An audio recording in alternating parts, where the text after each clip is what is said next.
We got a good show ready for you guys, man. We're going to go over a couple of quick hits, and then we're going to talk some Western Conference basketball. We're going to try to stay to a specific conference today with NBA and NFL because we know that talking about both sides, we will be here till 1 o'clock in the morning. Sneed wants to get some sleep. Q is on the west side, so it won't be too late for him, but we're not trying to keep him on here all night as well. So we're going to talk about a little Western Conference for the NBA. We're going to talk a little bit of early AFC predictions, what we're thinking about the AFC for the NFL, who we think is going to make it, top 7 seeds and what's going to go on in there. And then finally, we're going to talk about this guy right here, guys. Can you see my thumb? There it is. That guy in the back right there. You see that? The Mamba. Kobe Bean Bryant. Mm-hmm. Kobe Bean Bryant. Apparently, a lot of the media forgot. A lot of the fans. I don't even hear so much from fans, but a lot of the media forgot about how great this guy was. So we're going to be definitely talking about him. So, man, stay tuned. We're going to get ready to tell you guys how to subscribe and how to be a part of the channel. So give us a second, and then we will be right back.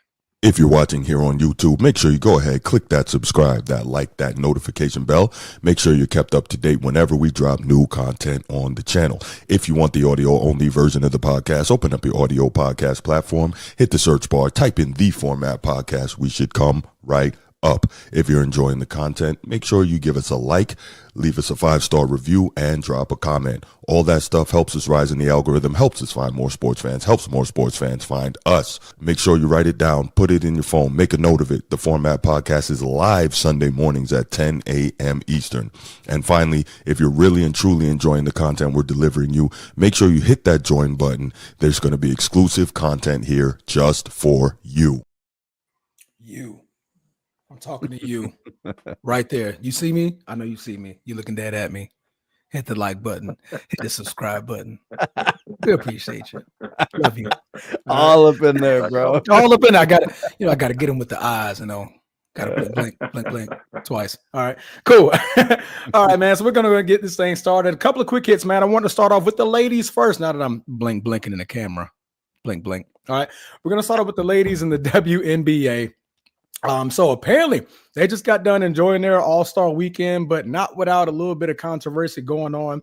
As we know, the WNBA has been in the red, I would say the red when it comes to revenue, and, getting their money backed off a lot of the NBA's back. But they're currently going through a CBA, collective bargain agreement, if you don't understand what the CBA means, in which the 40 players met with the league and they're trying to discuss new terms in order for them to get paid more money. But they didn't stop there. They also wore shirts in the pre-warm-ups for the All-Star game that said, "Pay us what you owe us.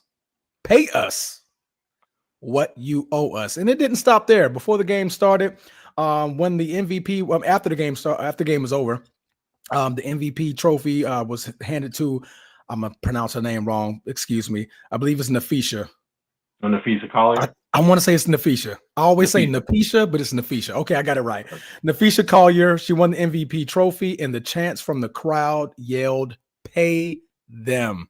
So 16,000 fans were in attendance, and they were all shouting out, "Pay them." So Q, since you're back on the show here today, I want to get your opinion. What do you think about the WNBA in this stance? Man, utter and complete foolishness, bro. And so I do want to make sure that I preface that by saying that I respect the female basketball players. I'm not saying that they shouldn't be paid, but if you understand how business works, then you know that the business turning a profit helps us, you know what I mean? Like, helps me increase salaries for my staff. Correct. And essentially, these young ladies playing basketball, man, are contractors, independent contractors of the NBA or WNBA. And if the league ain't generating no revenue, man, we can't pay you. So we cannot pay you on the level of the guys in the NBA because their pay is commensurate with marketing dollars.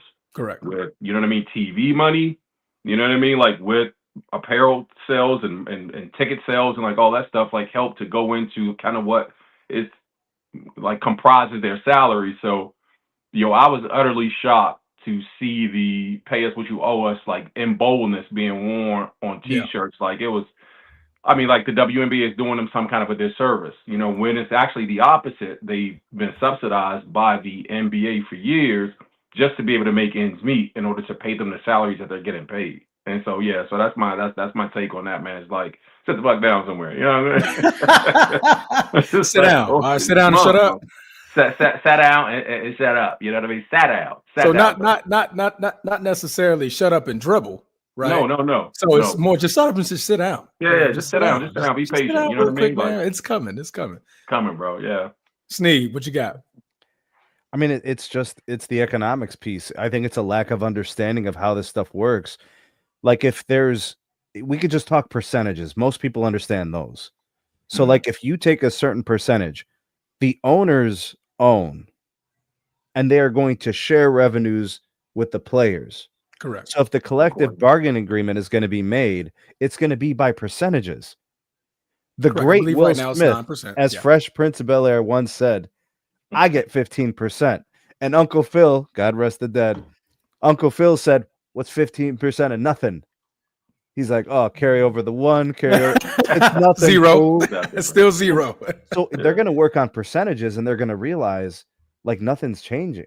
Yeah. Because the total revenue, the pot that they're going to share from, that needs to increase exponentially. It's not at a point where they command more salary because they're subsidized by the NBA. Right. The revenue's not there. The NBA could literally say, we don't want to do this anymore. And it'll be done. And it would be in their right.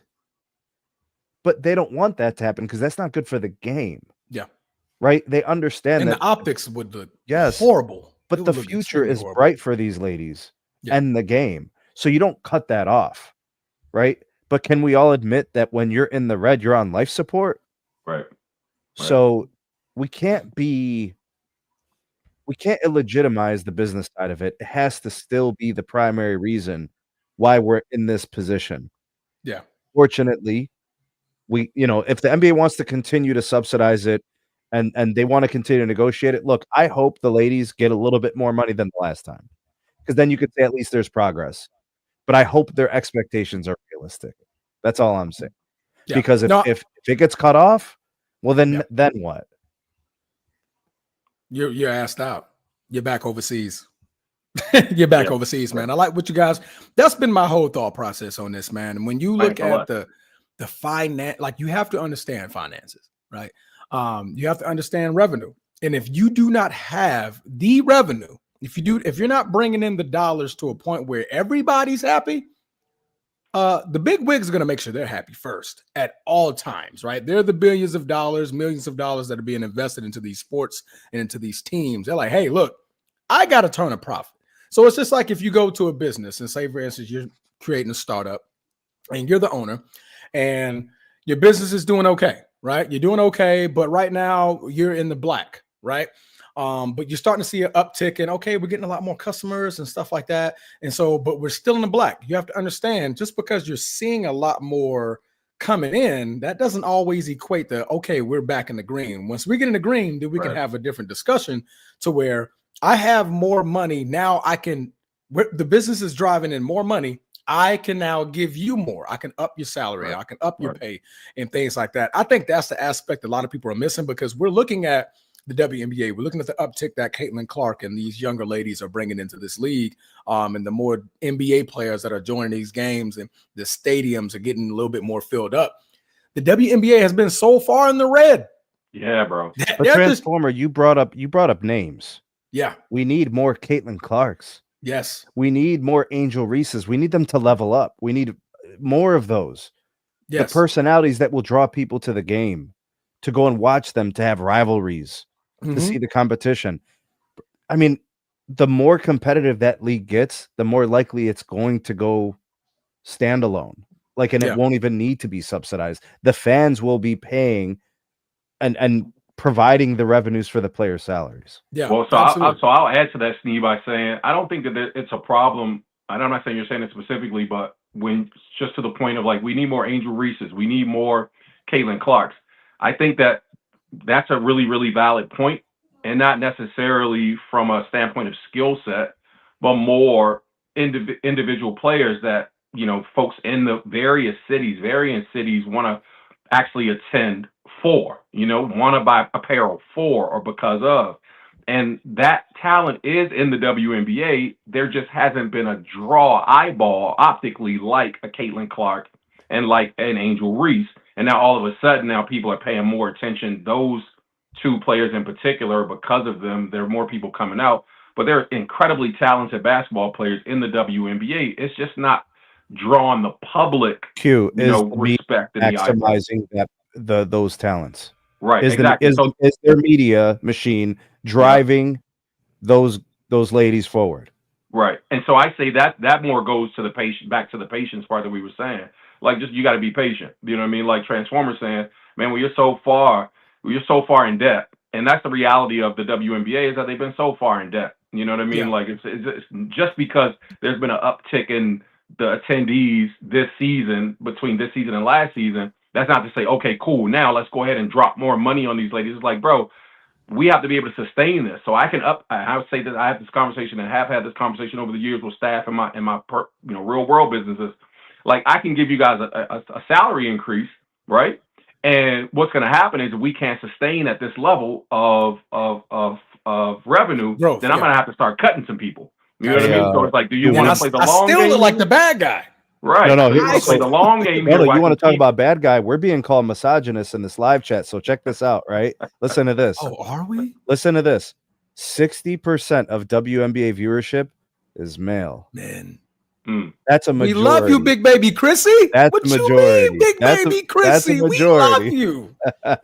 We love you, man. We love women. And it's not about being realistic with finances, right? Bro. You have to understand finances and the fact that if you didn't know, but now you know, the WNBA has been in the red for 30 years. Yeah.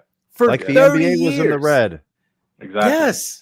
So in order for us to make more, and in order for us to pay you more, we need to see more coming in. And when the women start understanding that a little bit more. Now, have they seen a little uptick? Yes, they have. They've seen a little bit of an uptick because I believe the highest paid player right now gets $250,000. That's their annual salary, right? But think about it like this, Transformer. Look at everything that had to happen for the NBA to go where it is. Think about the ABA, NBA. Yeah. Think about the Larry Birds. The Magics, right? That era. Think about what Jordan did look at everything that happened from a decade by decade basis. Yeah. We're talking about 70, 80 years of the game. Yeah. I like that. Are we expecting the WNBA to flourish in 15 years? Yeah, you can't. Where they do that at? You're alluding to a great point. What do people love, especially women? Big Baby Chrissy, help me out. What do women love to watch on TV? Starts with the D. I'll help you out. Ends with an A. I'll help you out even more. What is it? Drama. Mm-hmm. Drama. Women love drama. Stories, drama. Whether it's good or bad. I'm not saying everything has to be negative. It doesn't have to be bad drama. Like, oh my God, they fighting. No. Women love drama. So the WNBA, in a sense, is kind of taking an advantage, or should be taking more of an advantage when it comes to this Caitlin Clark, Angel Reese thing. Now, I know it's become a little bit more like on the nastier side, but they're trying their best to replicate Magic and Bird, a rivalry. You guys came out of college. You battled in college. Okay, now you're in the WNBA. Your battles, I believe they still have the highest rated or highest watched games when those two play each other. Yeah. How can we get more of that? That's going to keep happening, by the way, every time they play, especially when there's stakes, playoff games, those kind of things. Absolutely. You're going to see a big uptick when those two play. So what is the media going to do? What is the WNBA should do? They're going to post that. They're going to blast that. They're going to blast it every time. And that's how you get more attention, especially from the women. Sneed just said 60% of the people that are watching it is us. And we don't necessarily need drama to watch the NBA. We just want to watch sports, right? But when you want to get women more involved, a lot of women will sit there and be like, oh, yeah, I only watch sports because you had it on TV. I don't know who I'm watching. Like, well, what's that? What does that mean? Out of bounds. What does that mean? Turnover. Turnovers, that go in the oven. You know, double dribble. What is he? Double. I thought you had the dribble. What does that mean? Double. Oh, both hands on it. I thought you needed both hands to shoot. Like, you're doing so much explaining, right? That the average woman just doesn't really know. But how can you draw more women into something? Drama. What is Angel Reese doing? She's on every freaking media network whether it's style, whether it's clothing, whether it's makeup, because guess what? I need more women to see this and then come here. Use that as a platform. I need to get you over here. I need you to watch me play on TV. So you're going to need a little bit more of that, man. So it all becomes a drama that's going to have to be added a little bit more. You got Juju Watkins that's going to be coming up in the next couple of years. I know everybody's really excited about that. So hopefully, the women build on that, and hopefully they come out to some resolve. I'm not saying all this, and we're not saying all of this that we don't want these women to get paid. We want these women to get paid. Man, I'm watching them. Get your money. Yeah. Get your money. Get your money by any means. The more money you have, the less. The money's got to be there. You know what I'm saying? The money has to be there. How do we pay it to you? That doesn't make sense. So it's not even I resent the misogyny, kind of a things, right? I'm a girl dad. You know what I mean? I have a 25-year-old shout out girl dads, man. High five it, man. All of us here. You know what I'm saying? I got two. That's all I got. I want her to kill it out here in the world. You know what I'm saying? So absolutely. I'm never going to be against, or for the design that men should be making more money than women, like in any capacity. I want to see these women make money, but if there's not enough money there in the WNBA to pay them a salary that mirrors the NBA, it's like that's the reality is what it is. The NBA didn't just arrive there with all this money, and they're not just throwing money at these guys salary-wise because they want to give it to a man. It's because the actual product is generating, or it's valuable enough to generate these astronomical billion-dollar, multi-billion-dollar a year TV deals. Yes. And also they're putting the bodies in the building. They're getting the viewership dollars from advertisers, et cetera, too. It's marketing, man. So you have to kind of understand that. There you go. You take the misogyny away from it. We're not saying that women shouldn't be paid. I want to see these ladies get their money, but the league's got to generate some revenue as well. I got some numbers for you guys. Go ahead. You guys listen to this. In the year 2000, the average WNBA salary was $55,000. Today it's $147,000. Nice. So it's threefold. It's 3x'd in 20 years. 20 years. Yeah, that's right? Nice, bro. 25 years. Okay. The minimum salary is currently $62,000. Wow.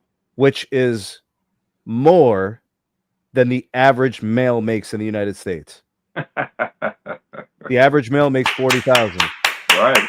They're killing it.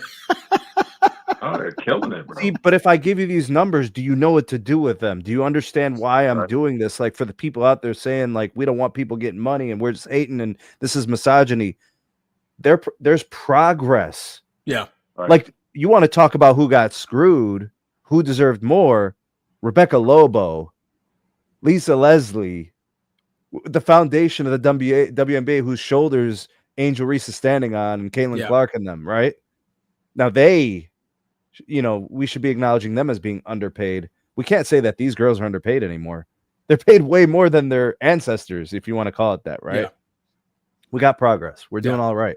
I think as long as they keep comparing it to the NBA, you're never going to be happy. No, man. If you're going to keep comparing it to that, when you get a $7 billion TV deal, let me know.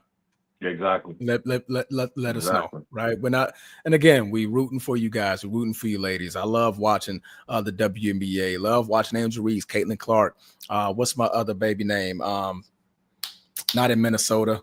No, did she get drafted in Minnesota? Paige Beckers. I like watching Paige Beckers. She's nice. I love me some Megan O'Connell, but stupid, bro. She's currently injured right now. She's on the sideline. I don't even think she's on the team anymore. I think she got cut by Phoenix. I'm pissed off. Yeah, man. They cut my girl, man. They cut my girl, bro. They cut her. They cut her. She looks the part but doesn't play the part. Dang. No, she's just not able to play. I think she broke her foot or something like that. They cut players for injuries in the W? Say that. They cut players for injuries in the W? You can. She wasn't a starter anyway. I think she was. That's atypical in the WNBA. In the regular NBA, that's like not often, bro. And then because the contracts are guaranteed, they still gotta pay them. Guaranteed contracts in WNBA. Wow. Yeah. So they get screwed. But yeah, man, my girl, man, she sat on the sideline. I had to send her flowers and stuff. Hopefully she got them. What if she ends up going to your favorite team, bro, as a free agent? Well, I mean, my favorite team will be it'll be the Sparks, I guess, because Los Angeles. I guess I'll keep it LA. It'll be the Sparks. But I mean, I just want to see her go and play well, man. Just go there and play and be able to be on the screen, and I'm happy. That's all I need. I'm not asking for much. Big Red, De'Erica Hambry. He's gorgeous. Oh yeah. Oh man. Yeah. Well, let's not get it started. We got people watching. We will sound like misogynists in here if I start to say, "Oh, sounds man, like it." Women do it too. Well, that girl right there, boy. I'm trying to tell you. Women do it too. We turn, man. What was that soccer player's name? Not Ronaldo. Is it Ronaldo? Ronaldo. Went crazy. Soon as we're gonna talk about football here later. My coach, can't even remember his name. I'm losing it right now. My Packers coach. Jesus Christ. LaFleur? Matt LaFleur. I get all of these texts from, oh my God, your coach is fine. What? I don't care. Can he coach? Man, we need some stops. Can he coach? I don't care about that. What are we talking about? Ooh, Travis Kelce. Oh my God, that's a fine white man right there. Can he catch? I think part of Steph's popularity is built around the fact that his fan base is far reaching. It's different types of fans. Oh, some absolutely. People that don't give a damn about basketball. They're just watching him because a pretty-eyed baby Jesus, right? Just running on the court, just airing threes out from 40 feet. I'm like, oh my God, he got some pretty. I like when he look in the camera, he get mad. It was a nice play. Sit down, drink some water. Right, but it's good for the game. Whatever gets people watching, right? Absolutely, man. We'll buy a jersey because of that, bro. I told Bruce, man, if I need to, I'll start podcasting with my shirt off. Get more women in here, man. We need more big baby Chrissies up in here, right? We do. We love you guys to pay you. You guys want to talk sports, man? We'll do something for you. Mm-hmm. Absolutely. I'm messing with you. I'm not doing that. But anyway, we're going to move on, man. That turned into a whole topic. That was just supposed to be a quick hit, guys. We are so sorry about that one. But we're going to get this thing moving, man. So Dustin Glenn Poirier, man. Diamond. American former. The Diamond. There you go. The Diamond Poirier just hit retirement. If you guys didn't know, he just had a fight with Max Holloway this past Saturday, right? Saturday, in which it came down to I would say, to me, it was more one-sided. If you watch the fight, then it was more one-sided for Max Holloway to win, but it was a unanimous decision that Max Holloway won. But the career of Dustin Poirier, he retires 30 fights, 10 losses, 1 no contest, man. So salute to Louisiana, salute to the Diamond, Dustin Poirier, man. It was one hell of a fighter, man. I know, Sneed, you like to talk UFC, man. What do you have on Dustin Poirier? One of my favorite fighters of all time. He's up there, like him, Robbie Lawler, GSP, just classy dudes. They fought, fights the right way. They were clean fighters, always trying to fight the best fighters, never ducking anybody. Dustin did get the interim title at 155 for a moment. Yes. But I think who did he lose to? Was it Islam? It was recently. It was like a year or two ago. Yeah. So like he had it. Or no, it was Charles Oliveira, I think. I thought it was Islam. Maybe. I don't know. It was recent. So like he had a really good run. He had a really good career. There's lots of wins against quality fighters. He goes down as one of the best fighters at 155 ever. I'm not saying he's the best ever, but when we have the conversations about the best at that weight class, Dustin, the Diamond Poirier, comes into those discussions. Really classy guy, really nice guy, huge in philanthropy.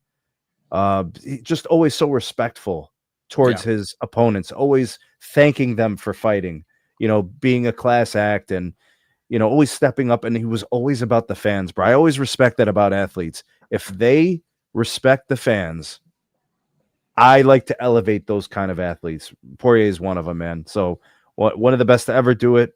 Proud of his career. He's not going to go down as the best fighter ever, but he's going to go in the discussions that within his weight class, he was one of the best. I would definitely say he's one of the best without necessarily being the undisputed champion. Like without being undisputed champion, he'll probably be number one on the list as far as all time. I would say like the amount of fights, the amount of battles that he had, he always lost against that. It was like he was right there. Like, oh my God, the championship is right there. The belt's right there. And that's when he gets that loss. And it's like, oh my God, it hurts. Because like you said, man, you like Dustin as a fighter, a real, very, very, very humble guy, man. When he talks trash, he means it. That means you said something to him that he didn't like, right? Very, very, very humble guy, man. Q, you got anything on Dustin? Nothing on Dustin except I am mad that I missed the fight. You know what I'm saying? Great fight. Well, bro, Max is you're Max talking is a about him good like, fighter, man, bro. I missed a good Max one. is a Yeah, beast. so I'm mad about that. But yeah, great career, man. Overall, it's funny to watch, these fighters and athletes, I'll say in general. You know what I mean? Just kind of endure this long career, and you endear yourself to them as a fan. And then in a blink, it seems like it's over, man. It's like, damn, that's great. So I appreciate what he gave to, you know what I mean, like UFC fighting, and man, good luck in his retirement next chapter. Yeah, He'll probably have like a gym or something that he'll develop young fighters. You know, a lot of times, like in these cities, they don't have like a UFC presence. Yeah. Nobody's doing that much mixed martial arts. He'll be one of those guys to build something. No, absolutely, man, absolutely, man. Shout out to Dustin Poirier, man. Hopefully you have a great retirement, man. If you ever watch this channel, man, come on, man. We'd love to talk to you about your fight against Max, man. You were 2-0. What happened? I'm messing with you, man. No, salute, man. It was a great fight, Q, man. You got to go back and watch it. Yeah, I got to go back. When you think Max had the upper hand, Dustin hit him with a right. Boom. You're like, oh, snap. Wow. Max might go down, but then Max was a complete fighter. Absolutely, Max has it all, and Dustin does too. Yeah, his jiu-jitsu is top notch, so he's dangerous. Max has just fantastic hands, bro. Yeah, the boxing is nice. I love it. I love fighs where they're just standing the whole time. They stand. I think it was like a minute. Max will do that. Yeah, like a minute. Like they were on the ground. I believe this was when Dustin got knocked down, and Max was like tussling with him on the ground a little bit. But other than that, those guys were standing up. It was like, who's going to knock who out? Because they know what the fans want. They know. Yeah, they want blows. And it's always at the end of the fight, Max is going to point. He's going to point at the middle. Yeah. Point at the middle. Hey, we about to duke it out for the last 10 seconds. We're gonna air it out. And Dustin grabs him, was like, oh no, he caught me with too many shots, man. I gotta let me grab him real quick before he knocks me out. So great fight, man. Great fight. What I do, Steve? Steve's just mad about everything, bro, because he didn't get to call in on the WNBA thing. Oh, it wasn't a topic, bro. What you mean it wasn't a topic? It's supposed to be a quick hit. Yeah, we messed up. We let it drag on too long. All right, man. Final quick hit, man. Sneed had a little bit to say, and I believe Q had a little bit more to say. So I'm gonna get a mic to Sneed, man. What's your quick hit, brother? All right, Chris Paul to the LA Clippers. For anybody who thinks this is going to do a damn thing, you people are crazy. Oh, shit.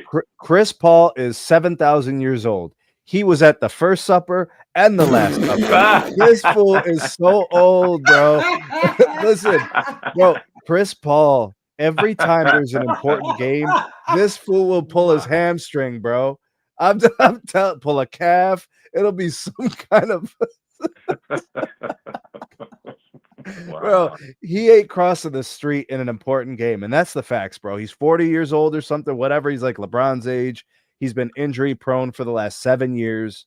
I don't understand what people think they're getting into. Pump the damn brakes on the damn Clippers. That's all I'm gonna say. You people are crazy. First and the last supper. I didn't. You know what? I got an idea of what the rest of you just said, Sneed. I was over it when you said he was at the first and the last supper. Bro, I'm saying I was done. Come on, bro. Like every time this dude has been in a big game, a big series, he's hurt. He gets hurt. And then when he's not hurt, he's just not good. And as great of a player as he was during his career, when you look at the regular season and you look at, he's so far removed from being impactful in those moments. That's correct. Enough. That's correct. He's literally going to LA because I think he's from there. His family's there or something. I believe his family lives in LA. Yeah, so anybody thinking that all of a sudden they're going to compete, like, it won't be because of him. Let's just put it that way. It will not be because of him. He signed a 1-year vet minimum deal. Yeah. At 40 years old. Guys, this ain't a needle mover. I'm sorry. They got James Harden. That's at the point. They just got, what's his name? Bradley Beal. 17 minutes a game, Transformer. 19 Chris Paul's coming off the bench. Couple of plays. Other than that, sit down. Because when the playoffs matter, now you got, 3 injury risks in your starting line? I mean, in your lineup? You have not James Harden. You have Kawhi Leonard, who's known to have brittle knees. What does Skip Bayless call him? Mr. Orthopedics. Call him orthopedic. So you got Kawhi Leonard, you got Bradley Beal. He's been dealing with injuries for the last 3 years. So that's another injury risk. And then you have the most unfortunate bad timing injury risk in the 40-year-old Chris Paul. I don't see what that does. This is not an indictment against Chris Paul. This is an indictment against illogical fans thinking that they're all of a sudden going to be this team. Bro, they're going to be competing for a chance for the 26 NBA playoffs, not the 15 NBA playoffs. Like we're talking about 11 years ago when all these guys were good at the same time. You see what I'm saying? The first and the last, bro. This is not 2016. This ain't 2016. This is 2026. I'm saying, bro. Yeah. Somebody did say the Clippers have an incredible squad, bro. They're so ready for the playoffs in 2014. This is what I'm saying, bro. That's crazy, bro. I saw that as a meme or something. I was crying. I was like, bro, that's crazy. We have to do better on this show. We gotta do better. The first and the last up, I can't let that one go. That was funny, though. Yeah, but likewise, a non-needle mover, man, that I have as a quick hit to be back on where Snead is. Is, man, this Marcus Smart signing with the Lakers. And let me say, man, Marcus Smart's been in basketball purgatory for the last couple of years. I'm originally from DC. You know what I mean? Marcus Smart been working at the Wawa out there part-time. You know, wow. He's been at the Wawa part-time. Wow. You know what I mean? Hit the game, 10 on 2. You know what I mean? That regular premium? Looking like he been eating all the snacks because the dude is game, man, so much. But I'm like, what is going on with this? Lakers are so excited. He wasn't every active last season. year on the Wizards? He only played like 15 games or something like that. I'm telling you, the dude gained so much weight, man. He looks like a parking attendant. He got nothing to do with basketball. So he's going to be hanging out with Luka. What's going to happen, bro? Yeah, smoking a lot of hookah, drinking, you know what I mean? Shots, etc. out to the club. A couple little snacks here and there, a little wake and bake. They going to be solid. I think they're going to be, when I say solid, I mean they're going to be solid. Yeah, real solid. Real solid, man. So, yeah, I know we're going to get into the West Coast talk, man, but you wouldn't be right if I didn't drag the Lakers a little bit, man. I'm going to leave that there. You know what? You drove home a good point. I'm going to leave that there, and we're going to go ahead and get into these topics because I was about to say something, but Let's go. Man, there's a little optimism here. I got a little optimism going on, man. So I'm going to save it. But good quick hits, guys, man. I know them quick hits ran us about 30 minutes. My bad. But we're going to go ahead and roll into the first topic, man. I like how we were talking about the WNBA, the Western Conference, because that's exactly what we're about to talk about, the nightmare WNBA Western Conference. Juggernaut. That's what I call it. I call it the Juggernaut. So if you guys know, a preview of moves have been made in the Western Conference that just makes it seem like just whoever's not injured is going to be the one to make it to the finals and be able to win the championship. You already know that OKC are the reigning champions, and they just re-signed all 3 of their guys to max deals alongside with having 15 first-round picks for the next foreseeable future. I believe in 2 to 3 years, they got like 15 first-round picks. It's just insane, right? Houston Rockets added Kevin Durant to their roster. The Lakers all of a sudden got a 20-pound less Luka Doncic, but a 20-pound overweight Marcus Smart. The Denver Nuggets end up trading for Cam Johnson from the Brooklyn Nets. So they added another shooter in replacement of Michael Porter Jr. We have the LA Clippers, who got the most aging guy in the NBA, not named LeBron James, and Chris Paul and Bradley Beal. We have Minnesota, who still has one of the youngest rising stars in Anthony Edwards, one of the tallest centers in the NBA, who just doesn't know how to play defense, but gets Defensive Players of the Year because he blocks a lot. Well, take it how you feel. Golden State Warriors have Jimmy Butler. They have Steph Curry, who is the greatest shooter of all time. Then you talk about the Memphis Grizzlies, who signed on Triple J to another long-term extension, but they traded away Desmond Bane. So where did they end up? We're going to talk about the Dallas Mavericks with Kyrie Irving, with the rising superstar, hopefully future superstar, and Cooper Flag. We're going to talk about the San Antonio Spurs with Victor Wembanyama, with De'Aaron Fox, with Castle in their lineup, with the 2nd overall pick in Harper Jr. So it's a lot going on in the Western Conference. I know that was a long intro because, guys, this is a lot to talk about. So, Western Conference juggernaut nightmare. Q, I went to you last. Sneed, what is your take on how is anybody going to make it? Now, are they going to be well rested by the time they get to the NBA Finals? Well, just looking collectively at the Western Conference, is that what you're saying? Yes. Okay, so the Thunder are the top of the class. Like it's clearly them. The defensive stranglehold that they have has them in any series against any team. Like they went against really good offensive players. It took them 7 games to finish them, but they beat them. Yeah. That's just sheer willpower defensively. Yeah. The thing is offensively, they're going to improve. Players are going to get better. J-Dub is going to be better. SGA is actually going to be better, right? These players are emerging still. Yeah. Chet Holmgren's going to level up. He's going to be better. Hopefully he stays healthy. But like you still have Caruso, you still have Lou Dort. Everybody's contract is in place. They're still the top of the class. The other team is the Denver Nuggets. They're still at the top. Those to me are clearly the top 2 in the Western Conference. So that's tier 1. And then there's like the tier 2 teams, which in my opinion is like it's like Houston. I don't know. You want to start putting in like, the Golden States, and if Luka is as strong and healthy as they think, like then the Lakers are in tier 2 as well, because they fixed 2 things that they needed, right? They addressed 2 areas, so they have to be better than last year. They have to be. Yeah. The Timberwolves will be back and stuff like that. So like there's then there's those tier 2 teams. The thing that people are forgetting though is the Thunder are so far ahead of all those other teams.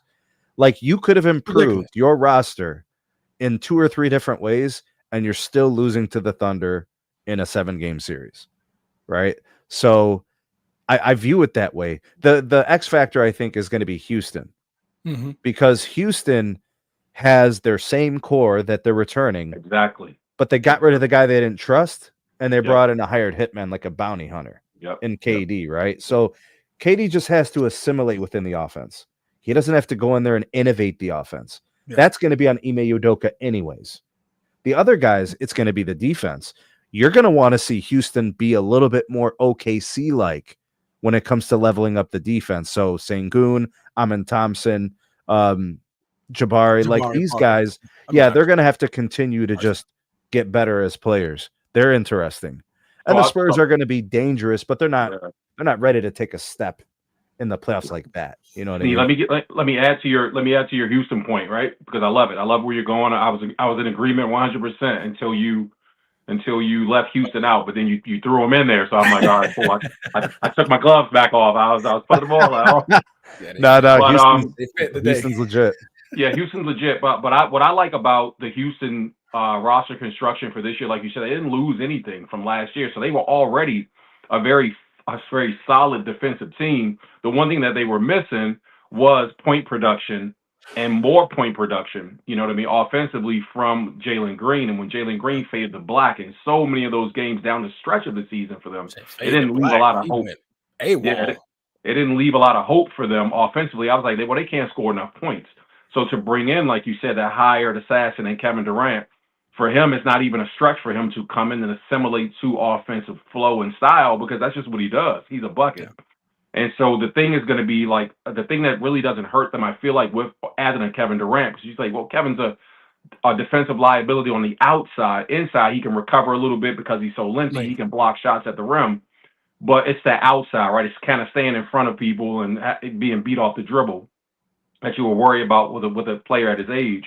But what Houston did not lose was their defensive punch, and so they still have that. So I think if there's any really firm parity at the top in any of the last couple seasons that we've seen, it's definitely, I mean, in terms of like 1 and 2 and how it can flip flop, and not just because, it's like, well, these teams are basically trash, and you know what I mean, like who knows who's going to end up at the top of the conference. OKC and Houston, to me, are head and shoulders above everybody else in the Western Conference because of how they play solid on both sides of the basketball now. You know what I mean? So I just wanted to add that to your Houston point, bro. But you're rocking. I'm with it. I'm with everything you're saying.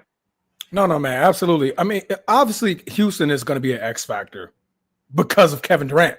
Right. I mean, that's just the calling a spade. They got one of the best coaches in NBA and NBA Udoka. Defensively, you can have Kevin Durant and still figure it out defensively. Yeah.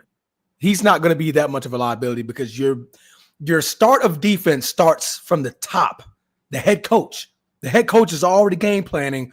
Where can we put Kevin Durant on defense to where he can just utilize length? Doesn't got to get out on the perimeter. Maybe there may be some switches, but I don't need to really utilize them there. I got 4 other young, strapping guys that'll rotate. And if they look at how OKC ran their defense, all those guys were flying. Everybody's flying, right? Now, KD's good in space. I'm not saying he's not good in space playing defense, but you know what I mean? Like, I want him in the right spots. I would rely on the full game. Yeah. You need KD at the right spots defensively. You're not going to, you don't want to see him out there in the perimeter. I mean, he just doesn't have the lateral quickness. Right. He never really had it, honestly. And it was the range. It was his, the range. The reach and stuff. Kind of like how Wemby, he like gets beat by a couple steps, but he can still block the shot. Yeah. But I would like to throw in, I think the Denver Nuggets are considerably an X factor in that conference. If you saw the way they battled OKC, they were literally, I would say, game 1. Injury away. They stole game 1. They played game 7 2 nights before against the Clippers. Correct. And then they stole game 1 against the Thunder. Off a tip. And then Aaron Gordon hurts his hamstring. Like, the conversation could have been different. You don't know. Correct. Yeah, a lot different. That's my point. That's exactly my point. And so if I could add to that, I definitely like that as a recap to like kind of where we saw them last season, right? And kind of some of the things that they could very well hang their hat on going into this season if they hadn't made such drastic moves, right? And so we stuck kind of talking about just what they did in last year's playoffs, but we don't have to because, you know what I mean? They moved KPJ out of there, MPJ out of there, and brought in Cam. I'm a fan of Cam Thomas from the years that he was here in Phoenix, right? So I like him. You know what I mean? Or Cam Johnson. Cam Johnson. Yeah.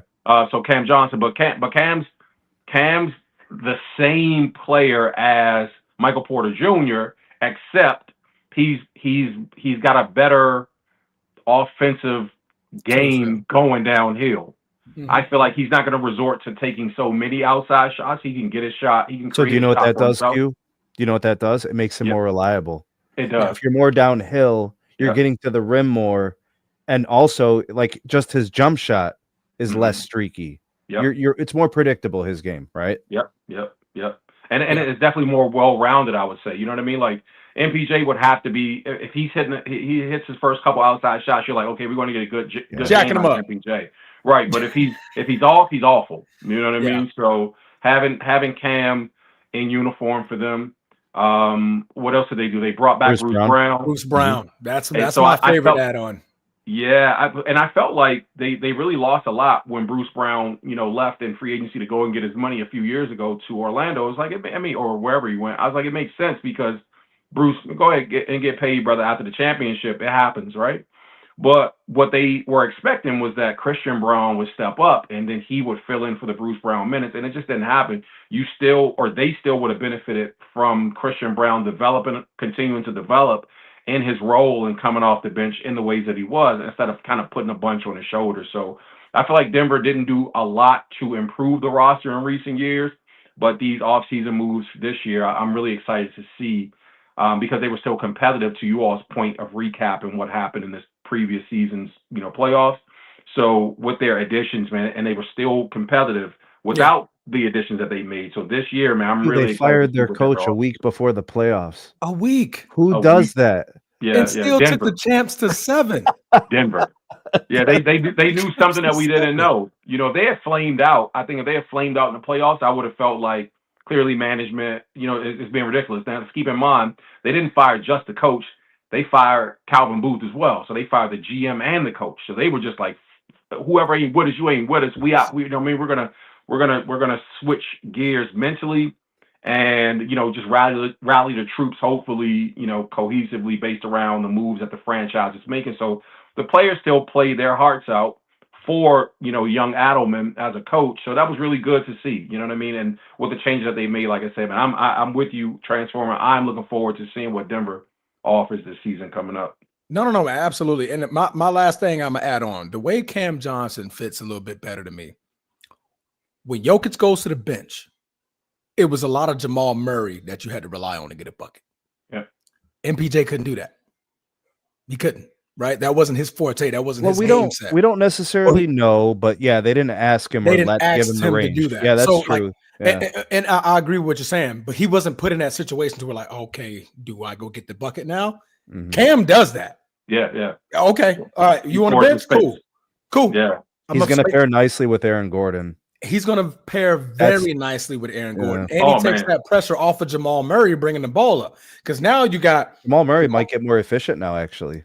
Exactly, because now you have to worry about him. You got to worry about Cam slashing to the bucket, right, to go get and that. Cam can play the dunker spot as well. You know what I mean? So he can score out of the dunker spot as well if necessary. So when Aaron floats out to, you know, run some screen action and he's out there for that jumper, you don't lose anything. Because Michael Porter Jr. around the basket is like he wasn't as aggressive, and I think that was probably due to his past back injuries. You know what I mean? Like he just didn't seem like he wanted to be down there banging. Cam's not going to mind. So Q, is it a lock that Cam Johnson starts and Bruce Brown comes off the bench? Oh, absolutely. I think so. Yeah, I think so. I think so. You don't trade MPJ away to put him on the bench. Yeah. I think. He was a very much so a liability at the end of that run last year. Yeah, I mean, he was all, in fairness, he had tore his shoulder. I believe he had a torn labrum. Yeah, whatever that was. Like they said, man, we salute props you to for the guys who are tough. There. Props to the guys who are tough. But like you get people talking like they think you can't play. Mm-hmm. You know, remember Baker Mayfield when he was playing hurt? Like this guy's a bum. The Browns got rid of him, but like he was like a separated shoulder every week. So like sometimes being tough can just make you look bad. Yeah, for sure. But I think Denver was just.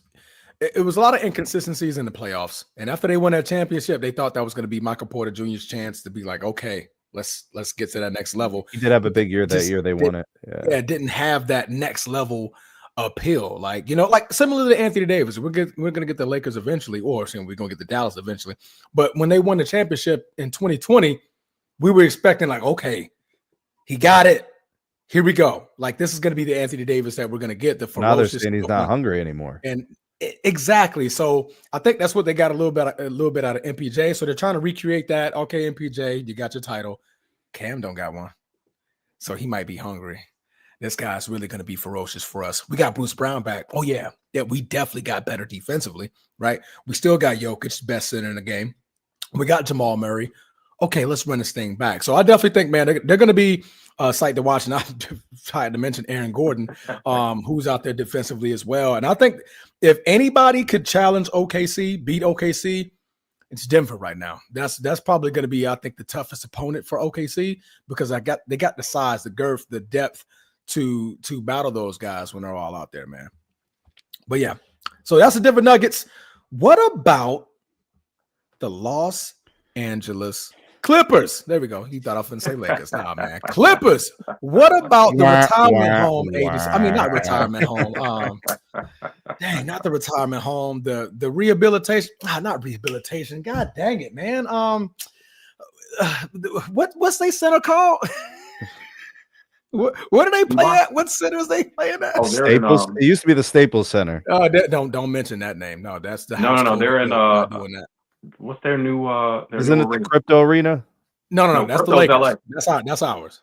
No, I can't think of Clippers' new arena. I can't think of the name. Steve Ballmer paid billions of dollars. Eric says it's the toilet bowl. No, it's the Depends. The Depends. Stop arena. It, bro. The Depends. Bro. Jesus Christ. Let me look. I really don't even know the name. I'll be honest with you. Yeah, I say to the Clippers, man. I like the attempt. You know what I mean? Like too little, too late. But you know, who knows, man? Maybe we could benefit from some miracle where Kawhi Leonard puts together a full season and plays, 60, 70 games or so. But into it. There you go. Yeah, just by virtue of Kawhi Leonard's, injuries, how he's always hurt, you know what I mean, and or just customarily banged up throughout the year. I don't really see them doing much, especially because they got rid of Norman Powell. I feel like Norman Powell, kind of shored up offensively where Kawhi, was missing, helped them to, continue to score points. James Harden's James Harden. He's going to score some for you some games. He's not going to score some. He's never going to play defense. That's just kind of It's been a while. Yeah, that's just kind of what you get when you have a James Harden on your team. I do like the addition of John Collins, but John Collins can't duplicate that offensive output that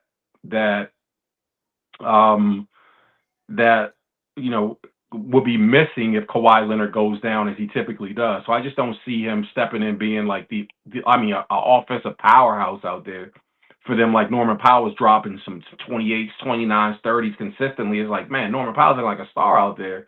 Certainly should have been an all-star last season. Without LeBron not playing and they have to add him as a reserve, like I think he should have definitely straight up made the all-star team last year, but he did not. But neither here nor there at this point. Again, I like the Bradley Beal addition actually to be 100. I like them adding Bradley Beal because you'd say, okay, well, since they lost Norman Powell, then that's where Bradley Beal comes in. Like Bradley Beal wasn't really allowed to play his offensive game, and really allowed to be Bradley Beal out here. Powell was an all-star, Q. Huh? Norman Powell was an all-star. He made the all-star team. He did what? He was an all-star. Where? In LA last year. He didn't make it. No, he didn't make the team. If LeBron because he was injured, Norman Powell made the team. Right, he would have been on the team. That's what I'm saying. But I think he should have made it straight up, is what I'm saying. Too. But, okay, gotcha. But he was playing all-star level. Yes, is my point. Yes. So I'm saying I like Bradley Beal being out there because if Bradley Beal is allowed to play, Bradley Beal still got a lot of hoop left in him, bro, and he can still play ball. So you're telling me Bradley Beal can do what Norman Powell did last year? I'm telling you, if they allow Bradley Beal to play, he can. I don't see why he couldn't. You know what I mean? Like he got to be on the court though, Q. Yeah, that's the thing. So it's not just that he wasn't allowed to be Bradley Beal. I want to say that I do want to be clear in saying that he did come in with this back issue initially, back stiffness or whatever it was. Then there was some hamstring stuff or whatever it was. And those are the worst injuries in basketball. Right, because you can't hamstring work through and back, both. Yeah, you can't work through them. So he kind of got a double dose of damn. You know what I mean? That's fucked up. He got a double dose of goddamn. Damn. You know what I'm saying? So I think that the way that his representation is talking, like damn, he really just wants an opportunity to be Bradley Beal. So hopefully that translates over into what he does on the court. I think it could be a good pickup for the Clippers. Do I think that it's enough to move the needle, as we were talking about in the quick hits, that gets them into championship contention? Like, no. Kawhi Leonard would have to play 73 games this season in order for that to happen. You know what I mean? If Kawhi can play would have to be an all-star, like you would need all that stuff. Yeah. If that happens, you know what I mean? But if it was a fifth, we'd all be drunk, as they say. You know what I mean? So I'll be on this thing. Like yeah. So that's my take on the Clippers. I mean, you guys drive great points, man. I don't necessarily. I'm not riding with the Bradley Beal deal because, like I said, you're trading and ascending Norman Powell.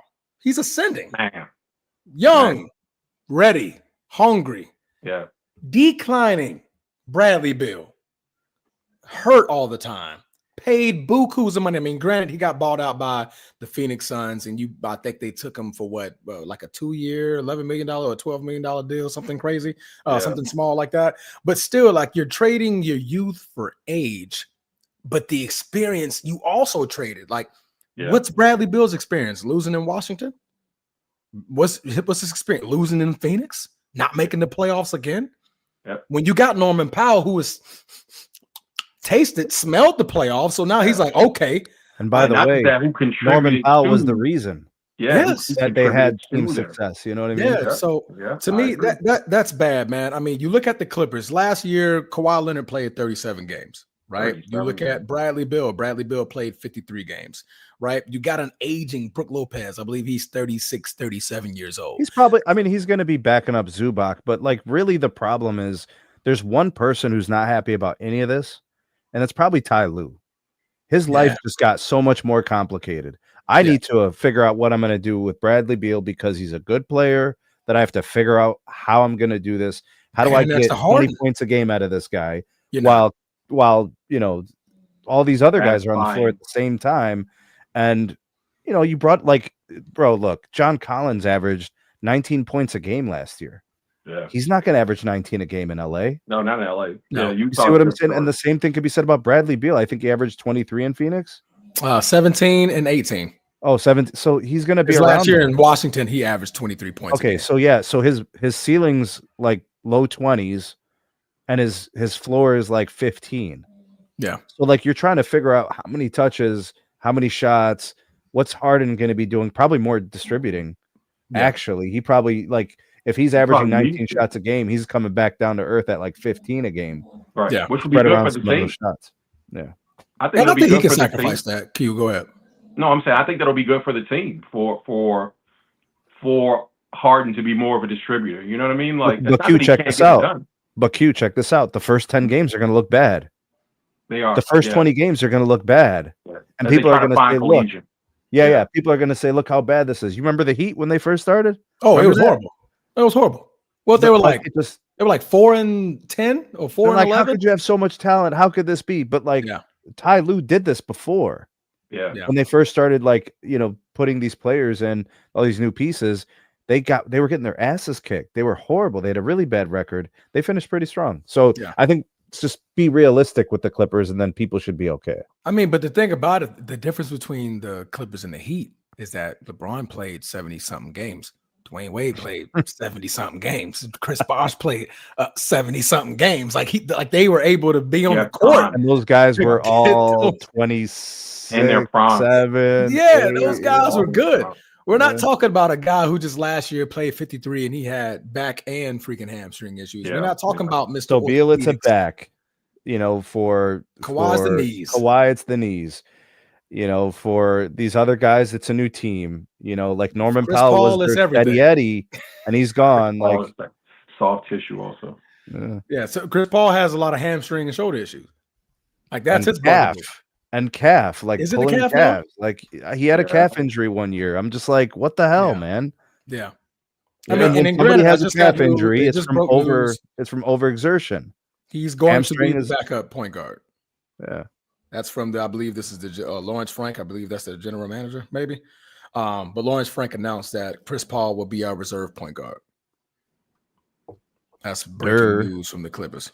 I mean, obvious because you got James Harden and Bradley Beal. That's your 1 and your 2. Bro, you're gonna have quality. Chris Paul's gonna be eating waffle cones on the sidelines most games, bro. Yeah, it's gonna come in for some claps. Come in and got 3 claps. I mean, he did it. He did an admirable job in San Antonio with those young guys. It was nice to see. He's always been good about stuff like that. But there was no expectation there. None. You know, you're there for young Victor Wembanyama, teach him what it's like to have a true point guard, get him some lobs and stuff like that.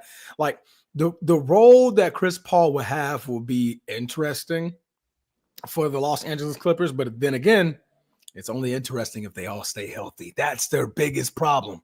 Right. They all can't stay on the court. So I think that he'll actually crack the rotation regularly. You know what I mean? Like I think so. unless they are healthy to the degree, but we're already talking about a geriatrics ward of patients. You know what I mean? So I think he's going to end up because Harden's, as we talk about everybody else's injuries, Harden soft tissue a lot, so he's hamstringing a lot. You know what I mean? In recent years, so I think that Chris Paul will get a chance to kind of spell, Harden in the moments where he's not hurt himself. But they're an old team, man. It reminds me of when the Lakers a few seasons back, you know what I mean, like jumped on the Westbrook and the Melo and the Dwight. Everybody's like, "What are we doing, bro? That's a dope team for years ago, but present day, these guys are too old. You know what I mean, or aging at the stage rather of their ages. It just doesn't make sense. You know what I mean? So that's kind of how I feel about the Clippers. They get that last hurrah, like this is going to be that lighting in the bottle that we can do this. It's wishful Melo. thinking. I understood the Melo one. The Westbrook one, I was like, what the fuck are we doing? Why? And then to come to find out LeBron did it. I'm like, Bron, what? Why? Why? Who told you that? Right. I mean, it could have worked. If I was on the phone, I'm like, hey, Bron, you're breaking up. You're breaking up, Bron. But hold on, Transfer. But they blame Rob Pelinka for not bringing back the same squad from 2020. How are you going to blame Rob Pelinka? We know what really happened. Right. What you talking about? The Twin Towers? Yeah, when it was McGee and Howard. Dwight Howard was LeBron. That was LeBron's fault. The rest of that wasn't on LeBron. No. Rob Parker. Jesus Christ. Rob could have got JaVale McGee. He could have got something. He was signed to the minimum. He was signed to the league minimum, bro. Like how he was ready to come back. Him to the minimum. He was ready to come back. You know what I mean? It's not like he got signed by somebody else. I want to say he's a free agent. He hasn't played for anybody. Right? Yeah, that was his last. That was his last hurrah. It's so crazy, bro. That's I believe he went to New Orleans, or I think he went to some team after that. But other than that, you didn't hear from him. You didn't hear from him again. This man is fresh off a damn championship. Didn't hear from him again. You see it once in a while. It's like they were serviceable on a championship team, but they're not good enough for any other team. Yeah, is that? It's crazy. How old is it's crazy, bro. Probably what, 35? I don't think he's that old, is he? Yeah, it's crazy. It's crazy. Remember Shaq did a fool? JaVale McGee. Oh, JaVale McGee. And then he became a champion, man. Jesus. How time flew. JaVale McGee is 37 years old. He last played for the Kings.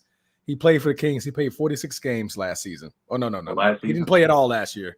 2023 or 2024. He played 46 games. And I believe last year he was on somebody's podcast or somebody's show stating how that he was. What's your favorite JaVale McGee moment? Ooh. Mine's a Shaq in a fool moment. Oh, I thought you were talking about Shaq in the fool. Honestly, I was trying to think of what was the worst thing. I gotta, dude. When he tried the free throw jump in Washington, the free throw dunk, and the ball went over the backboard. That dude's. That place was a mess. Like he was out there trolling. Wasn't he the one that tipped back the dunk, but he was on the wrong team and he forgot that he was traded or something like that? Like he tipped it in and was like, I like JaVale. What are you doing? JaVale McGee, man. What are you doing? The longer he played, the more Shaq in a full moments he was going to have. That's probably why he didn't play again. And then like, Shaq, man, I'm through. once he won the title, once he won that title, Shaq said, no, you good. You got it. He said, all that Shaq to the fool, I'm done. Shaq to the fool you. You got what you needed. And I believe he won. Because he won 2 more titles, but he wasn't really a focal point. He was on Golden State, wasn't he? Yeah, he was on the Golden State team. But the 2021, he played a crucial role, especially in that Denver series when it was him and Dwight Howard kind of 1-2 it against Jokic. So, man, 3-time champion, man. Hopefully he can get back in the league and, get his one last hurrah. But we're going to move on here to another tall individual by the name of Rudy Gobert, who is also 7'1". We're going to talk a little bit of Minnesota Timberwolves. The face of the league is up for grabs once LeBron leaves. The face of the league is up for grabs. And Anthony Edwards is a face that I believe, and I will probably agree, that everybody wants it to be. Everybody wants Anthony Edwards to be, hey, mine, get it, right? Take it. It's yours. You have the personality. You got the play. You have 2 great playoff runs. You haven't gotten to the championship yet, but, we're thinking year, 4? This is going to be year 3 and 4. So we think it's on the horizon, but you have all the charisma to be the next face of the NBA. Where do you guys see Minnesota and Anthony Edwards being in this mix when it comes to the Western Conference playoffs? Q, I believe we started last time with you. Sneed, what you got for me? Anthony Edwards has a couple of things that I kind of wish that he will adjust. Just some tendencies. Like, I want to continue to see his defensive tenacity. Oh, kind of, yeah. And the 3 ball. 3 ball. He's resorting to the 3 ball too quickly. Like, he's going to it too easily. It's gotten to the point where it's just like, it's just flinging. It's just flying out, right? And like early in the shot clock, like it's not even really in-game flow. He's settling. I see that a lot with Jason Tatum. Yeah. Right? Because some of those same things. But like the success of the team is going to be contingent upon his improvement as a player, as a primetime player, and also Julius Randle continuing to also get better. Because apparently he's better than we all thought. I mean, he made like a huge contract performance in the playoffs and got paid off of it. So now we have expectations. Julius Randle can be this. Anthony Edwards takes the next step. Jaden McDaniels is a nice player. So like the Timberwolves have nice players, DiVincenzo and these guys. They did lose Nickeil Walker-Alexander, which is kind of an important loss off the bench. Big deal. Yeah, so there's a couple of things there, but it's nothing that can't be compensated by really, really good players just being better, right? So it doesn't sound like he wants to be it. He's not coming out and saying, oh, I would totally embrace the opportunity. I'd love the chance to be the face of the league. It's every kid's dream. MJ was my idol, those kind of moments where they talk about who they, adored as a kid or whatever. Kevin Durant, yeah. But like, we all know that. But like the thing about Anthony Edwards is he ran away from it so easily and so quickly. You question why. How are you living internally, right? Who you are, what you're made of, that you ran away from that so quickly. You could even just say, I don't know if I'm there yet, but I can't wait to try to get there. Like those are the kind of answers people want to, if you mean it, that's what we want to hear from you. But he was very quick to dismiss it. And I don't like that quality. Q? Yeah, to add to that, I'll say... Steve, you got a question, by the way. You can answer it in the chat if you want to. Go ahead, I'll Steve. say respectfully, I don't know his middle name, but I'm just going to say Anthony Jonah Edwards. You know what I'm saying? Everybody's familiar with the story of Jonah in the Bible. But, you know what I mean? How he refused to go to Nineveh, or just, you know what I mean? Like kicking and screaming like, nah, bro, I don't want to go. God's like, go to Nineveh, bro. And he's like, no, I don't want to go. And then God sent him to Nineveh anyway, ultimately in the belly of the beast. So, you know what I mean? Belly of the whale or what have you. I don't think he has a nickname while you're right. Talking. He doesn't have one. So I'm just going to call the brother Jonah, because I'm saying, and I say that to say, for a player that does have the charisma, who does have the personality, you know what I mean, who does have the likability from a fan perspective, no matter what team you actually root for, you can't not like Anthony Edwards because of his gifts and his talent, and some of the things that he'll boldly say through his charisma and personality. He may dodge or may not be totally content in mind with the idea of being the face of the league, bro, but you can't run from what's meant for you.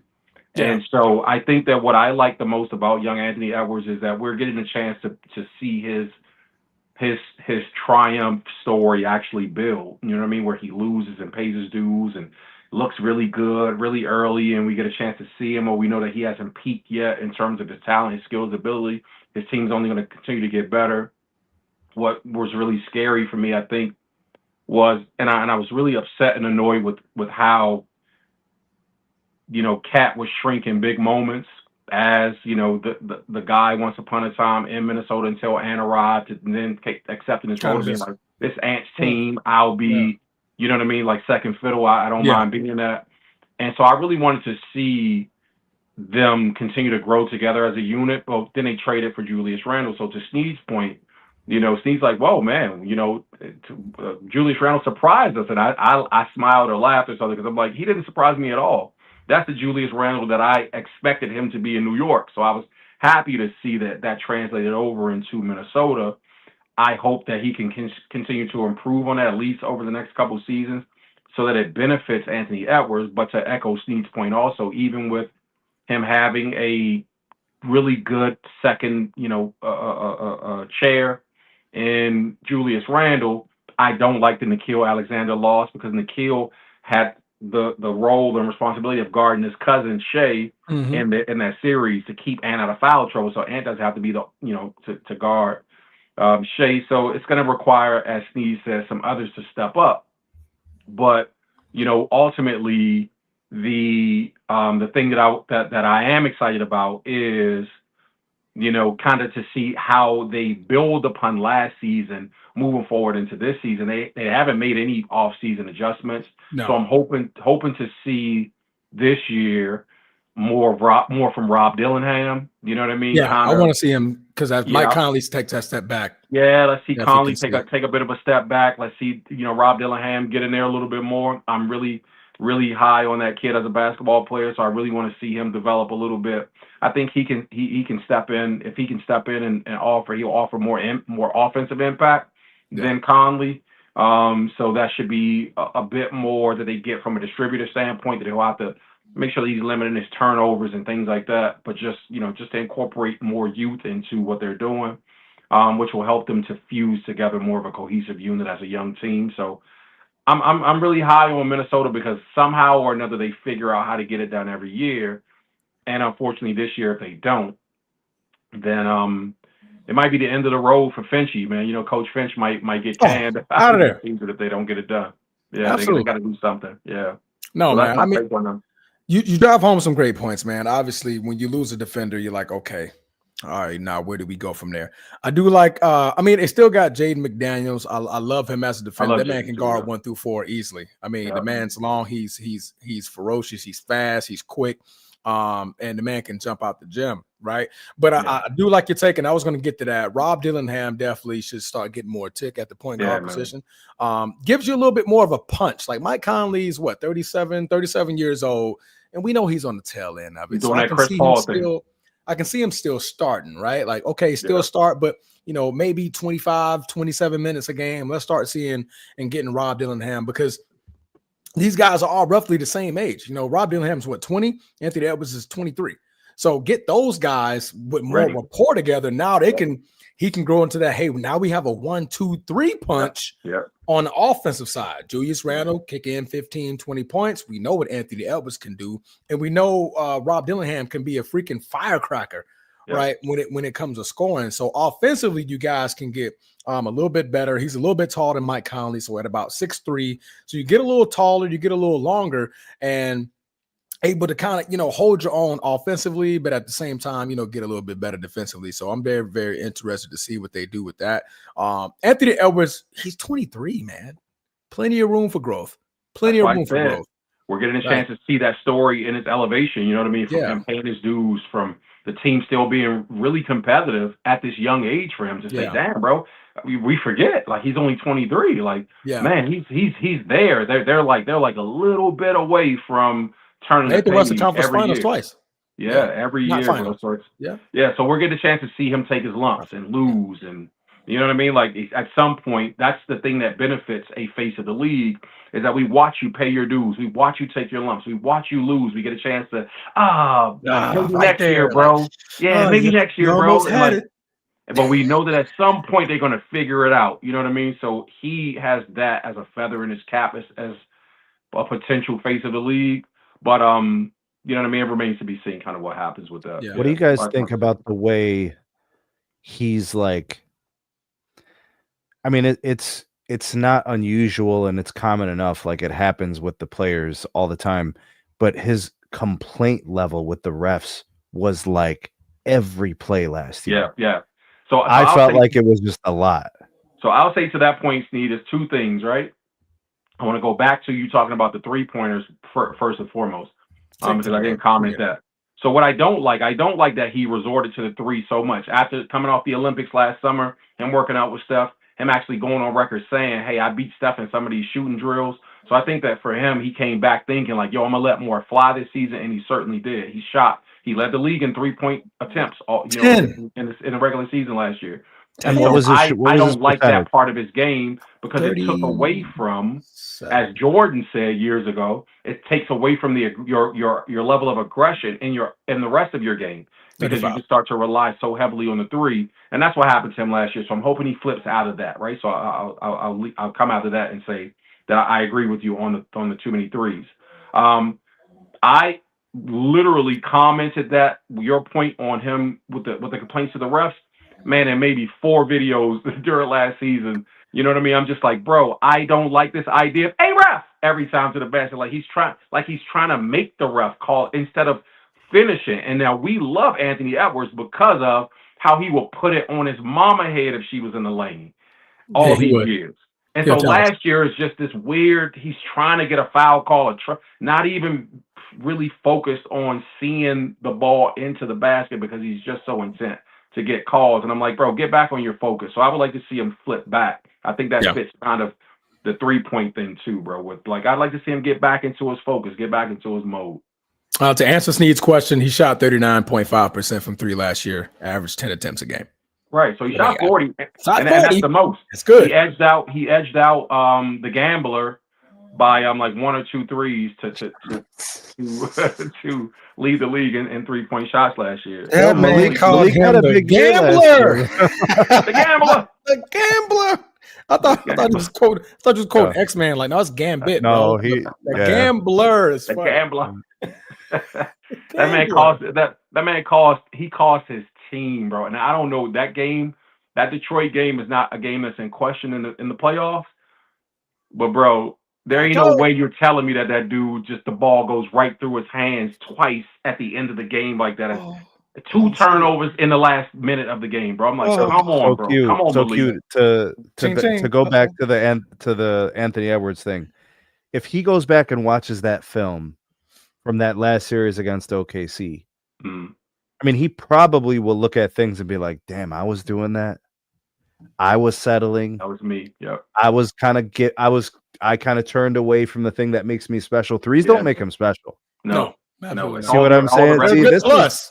But it's not what makes him special. No. The only person whose threes make him special is Steph. It's Steph. Yeah. Everybody else is just something that you got to do. Right. Like Anthony Edwards, like it's the mix. Yeah. It's the threat of all of these things. Yeah. No, man. Driving home great points, man. Driving home great points. So Minnesota, like I said, man, they're definitely one of the contenders. And like I said, I mean, they've been doubted to get to the Western Conference for 2 years straight, and that's where they ended up both times, making it to the Western. Even after losing, taking a gamble with Karl Anthony Towns for Julius Randle. Who knew? Got right back to the same spot. Unfortunately lost against the champs, but hey, when you say, hey, I lost to the champ, hey, they won. So obviously they were the better team, right? All right, so we were mentioning a little bit about Golden State.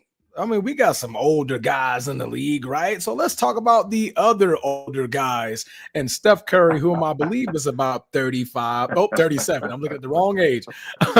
Stephen Curry, 37. Draymond Green, 35. Jimmy Butler, 35. What are the old guys, and where do they stand in the Western Conference? Golden State, the other white meat. You know what I mean? they're like the pork. You know what I'm saying? The other white meat. So Q, I'm gonna let you start off with this one, Sneed. You got the last one. So Q, what do you think about Golden State? Where do they fit in this juggernaut? So same thing with Golden State, real quick, man. I'm interested to see how they put together another year of being able to a full season of being able to play, because when Jimmy came over, they clearly strung together a bunch of wins, like 14, 15, 18 of the last 20 and stuff like that. They were really good with Jimmy added in. So given now a full off season, going into another season, I'm interested and curious to see how they'll look. What I don't like is that they didn't really make any moves in the off season to improve the roster. But I like Quentin Post. I mean, not Quentin Post. Is it? Yeah, Quentin Post, nice player. Quentin Post, and some of the other young players that they have. I like Moses Moody. I want to see Kuminga stay there, but I think that Kuminga will probably be I think it's gone. Give him some minutes and let's see if we can get some trade value built up for him to move him before the deadline. Kind of a player, but I like to see Kuminga stay there and then just figure out how to use him. I think that Steve Kerr's offense just really doesn't suit what Kuminga does, but Kuminga, if Steve will just allow him to play a little bit different than he wants the team to play offensively when Steph's on the court, then it could benefit, them overall. But yeah, it'll remain to be seen kind of what they do. Shout out, Steve. Big baby Chrissy. How about you engage us in the chat? How about that one? Bam. All right, go ahead. Sneed. All right. So the dynamics in Golden State that second half of the year, so after the trade for Jimmy, is really encouraging. You'll say, okay, they're going to get a full year. If there's any adjustments, things they have to tweak around the main three pieces, you can kind of do that, integrate certain players. Yeah. I think they haven't made any moves, Q. No. They lost what's his name, Kevon Looney to free agency. I think he signed somewhere else. Correct. They may have lost someone else, but they haven't added. None. So this tells me they're making at least 1 or 2 moves mid-season. Otherwise, you're saying we're going to run it back. Right. The same way, and you got what you got. Right. If Jalen Green wasn't bad, you maybe don't beat the Rockets. No. So you could have been a first-round exit. I'm just being objective. Right. So if they don't, they're probably making 2 moves during the year if they're legitimately trying to maximize Steph Curry's 37th age career year, right? So because it's him. Like Draymond Green, his age doesn't matter because he doesn't play that way. Right. And Jimmy, his age is a little bit less important than Steph's. Steph's age matters. Right. Yeah. Steph being on the court matters. Yeah. No Steph, no nothing. There's no Steph, no threat. Teams are just locked in. And we saw that firsthand during when Steph Curry went down at the beginning of the playoff run against what was it, Minnesota? Mm-hmm. I believe Minnesota. When they played them in the playoffs, game 1, we knew it was a wrap. We knew there was nothing nobody else could do. Jimmy Butler faded to black because he said Batman wasn't there. Right? I'm Robin. I'm not supposed to be taking this. Ain't my team. Right. So I mean, he looked left and right, and he saw Steph Curry on the sidelines. Yeah, we ain't gonna be able to do it. Yeah, which is a really good point, Transformer, because I like Jimmy Butler playing alongside Steph. I've never been fascinated with the idea of having Jimmy Butler as a number 1 option. I think he's a great number 2 option and complementary to Steph. You know what I mean in that regard. So if Steph is healthy, clearly, you know what I mean. Like that's a good thing for them. But much to Sneed's point, I agree. They didn't make any moves. They haven't added anybody, and so it's like even though I like Quentin Post and I like some of these other guys, and I like the idea of them getting more time, filling in for Kevon Looney, who's gone now, you know, kind of doing some of that's like next man up, as a mentality and as a methodology moving forward. Yeah. But yeah, it's like, bro. So to your point, Sneed, I'll say they obviously are setting themselves up for the potential of having to make some midseason moves. But I wouldn't be surprised if we don't see some kind of a package being put together for them that may mirror that. I'm not saying that on the same level as Karl Anthony Towns and Julius Randle, but they're doing something like kind of like, wow, okay, cool. I didn't see that coming before the season starts for Golden State. They have Kuminga has some trade value. Yeah, they have to do something. Absolutely. They got to do something. Yeah. Yeah. No, man. I mean, obviously, with the Golden State Warriors, the answer is simple. You go as far as Steph go. There's nothing that changes that team other than Steph Curry. When he's on that floor, he's that dynamic. He's that much of a threat on the offensive side of the ball to where when you lose him, you can go ahead and call it a wrap. You can go ahead and call it a wrap. And as these guys are hitting their twilight years, you know, him, LeBron, Kevin Durant, obviously they're going to be, you know, major focal points on their team. So, you know, you lose those guys, man, you're in trouble. I mean, it's just going to spell trouble. It's going to smell like trouble. It's going to taste like trouble. And it's like, God dang it. And like, we see it, you know, we see it firsthand. Kevin Durant's not there. Guess what? We ain't winning. Steph Curry's not there. We ain't winning. Like everything is built around those guys, and the cast that surrounds them is so built around those guys. They're too much of a focal point, man. But that's the Golden State Warriors, man. We're gonna move on. I guess we can talk about the Lakers. We got to talk about the Lakers, man, because you know, if not, man, the chat's gonna go crazy. They want to hear about these Lakers. Chat, stand up. What's good? Yeah, Lake Chat, show. Come on, man. Put prayers for the Transformer in the chat. Prayers for LA and the Lakers and the Transformer. Let's get them prayer hands up. Laker Nation, man. Hey, take over the chat, Laker Nation. I need some help. Come on, coach, hold it down, bro. Lakers about to play.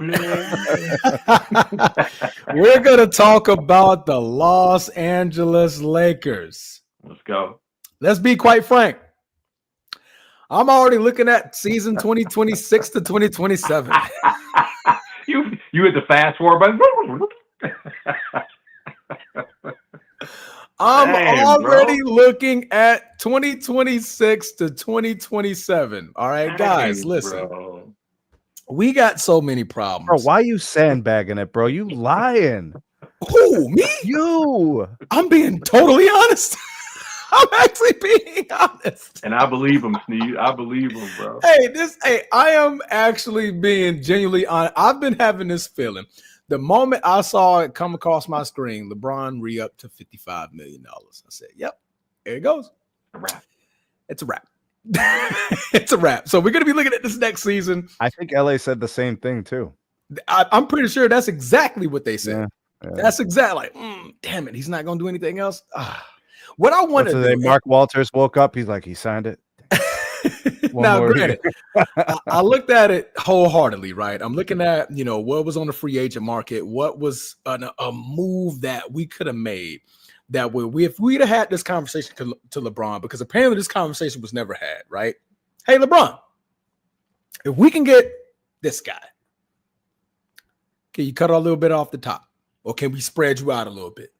Right? Can we do that? That conversation never being had puzzles it puzzles me. Because I'm like, okay, if we never had the conversation, did you guys at least scope the market? Yeah. Did Rob have somebody on like, okay, I got an idea? Because obviously with LeBron on this team, the window is yesterday. Not now. The window is yesterday. The window was 5 years ago. We're behind the 8 ball. Right? Luka Doncic has not signed a contract yet. Man. Even though we're optimistic that he's going to sign because he's picking guys to come there and making it more happy. He's loving LA. He's loving the water. He's loving blah, blah, blah, blah, blah. Okay, but there's no pen to paper. Nope. There's no pen to paper. Nope. Right? We got a 55-year-old man. We have a 42, 43-year-old He was at those same suppers, bro. I'm telling you. First and last. Matter of fact, he was early. He was at the early supper.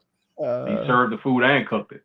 Served the food, cooked it, and brought it out. Right? Crazy, bro. So, I mean, you look at the Los Angeles Lakers, man. I mean, obviously, the team has pivoted, right? We're pivoting to a point to where we're looking at Luka Doncic. Hey, guy, you got it. Right? We're trying to change over that face. But the loom of LeBron James being there, man, it's just a little tough now. It's tough because, one, we're paying the man. Let me see. I probably lied about the number. We're paying him 52.6. Okay, 52.6? Yeah. 52.6 million.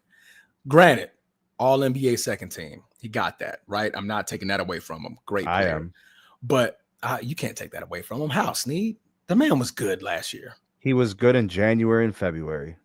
He was really. When do you need to be good to win the team? He was all NBA second team in January and February. Legitimately deserved it. Absolutely. 2 months. Good. Yeah. Yeah, that's good.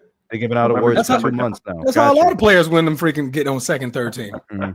What NBA have we been watching, Snead? Nah. What's the criteria? I need to all the guys on third team played full seasons and played really well the whole way. And were either one of those guys better than LeBron James? Yes. Name them. I would rather have Cade Cunningham. I would rather have Jalen Brunson. I would rather have any of the third team players over LeBron last season. Over LeBron last season? Yes. On the team. Yeah. So Cade Cunningham. Yes. Who's good, right? Great player. He didn't play better than LeBron, bro. Let's be honest. Wow. He didn't. Cade didn't? You don't know. He had a breakout. You're taking the success of how Detroit's going, but he didn't necessarily. In January and February, LeBron was all NBA. 100%. When do you need to be that? When do you need to be all NBA? Huh? You don't need to be all NBA in August, in September. You need to be when the rubber meets the road after that All-Star break. That's when you win them. But watch what happens. So he played all NBA for 2 months, and then all of a sudden he was unavailable and hurt and missing games and playing poorly because he couldn't sustain. Right. Those guys leveled up going into the playoffs. Yep. And LeBron didn't? No. Remember he was hampered with his injury. He was fading at the end of the season. Thing? Yeah, he played good. No, Snead's right. Snead's right, Transformer. There's not LeBron or Laker hate.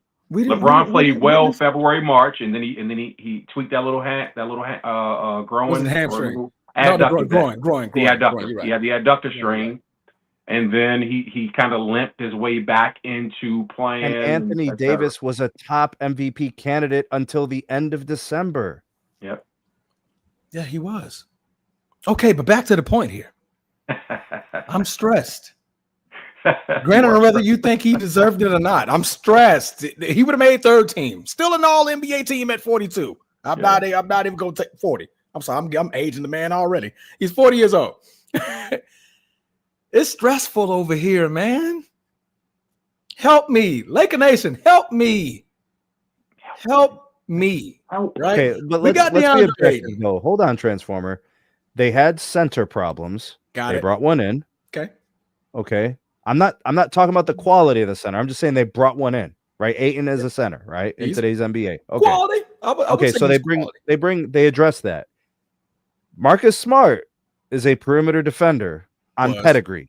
I don't know what he still is. I'm just saying they're bringing him in to address that need. Your main two problems, well, they're saying that Luka is fit. So let's say they fix that too. Okay, now over there though, Sneed. I know he got to come back. I'm with you. I know. I'm with you. Got to come to the land of the fat, man. We here. But JJ Redick is still a problem, and LeBron's age is still a problem. Yeah, the same two things that costed you the series against the Wolves. Well, I'll say, Steve, to add to that as a layer and to transformer stress, the Lakers' lack of depth also is now problematic. Yeah, because losing, I mean, you're shaken free of Shake, right? Shake Milton. You lost. Bro, they lost all the guys they traded for. Q. Yeah. You lost. Like DFS was gone. Shake Milton's gone. Shake's gone. All those guys they traded for, maybe move sort of bring in, trying to shore up the roster last season, are gone. You know what I mean? So are they going to rely on Vando? Can you rely on Vanderbilt at this point? Absolutely. Defensively, yes. It's offensively. But they didn't use him when he was available last year. They didn't even use him. That's what I'm saying. But maybe that was because of a liability. He was a liability. Or maybe that was because they had Black and Mild there playing, you know what I mean, his role. But because Gilbert is called Black and Mild. I never heard that before. Who the hell is Black and Mild? Your man who gone to Houston. Oh, DFS? DFS. It was Black Lip. Nigga called Black and Mild. It's like, look how you just talking Black and Miles all day. That's crazy. He's freaking him out on the bench. He's just freaking a Black and Mild. He right there on the sideline on JJ clipboard, freaking a Black and Mild. That's crazy, bro. Yo, but yeah, so I think that their lack of depth issues. I love the DeAndre Ayton pickup. I love it actually, bro. I love it. I love DeAndre Ayton, man. I'm a big DeAndre Ayton guy, just because I want to see his triumph story. You know what I mean? Kind of take root also. But so I agree with Steve that they addressed some issues, but that DFS defense, they became the best defensive team after January because of DFS. Because Anthony Davis went down with his groin injury, and DFS stepped in and helped them. He gave them some length. He also he stretched the floor some with that three. So it was DFS. Problem. And so Vando hasn't been able to do that since coming back, but that's what Vanderbilt did before he went down with injury a few seasons ago.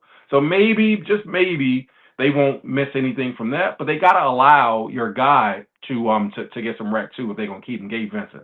If not, you got to move off him and free up some room for you guys. That's what confuses me with this Marcus Smart signing, right? We got him on a 2-year, $11 million deal. Right. Money, I'm not really worried about that.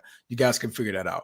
But now you have Marcus Smart and Gabe Vincent, who theoretically play the same position, and Bronny. And I'm not counting Bronny. Bronny's not. He's not in the picture. We really right gonna now. do that right now? Really? being for real here, bro. He's gonna. We'll see him a lot at the beginning, but when the season wanes in, troll, bro. So Marcus Smart and Gabe Vincent theoretically play the same exact position, right? You already got Luke at the 1. You're gonna have Austin Reeves at the 2. You're more than likely gonna have either LeBron or Rui Hachimura at the 3 and hold on, 4. Transformer. Don't overlook this. DFS left LA because he wants a role.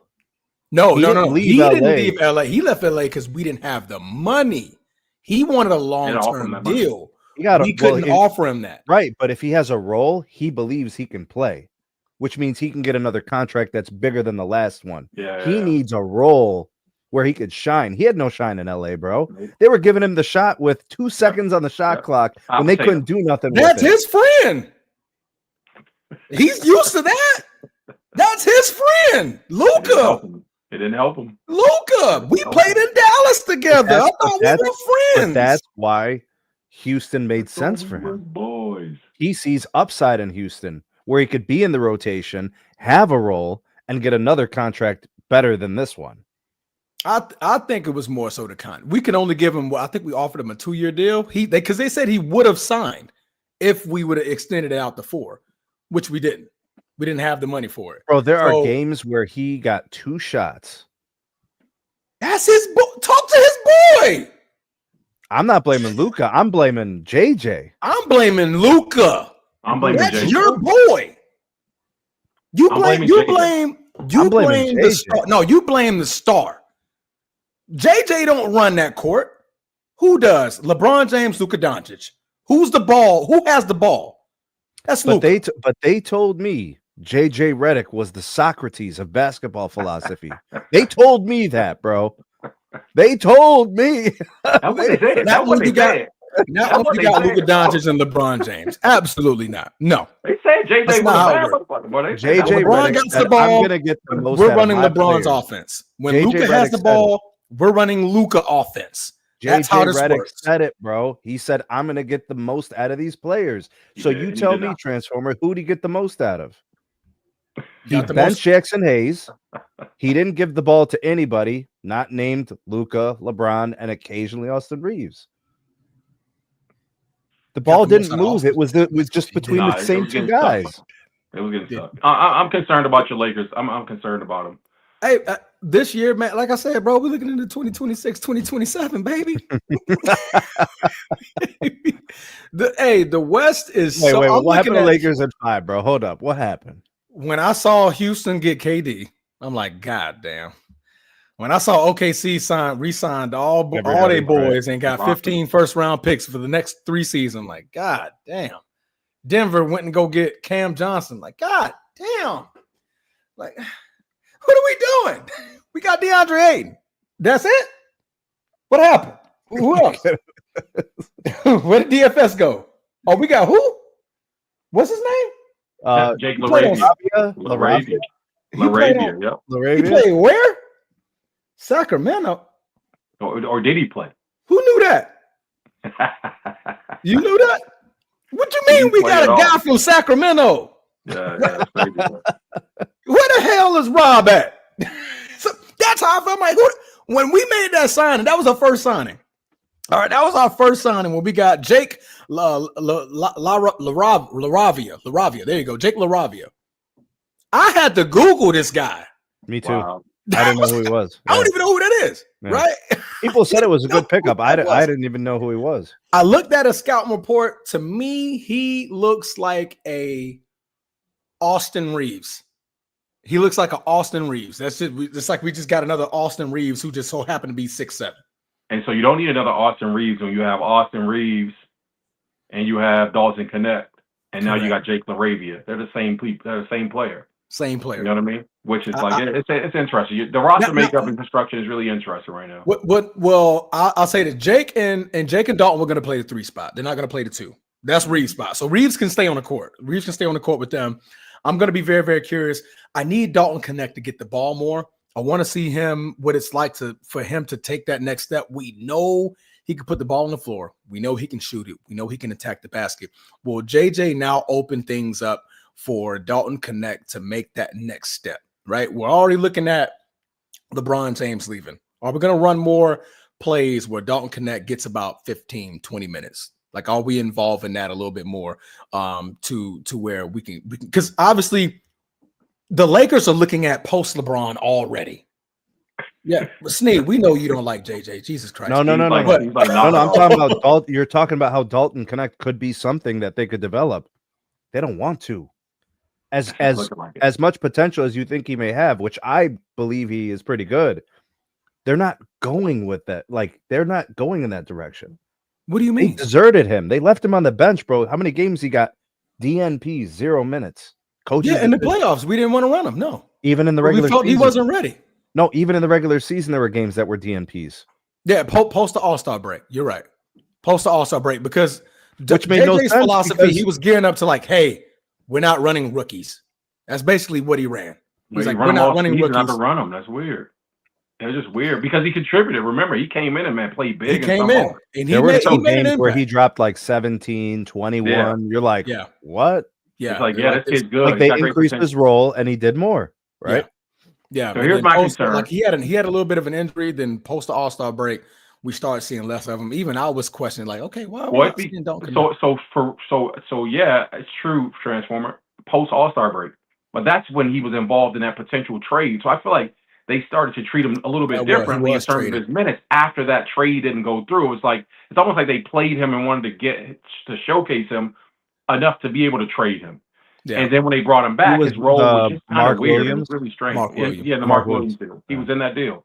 And so after that, his minutes were just kind of spotty and kind of weird. Now that could have been also because Luka's there now and his roles, you know what I mean? Obviously, it's a bit different. Yeah. But what my concern with a Dalton Connect is that, he's being coached by JJ Redick. And so JJ Redick may be trying to turn him into JJ Redick. And he's not JJ Redick. I see what you did there, bro. Yeah, bro. Hey, just man. letting this kid play ball. Let him play. Don't just try to have him spotting and coming around the horn and shooting. Let him play ball. It's like Dalton Connect can actually play. He can actually play. His mid range is a decent mid range. Let him develop it. Let him work on his game. Correct. So yeah, that's my concern with him and the JJ. Good things I'm hearing about Dalton Connect. They said they can't keep that boy out of the gym. I love to hear. So like when you got players, it's like, hey, you seen Dalton? Hey, that man in the gym. He's shooting, right? I think when you have players like that, especially, I'm not gonna say he's younger than him because he did all 4 years playing in college, so he's a little bit older. Year player, a third year player now. He's 24. This is his second season. He was a rookie last year. Season. Okay, so was that Dalton? Yeah, Dalton second. He got drafted last year. Came over Bronny. What I thought. Okay, so you don't know what he is yet. Nope. You really don't. And what he is on another team could be different. Yeah, with a different coach. We don't know. We just know that he has prototypical size for the position. Correct. 6'7", and he could score on some nights. So like that's what you know. That's worth exploring all the time. And that's why every trade request has Dalton in it. Involved. Yes, absolutely. It has him involved. They're like, we want him because we see. Also because they know that Austin Reeves is not movable. Like he's off limits. Yeah, well, no, not really off limits. The biggest thing about Austin Reeves, he doesn't have any time on his contract. So the biggest thing why 2 years, doesn't he? One. Yeah, he has one. So the thing about people don't want to like trade for Austin Reeves, and then he's gonna leave. He just leaves. So they want Austin Reeves to re-sign, and we were trying to re-sign him earlier. I mean, we can. Is he a fourth year? Austin Reeves, roughly around there. No, I want to say about 5 years. Like he's about 5 years. I know he's on. I don't think he's on is he on an extension of his rookie deal? No, we re-signed him about 2 years ago.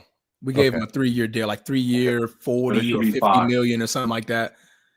It wasn't nothing crazy. Could you double check that one? I want to say it was like 20-something million a year, somewhere around there. We was giving him. Sid Bubba, I watched a lot of Laker hoops this year. I don't really remember plays where Dalton Connect wowed me on defense. I don't remember any of those. No. I do remember games where his shot was butter and he was filling it up. So like if he's getting 10 points in a quarter, you're like, you always explore those kind of players. You're like, this guy just ripped off 4 buckets in a row. Yeah, he can fill it up, bro. Yeah. So in with a second unit, there's value. No. Yeah, there's value there, Sneed, to your point.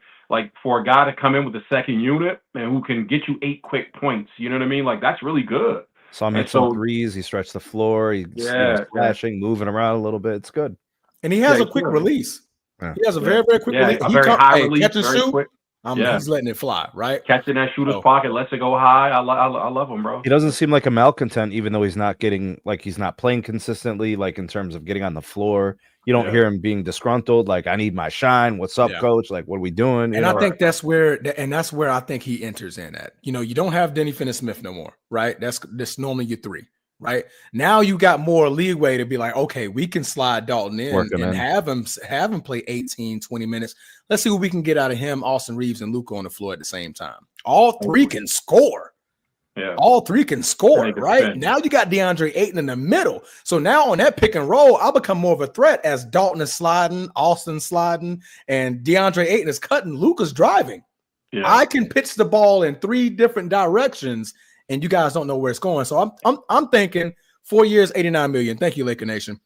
I don't remember him getting cooked on defense though. Like he's not egregious. He wasn't bad. That would have stuck out to me. Yeah, Dalton wasn't because bad. like Luka gets cooked. LeBron gets cooked. Not in AR-15 gets cooked. Yeah. Like that stuff I've seen. Right. So Dalton not in one-on-one situations, Sneed and Transformer. it's his awareness defensively. Yeah. So a He lot of fouled a times lot. being on the floor. yeah, he'd be out of position. Yeah. Exactly, because that's a lack of awareness in game situation. And So that's he'd when be caught out of position and the guy's cutting back door or something like that. It's not like he's getting beat. He's just out of position. yeah. Or he's And when we're running overcommitted yeah. that third man spot where he would have been, that's where we got Denny Finney-Smith, Rui Hachimura, and we got Vando in that rotation because they can defend and they can play defense, right? I mean, and they can score. Right? Highlight that Transformer. Laker Nation's most recent comment. Which one? Highlight. He ain't lying, bro. The most recent one from Laker Nation. Get cooked on the bench. He ain't lying, bro. Wow. Can't get cooked on the bench. But again, to Q's point, it was just being out of position. Yeah, that was JJ's problem with him. Like, I need you to be in position because, like, a lot of the times I look up and you'll see like LeBron saying something to him, like, "Bro, you got to be over there." He should have been the primary on the ball defender. He should have been the guy at the top then.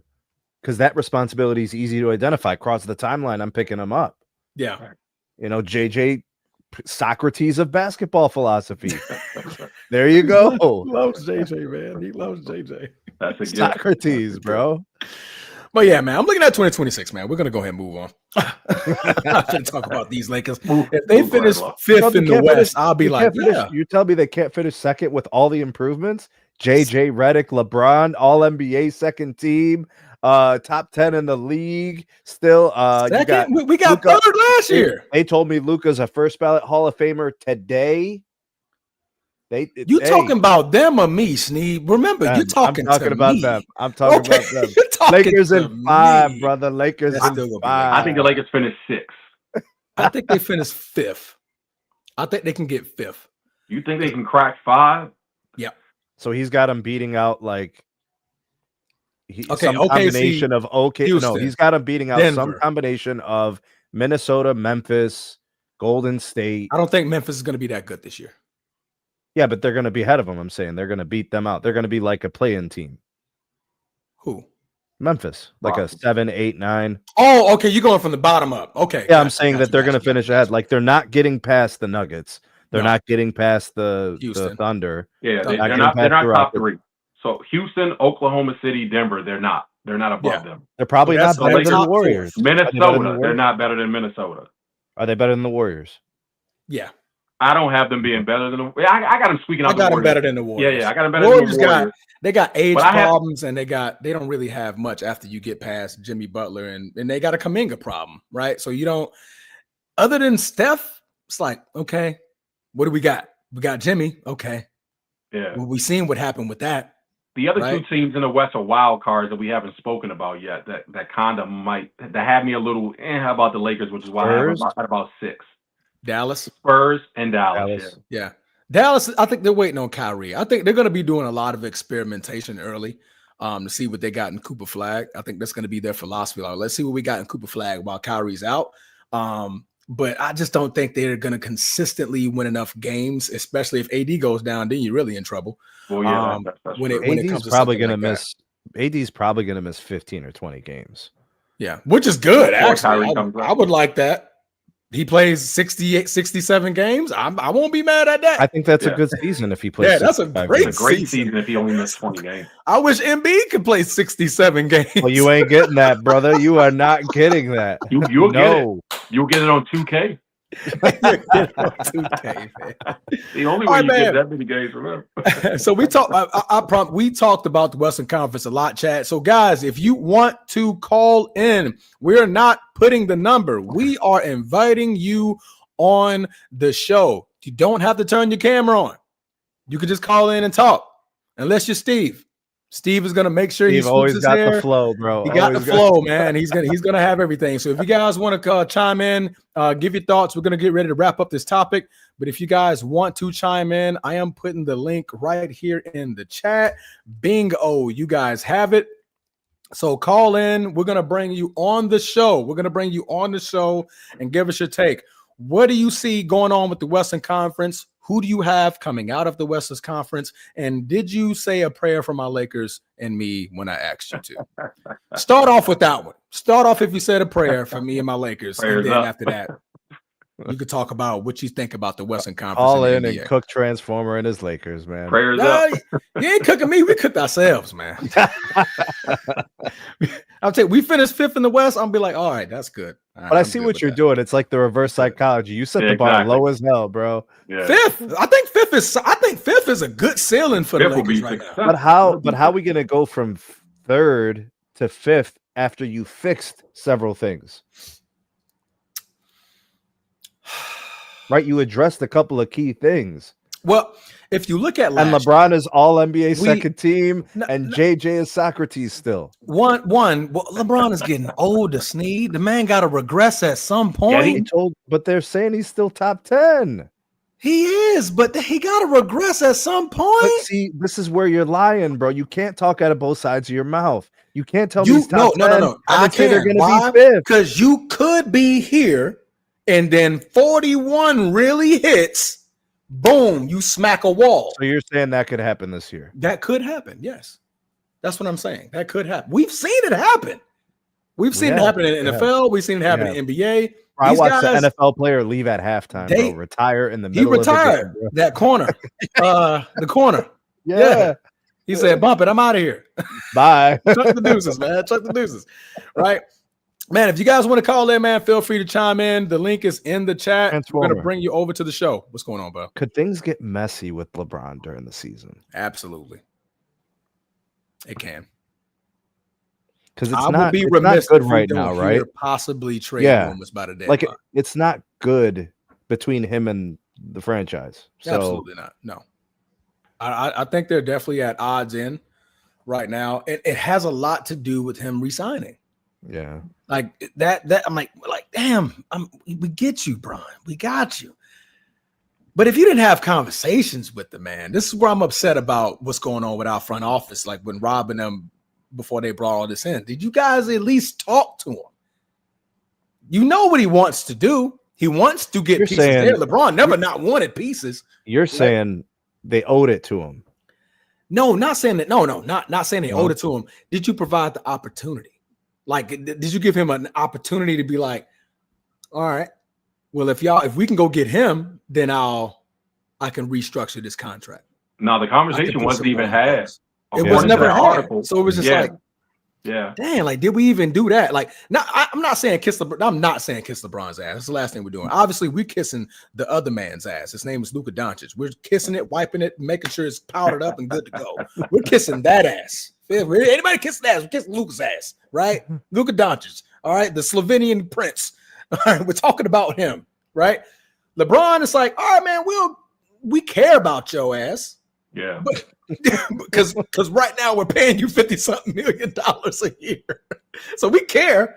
So can we get you down to 40 million and open up 10, 11 million in flex money to where we can go and get another player? But then, hindsight is 2020. I didn't see much that would have changed the needle because obviously Brook Lopez was one of the options, but he did say, I was waiting to see what LeBron was going to do. I didn't know what LeBron was going to do, so I went ahead and signed in Los Angeles. So I know a lot of players are looking at this like, what is LeBron going to do? Is he leaving? Is he staying? Is he going to ask for a trade? But it wasn't based on LeBron's contract, or was it based on where LeBron was playing?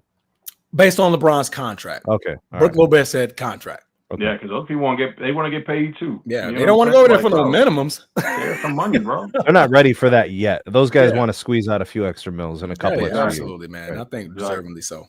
So let's explore that as I guess as a piece, as a layer of the Lakers, right? As we talk about Luka, because I think that it's a big deal for them to be able to sign him to an extension here in the month of August or before the season starts, wherever that window is for them to do so. Yeah. If they don't do that, then you're right, man. The Lakers are just packing it in to just be like, you know what? It is what it is. Let's swing for another bigger fish come next offseason. Yeah. But the way that these players are extending prior to free agency has changed the free agency game. Yeah. So there are no free agencies available, and this was like such a humdrum free agency season because teams are extending. They're smart enough now to extend. Get them out the way. Players.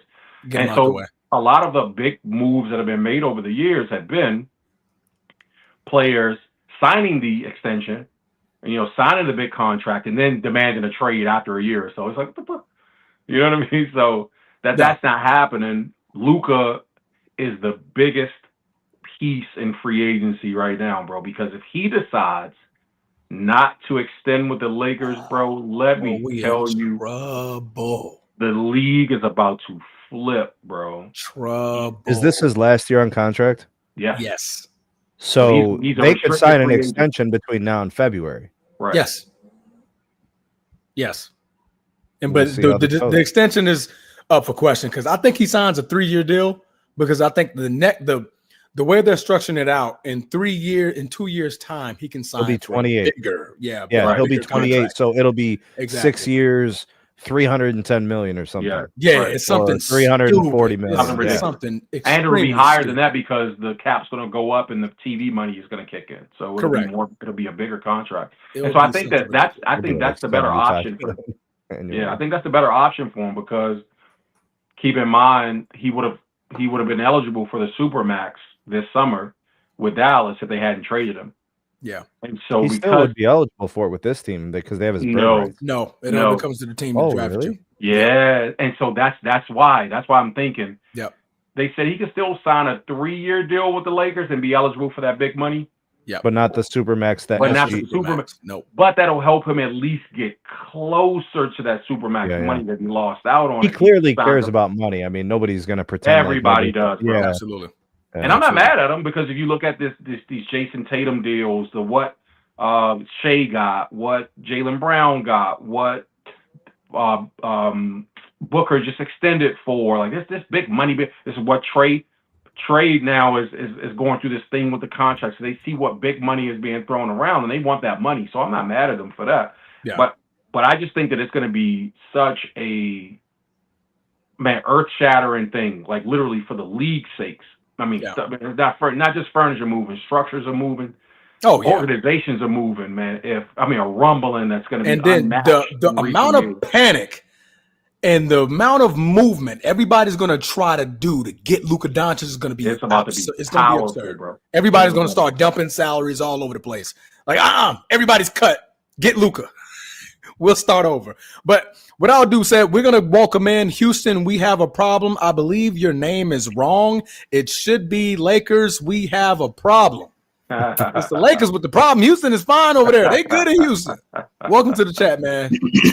Who's speaking? Good afternoon, ladies and gentlemen. Stop switching your name, Brucey. Pick one. Pick one, brother. Hey, man. How y'all boys feeling tonight, man? What up, brother? Man. Highly favored. Great show, great chemistry. I like what I see. Hey, Tell Big Baby Chrissy that. But go ahead. this is Houston's year. This is Houston year. I truly believe that Kevin Durant move solidified them. They already got the coach. They got everything they need. The Houston Rockets, this barring injury, this is the Houston Rockets year. You better believe that. They got every piece they need. They loaded from 1 to 10. And they got the coach. Got a coach. Yeah. They got a disciplinarian that is everybody respect them. Kevin Durant, a good mixture of great young talent and a legend. You got a legend with great young talent. See, KD gonna walk in Houston and average 28-30. Easy. In his sleep. In his sleep. You know, Fred VanVleet, people sleep on him, but he always been solid. He's a champion. You got the great young stud, the defensive stopper. Was it Amen Thompson? Amen Thompson. Yep. Unbelievable. They got every piece you need. Then you got a young power forward and Jabari Smith who can give you buckets inside, outside. He's athletic, he's tough, he's quiet, he don't make too much noise. Then you got a young beast and Şengün. That's the starting five. That's the man. five. They powerful, bro. Like, seriously, this is Houston. Then you got KD. Okay, then you got the bench. Real quick, if anybody, real quick, I know up top they got Steven Adams coming off the bench, Reed Shepherd coming off the bench. What's another? Green coming off the bench. They got center. DFS. The other center. Clint Capella. And they picked up Capella. Yeah, they added depth. They did a lot. We got Dorian Finney-Smith, Capella. Yeah, bro.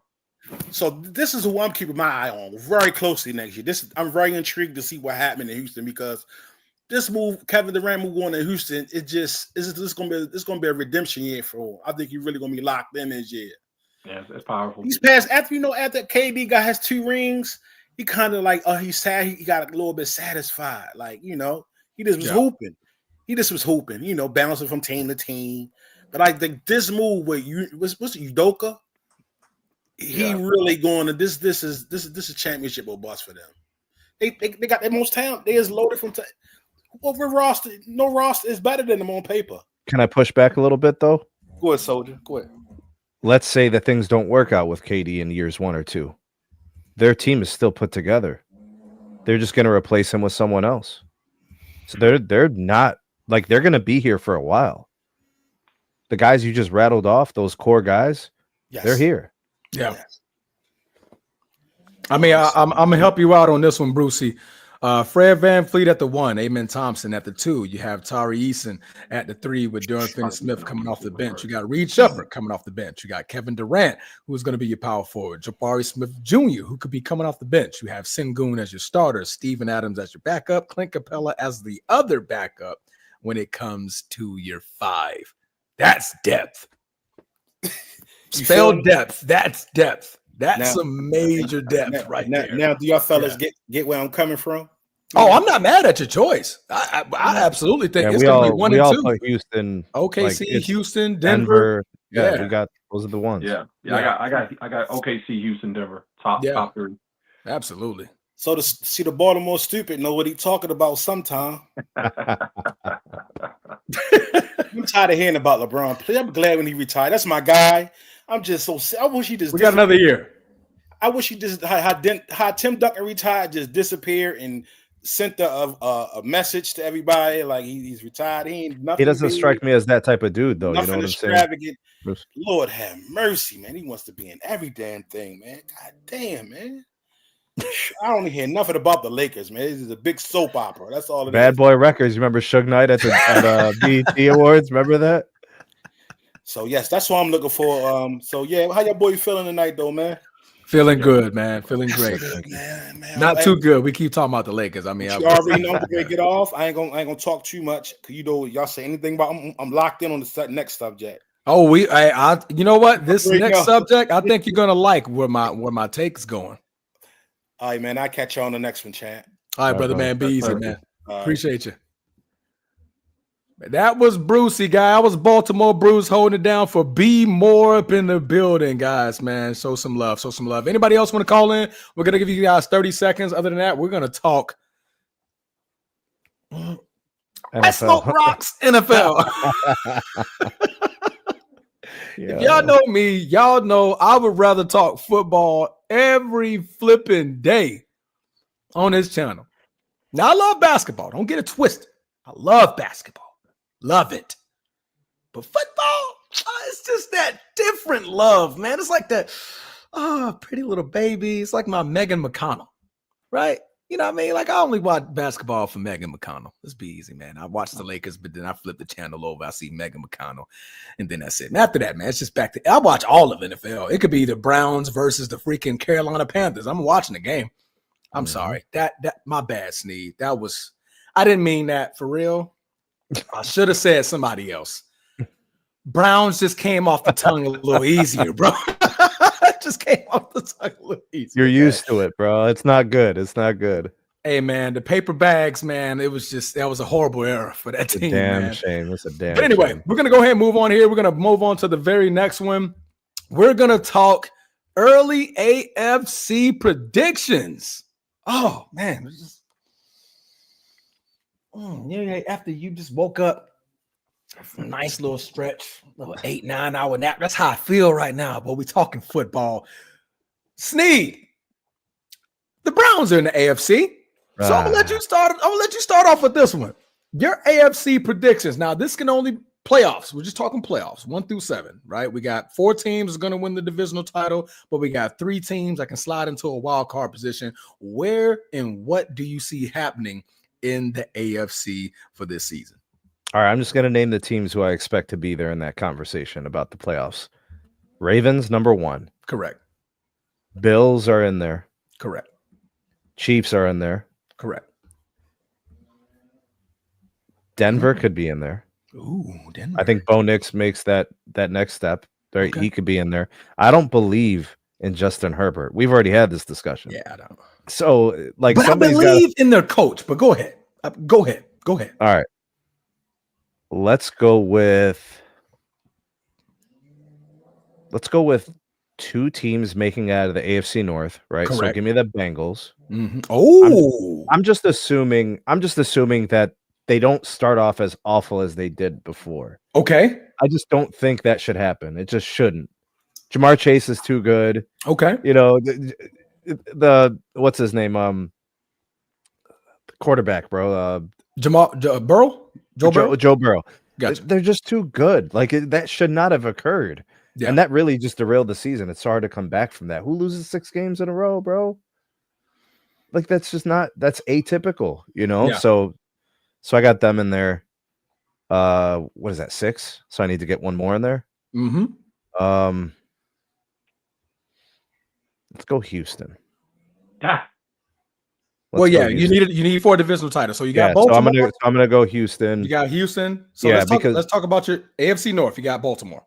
I got Baltimore and I got Cincinnati coming in as a wild card. Okay, so Baltimore's as the first. Cincinnati will be Houston to be a conference divisional title. South, yeah, so that's 2. South. Okay, so that's South. You have the Bills. That'll be your 3, and then you have Kansas City to be in your 4. Mm-hmm. Right. So now you got the Broncos as your 6, and then the Oh no, you already said the Bengals. You need another one. Who did you say? Then I thought I had the. Let's do Broncos to be 6.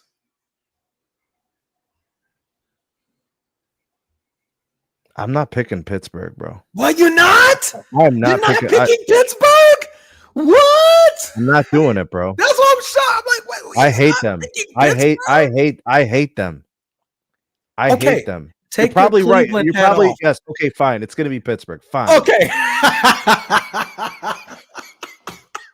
Q, I had to help him.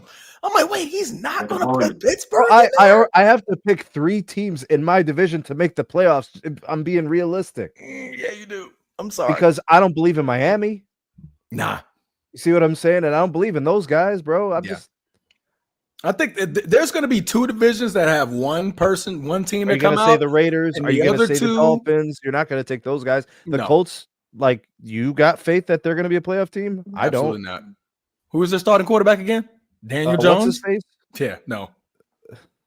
Daniel Jones. That's their starting quarterback. And some of the teams, like, that you wish were more competitive year to year, they're just so far away from being, like, legitimate, like, talent, stacked rosters, like who plays for the Panthers? You can't do anything with that. Who plays for the Jets? Like, yeah, you might have a decent defense, but you know what's going to happen. You're going to lose games now. You think they do something with? I'm just trying to be optimistic, Sneed. Don't give me the snare. So you got all right, fine, bro. 3 teams out of the AFC North, fine, and none of them are Cleveland. Q. Unless Shador gets legendary week 1. You know what I'm saying? He got to get legendary week 1. So you need him to be on that stratosphere that Bronny James Jr. is on in LA. You need that to happen in Cleveland. Man, take over. Be the next thing coming, right? All right, Q. Who you got, bro? So I like the Bills, man. I mean, clearly I got my Bledsoe jersey on. I put it on specifically for this episode. You know what I'm saying? I had to dig through the mothballs, you know what I'm saying, to pull it out. It smells like grandma's house right now. You know what I'm saying? But yeah, Bills, Baltimore, KC, of course. We cannot consider that Mahomes is Mahomes.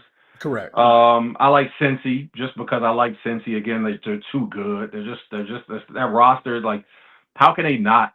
They got to turn the page at some point, right? So yeah. Burrow's got to figure it out. I say the Bills though big because of Josh Allen, so I'm just like Josh Allen's best motherfucker. But from there, that's where it gets kind of. Wait, I said Cincy. I said Cincy 4.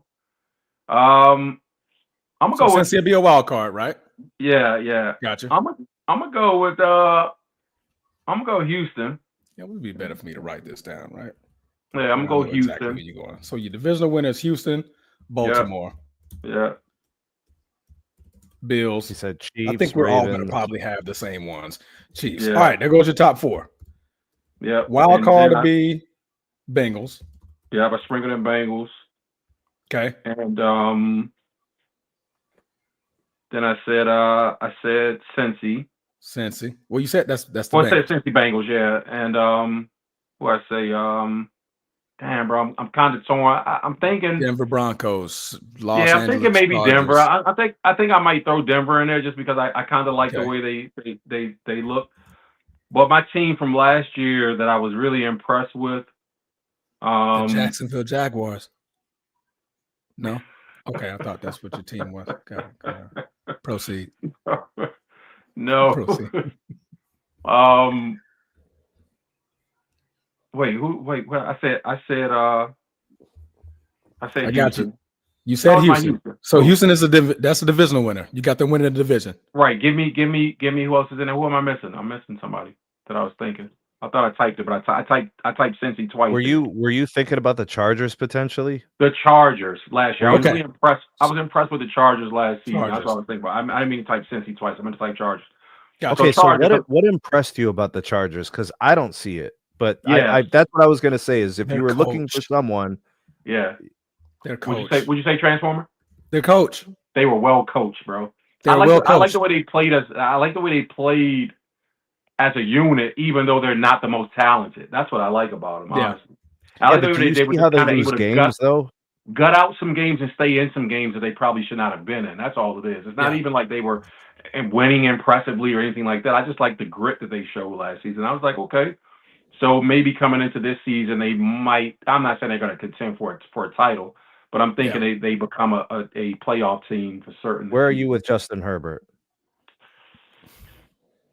Man, got to prove it sometime. Herb got to again. I think that's the theme of tonight's show. Like they got to prove it at some point, bro. He's got to take that leap at some point. Why not this season? I just think that this is the season of the quarterback taking a leap. So I think that he'll figure it out, bro. He's got to, bro. Like win. If not this season, win, bro. So yeah. I think Justin will figure it out. We'll see. You think it figured out? Okay, so we got pretty much you both got the exact same teams. The exact same teams. You got your 4 wild card. I mean, you got your 3 wild cards, and you have your 4 divisional winners. Now let's talk playoffs. Starting with Q. Who do I have taken it? Yeah. Or at least making it. Who's en route to the championship this year? Damn. So depending on seeding, bro, that's a big play. Yep. But seeding notwithstanding, I want to see. I think we'll see. Damn, this is tough. I'll keep it easy. Let's talk AFC Championship. Who makes it to the AFC Championship? AFC Championship. That's what I'm saying. This is tough because while I want to see Josh Allen get over the hump more than anything else, I want to see Lamar. Yeah. So I want to see Lamar beat up on KC. That's what I want to see. That's what I got in my AFC Championship game right there. Seeding notwithstanding, I don't know how the season's gonna play out, but Baltimore KC will be my dream matchup. Let's say that. Okay. Sneed. Bills at Ravens. AFC Bills? Championship games. So Ravens will have the top seed, and the Bills are going to be coming in. Yeah. Okay. All right. So we got both of your matchups. Who wins to get to the Super Bowl? Bills 24-21. Dang. And I'm not mad at your pick, Sneed, because I got my Buffalo. So your guy is Justin Herbert right now. You're saying he needs to take that step. I'm saying Josh Allen needs to take that next step. Josh got to take that lead, bro. He's got to.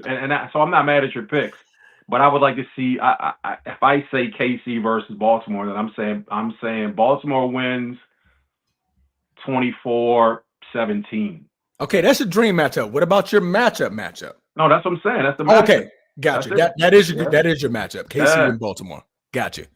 I like both of you guys. I like Baltimore. I like Baltimore squeaking it out. I like to see. I like them competing for a championship this year. Bro, you know how good that would be for the league for Josh Allen or Lamar Jackson to finally win it.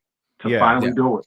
Yeah. That's why I said I'm not for mad Josh at your Allen. I think he's been close, right? The AFC Championship. He's been in the game last year. Yeah, so he's been there once. Yeah. Lamar's like a theme. Yeah. Yeah, he's like Lamar getting over the knocking hump at the would be door like huge, all bro. the time, like MVPs. You know, It's like a step. He takes a step every playoffs. It's like, okay, made it to the playoffs. Now I got to win a game. and when All they right. Then lose he in the wins a wild card playoffs, game. Okay, everybody's questioning him, bro. Yeah, They're not because questioning. the previous playoffs had something to do with him. He either made a mistake, and it's not like the entire game was bad. That's not what I'm about to say about Lamar Jackson. The entire but game I remember some moments where it was his play, and it was something he did, or fumble, right. like that was a bad time for that fumble to happen, or that pass to be thrown just a little bit over the top. And granted, he still comes back in those games to where he's making it a game, he's making it a shot. He's not bowing out to nobody. Lamar Jackson. And one more thing, Transformer, right? Who's got more talent than the Ravens? Nobody. So but that's where I get to my synopsis. I do have 3 teams coming out of the AFC North. Dang. I do got it.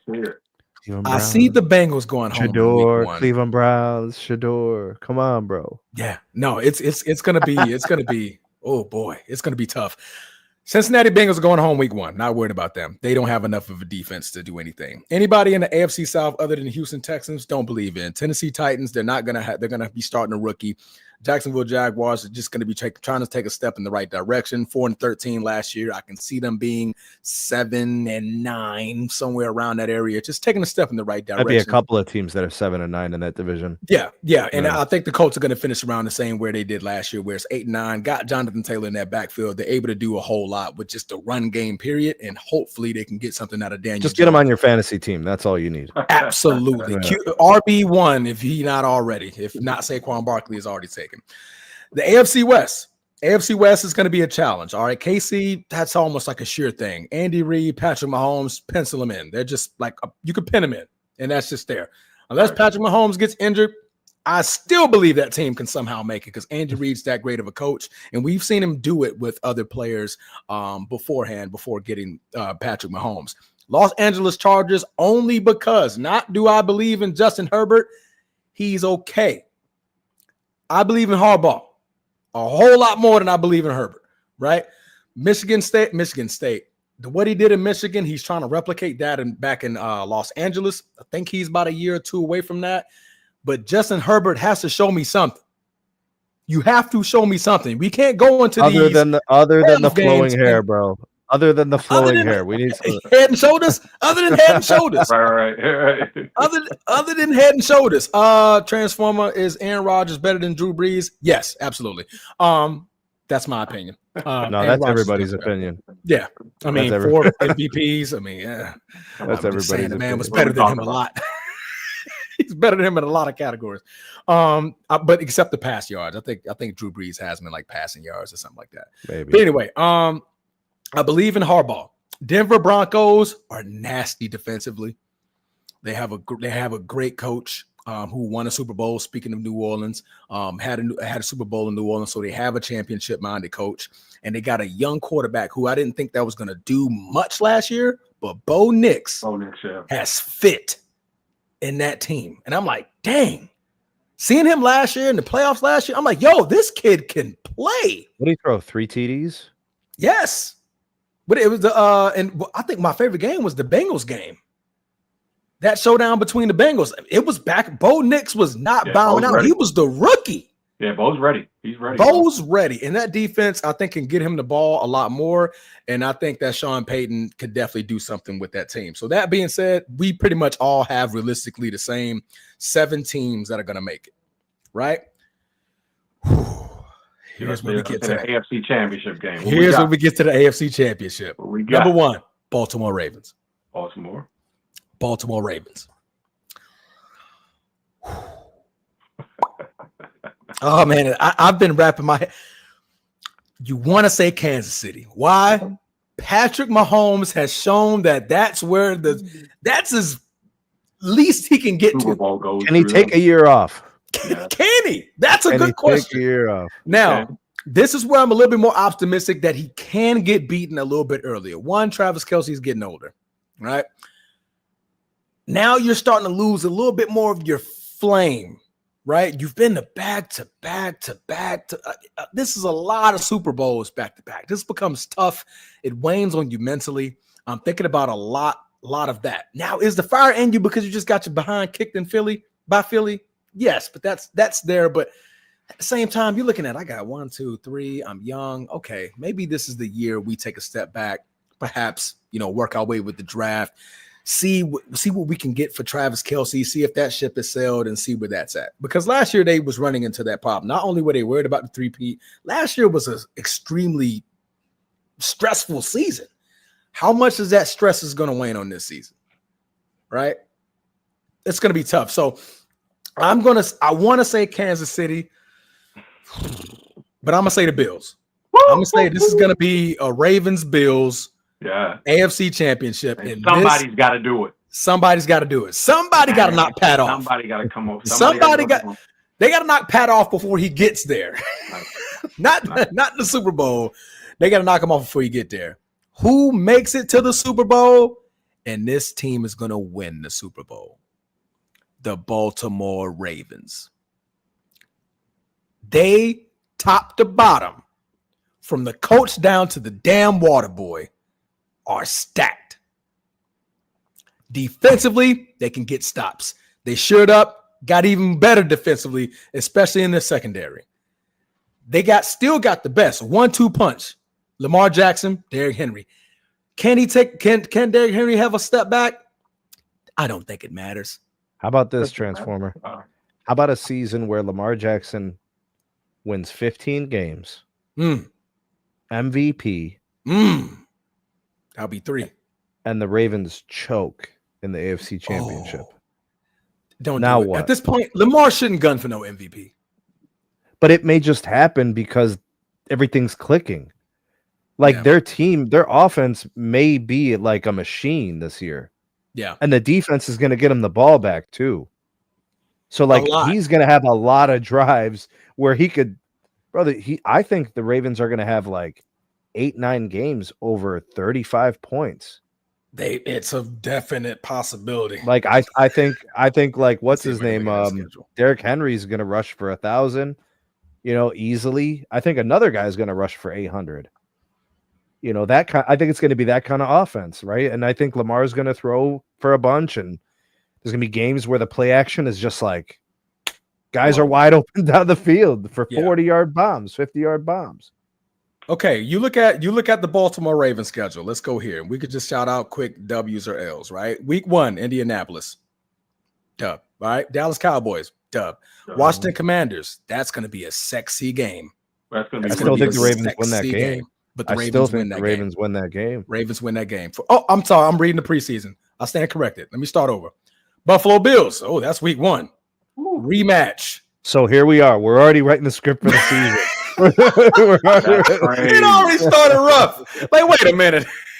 Week 1, the rematch. Rematch. Wow. Week 1 rematch. If you guys don't know, Buffalo won last year to go to the AFC Championship game to play Patrick Mahomes. Didn't they win it in the last possession? The Bills? No, Lamar couldn't get it in the last possession. Oh, okay. That was the Mark Andrews drop, I believe. Wasn't that the last possession? But the Bills scored on their last dropped the ball. Yeah. But the Bills scored on their last possession. I believe they had the lead the whole time. So they didn't. I want to say the Ravens was trying to make a comeback. Okay, I want to say. Okay. Yeah, I think that was more. Correct me if I'm wrong. Lovin Aries or Baltimore Bruce, correct me if I'm wrong. I believe the Bills had like a 10-point lead, and I think Lamar was trying to track it down. And I want to say in order to tie it, that was the Mark Andrews drop. Take the lead. Yeah, I think that's what it was. I want to say that's what it was. But anyway, that's the rematch. So week 1, we're already starting off with fire, right? I think they come in and they try to redeem themselves in week 1. Cleveland Browns. The Detroit Lions. Detroit Lions. Do we got Detroit can give them problems. Detroit can be a tough game. Ella Dub. But damn, do I think they can win that game? I'll take the Lions in that game. They're on the road. I mean, they're at home. Yeah, I'm gonna take the Lions. You're gonna take the Lions at Baltimore? In Baltimore? They're in Baltimore. Mm-hmm. Early season, so weather's not a factor. No. It's on the grass. I give the edge to the Ravens on that one. It's a Monday night. I think I will be waiting It'll be like 30 minutes pregame. I'll be right in front of the TV, bro. Okay. Then it gets to Kansas City at Kansas City, Baltimore. I take the Ravens. Take the Ravens. Okay. Houston Texans, week 5. Ravens. Los Angeles Rams, week 6. Ravens. Week 7, bye week. Ravens. Week 8, Chicago. Dub. Ravens. Week 9, Miami. Dub. Ravens. Week 10, Minnesota. Dub. Ravens. Week 11, Cleveland. Ravens. You don't think they can lose one? Like 11-1, bro. Yeah. I said they were going to win 15 games, didn't I? Yeah, you got it. Okay, keep New York going. Jets, 12. Jets. Dub. Okay. Jets? No, I'm joking. Oh, okay. I thought He's trying to throw you off your game, bro. Okay. Okay. Now, week 13, Cincinnati, a shootout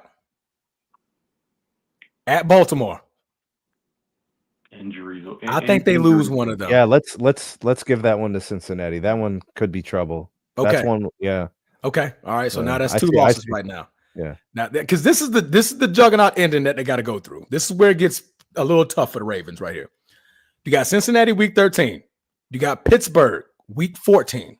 Give me the Ravens. So that's back to back where they got a 10-day break. They're going to have a Thursday night game from Cincinnati. So 4-game layover from the Jets. Are going to play Cincinnati on a Thursday night, 4 games after being played. They get a 10-day layover to play the Pittsburgh Steelers at 1 o'clock on a Sunday. We got the Ravens. The next Sunday, they play the Bengals again at Cincinnati. Ravens. Mm-hmm. Then they go to New England. I'm pretty sure they can mop up New England. And they end the season. Oh, no, I'll take that back. They don't end the season. Week 17, they play Green Bay at Green Bay. End of the season. Yeah. At Lambeau. Ravens. Yeah. Ravens. At Lambeau in January. Ravens. That one's tough. Ravens. Shut up, Q. Let him Ravens. talk. Thank you, Laker Nation. Is that the final game of the season for them? The Packers? Possibly not. So no, that's not going to be the final game. The final game is going to be Pittsburgh. So I think this is where I get it. They're going to be looking so far ahead at Pittsburgh because there's going to be a battle for that division. They're going to need to possibly win at Green Bay, but they got to travel from Green Bay and then go to Pittsburgh. But if they beat Green Bay, then they don't need to beat Pittsburgh. They're probably going to have the division locked up at that point. Do you think so? 100%. You think so? Yes. I have to have it locked up. They're going to have it locked. If they beat Green Bay, they're done. The seasons, they locked it up. They're probably the number 1 seed. If they lose Green Bay. Well, then it's a different story. They could probably have to shellac Pittsburgh. Right? They're going to win the division and they're going to want a bye. Okay. I like it. All right, I like it. I need to hear it. I just need to hear it. So the Baltimore Ravens will be the number 1 seed. There's a version of this where they got 15 wins, but it's probably more likely they 13. win 14. I think 13, give or take. You know, everybody has that one game where it's like, oh man, you're playing the freaking Rams. Okay, so then you got 14 or 13? 13, 14. 13? Okay. 13, 14. Yeah. 13, 14 wins. Right. All right. Oh boy, this is tough, man. Let's get to the Bengals. Let's think. Do they have a shot at being the number 1 seed? Let's see. Their schedule. Boy, this is if they split with Pittsburgh and they split with the Ravens, that's 2 games. That's the only way they have a chance to win that division. They need splits. They need to take the 2 from Cleveland and they need to split with Baltimore and split with Pittsburgh. The Ravens you're talking about. I'm talking about the Bengals. You said they were gonna Bills. Oh, Bills. I thought you said Bengals. Yeah, no, Bills. I mean, the Bengals going to be a wild card team with 9 to 10 wins. The Bills' problem is only going to be when they go out of conference. Yeah, that's it. Whoever they're playing, those out of conference division, whoever that is, because they're playing the Dolphins twice, they're playing the Patriots twice, they're playing the Jets twice. Yeah. So like softer schedule for that's sure. That's a lot of games you anticipate they could win. Yeah, I agree.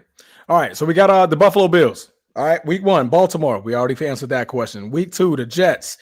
Week 3, Miami. Week 4, New Orleans. Week 5, New England. Week 6, Atlanta. Still no loss yet. I don't see a loss with the exception of Baltimore. So they're 5-1 at this point. Week 8, Carolina. Week 9, Kansas City. They always seem to beat Kansas City in the regular season. So right now, Bills still only got one loss. At Miami in November. No, it's hot. So Miami could win that game. They're gonna feel like they're on vacation, bro. Yeah, coming from Buffalo to Miami. yeah, it's hot outside. Oh no, man, that might be a good one. That might be a good one. Tampa Bay Bucks. Ooh, can the Buffalo beat Tampa Bay? Tampa's a good team. Oh, you know what? November in Buffalo. Yeah, I think they can beat Tampa Bay. Buffalo. Oh, yeah, they're going to be in Buffalo. All right. So right now we still only got one true loss. They're like 8 wins, 9 wins at this point. Yeah, we're at 10. We're at 10 wins. Houston Texans. That's gonna be a tough game. That's gonna be a tough game. That's gonna be a tough game. We giving them an L or dub? I give them a dub. Give them a dub. You taking the Texans? Houston? You got Houston. Texans, yeah. Okay. Now they got to go to Pittsburgh. I think they'll take Pittsburgh. Think they'll take Pittsburgh in Pittsburgh? I'll give that win to Pittsburgh. You get that one to Pittsburgh? All right. Yeah. Cincinnati next. Joe Burrow versus Josh Allen. I'm gonna go Buffalo. I got Buffalo on that one too. It's good. Right. That's gonna be a pick 'em, by the way. Yeah, that's gonna be a tough game. You know what I'm saying? That's gonna be a close. That's the second matchup, right? Mm-hmm. Who against Cincinnati? Against Cincy. No, they play them once. This is Buffalo. They didn't play them once. Yeah. Oh shit. Well then, yeah, shit. That's gonna be a pick 'em, but that should be a really good fucking game. Oh yeah. Absolutely. That's another one where I'll be at the TV 30 minutes before, standing there waiting for it to start.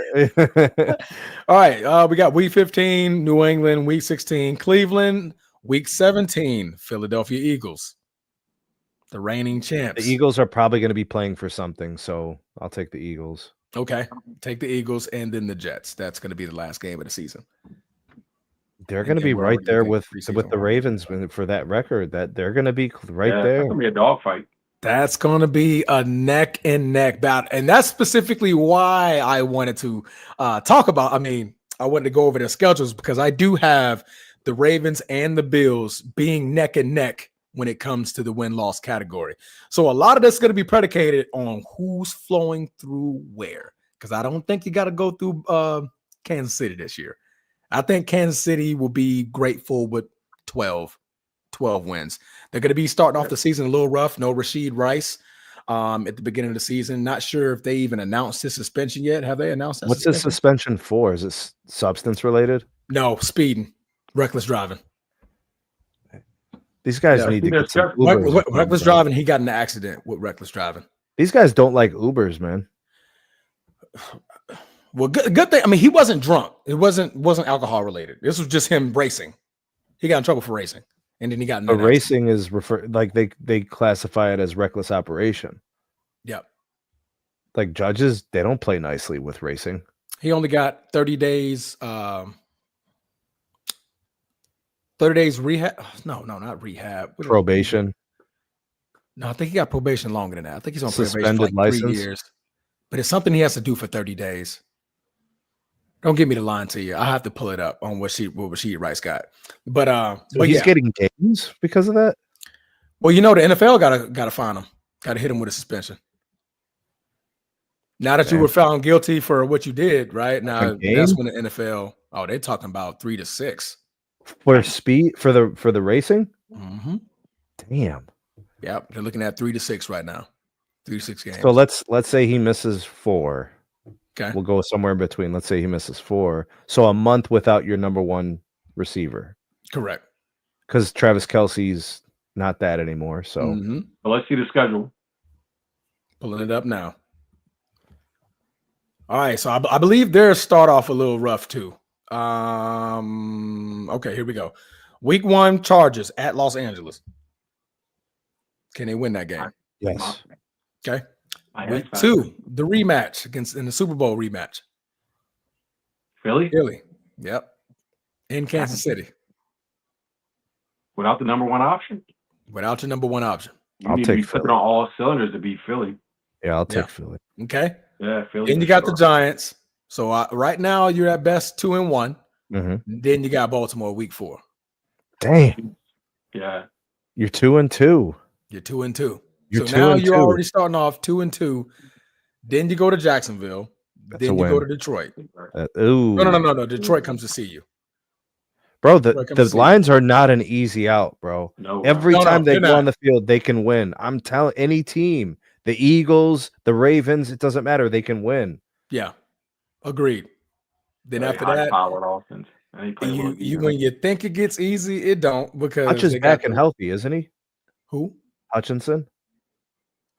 Not yet. I don't think so. If he's on the physically unable to, I want to say they put him on a PUP list, did they? Did they? So he'll miss the first 5 games or whatever? I believe so. What's his first name? Aiden Hutchinson? Yeah. That's a good question. Aiden Hutchinson. Dude's a beast, bro. Oh, they talking about long-term deal. They ain't even talking about his injury. Yeah, because he's like 24. He has been a full participant in off-season workouts and reportedly exactly where he needs to be ahead of training camp. They're not going to hold him out. Oh, no. By then, he's going to be, he's fully cleared. He was cleared a while back from a broken leg injury that caused him to miss the 12 games. So he's fully cleared to play. It doesn't sound like it was one of those Alex Smith injuries. It sounds like it was just like a femur standard break, healed good, and he's back. Yeah, I think it was his tibia. I want to say it was his lower leg? his fibula. Yeah, it was his tibia and his fibula. Those can be complicated if you get a weird break, but doesn't sound like it's. I want to say I think both bones were clean. I don't think there was like no mini fractures and nothing like that. Good for him, bro. Good for him. Yeah. We've seen some nasty breaks in this league. Absolutely. Good for him. The dangerous ones are the ones where the bones crush. Yeah. When the bones get crushed, those are the ones that's hard to come back from. But when you get a clean break, you're praying like, God, let that be a clean break.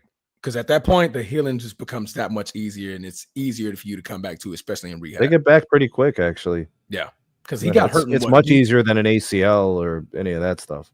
He got hurt in week 6 of last year, and he's been fully cleared already to come back for the next season. Yeah, they're ready to compete, bro. They're looking to get back to the NFC Championship game. So correct. The Lions are not playing, bro. No, absolutely. So that's possibly a 3-3 record by week 6 for Kansas City.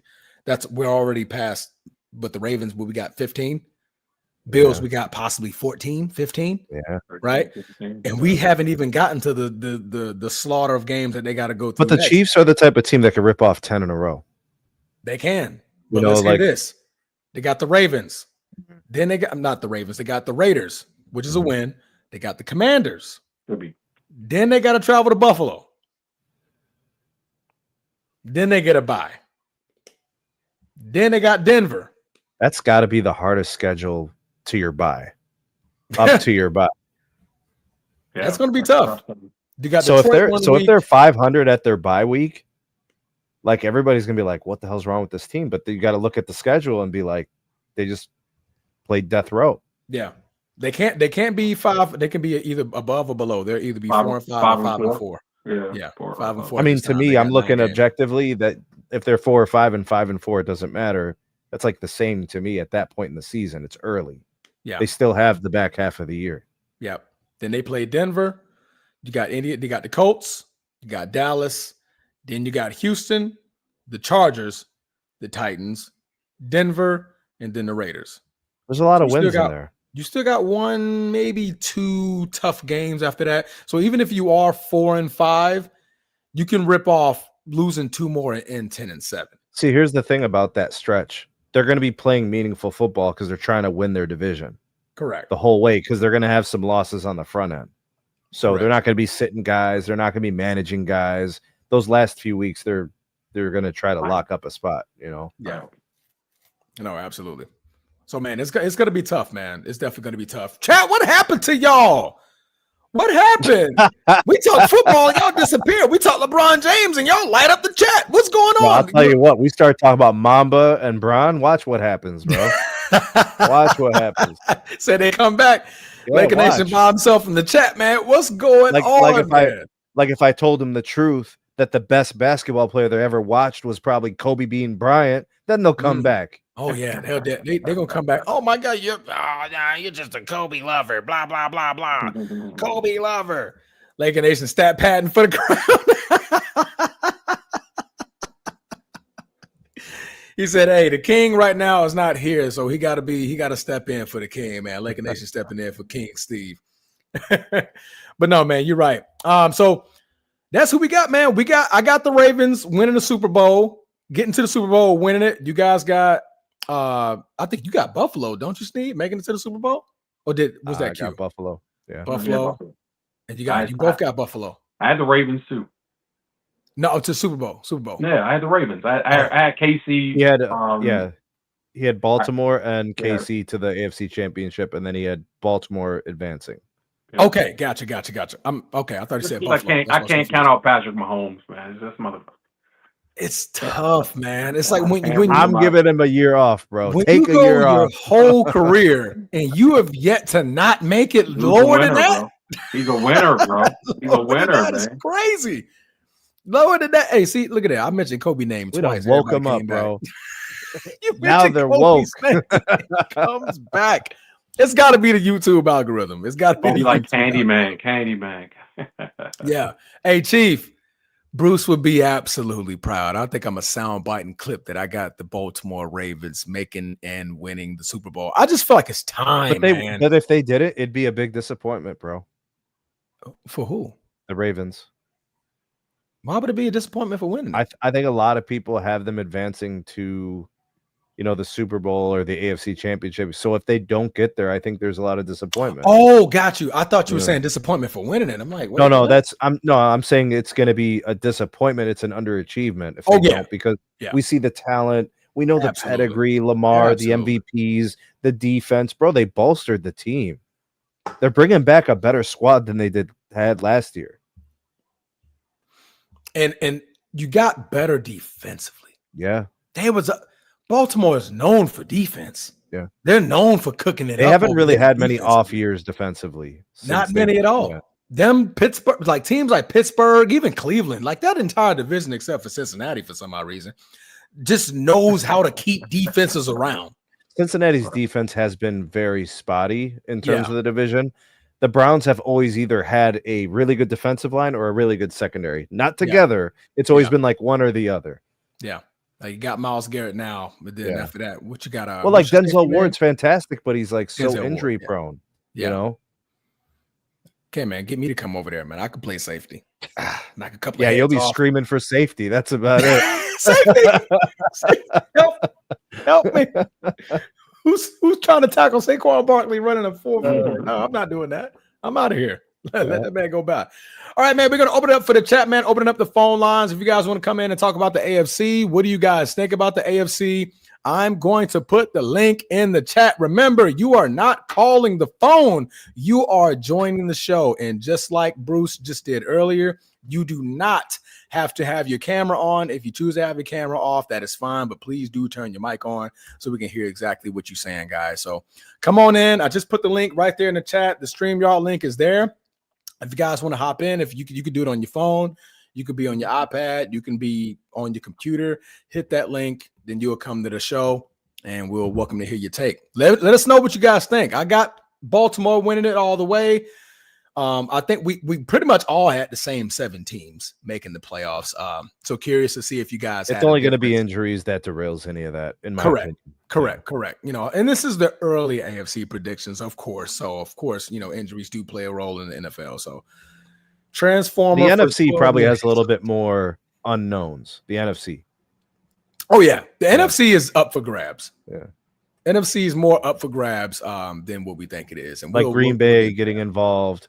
Because Jordan Love, and you're just assuming that some of those guys are stepping forward. The Rams, I think, are going to surprise some people, in my opinion. With Devontae Adams, that's a good addition to that receiving core. With Puka Nacua, that's going to be very, very. That's probably the best. Is that the best receiving group? I think you still give it to Cincy. Yeah. You got the Triple Crown winner, and then your backup is pretty much a freaking starter. He's a number one. Once in a while, it happens in the league like that, man. Yeah, Transformer for $12 million. Solo tackle Saquon. Absolute. Boy, I'm trying to take his head off for $12 million. I may end up in the hospital, but I'm trying to take his flipping head off for $12 million. You're gonna say I'm ready, and he's already have passed you. I don't know what you're talking about. First of all, I'm going to think that I'm already trying to tackle him, not knowing that I've been asleep. for 3 hours, and I was dreaming that I'm about to tackle him, and it just took that long because I've been knocked out. He been ran me over. I'll tell you what, bro. One of the most unique talents I've ever seen, man. Him, guys like AP. Yeah. Marshall Faulk was really special. LaDainian Tomlinson, just unique players, football players. Yeah. The thing about Saquon, nice guy, like really dynamic in terms of his ability, like physical abilities, but he's pretty tough too, man. Gotcha. A lot of people don't give him his credit, but he's a tough player. I just, because of the injuries and stuff, I think some people might think he's soft or whatever, but you can't help your injuries, bro. You can't. All right, Baltimore Bullies is back. Let's bring in Stupid. I know this is Bruce. Stupid. Brucey, what up? Brucey, what's going on, man? What's going on with y'all boys, man? What's going on, Stupid? Hey, man, you already know what I'm about. It's Super Bowl bust this year for us. Correct. Period. I think for the next 2-3 years, it's the same. For the next 4, we got a nice window because we got talent from top to bottom, offensively and defensively.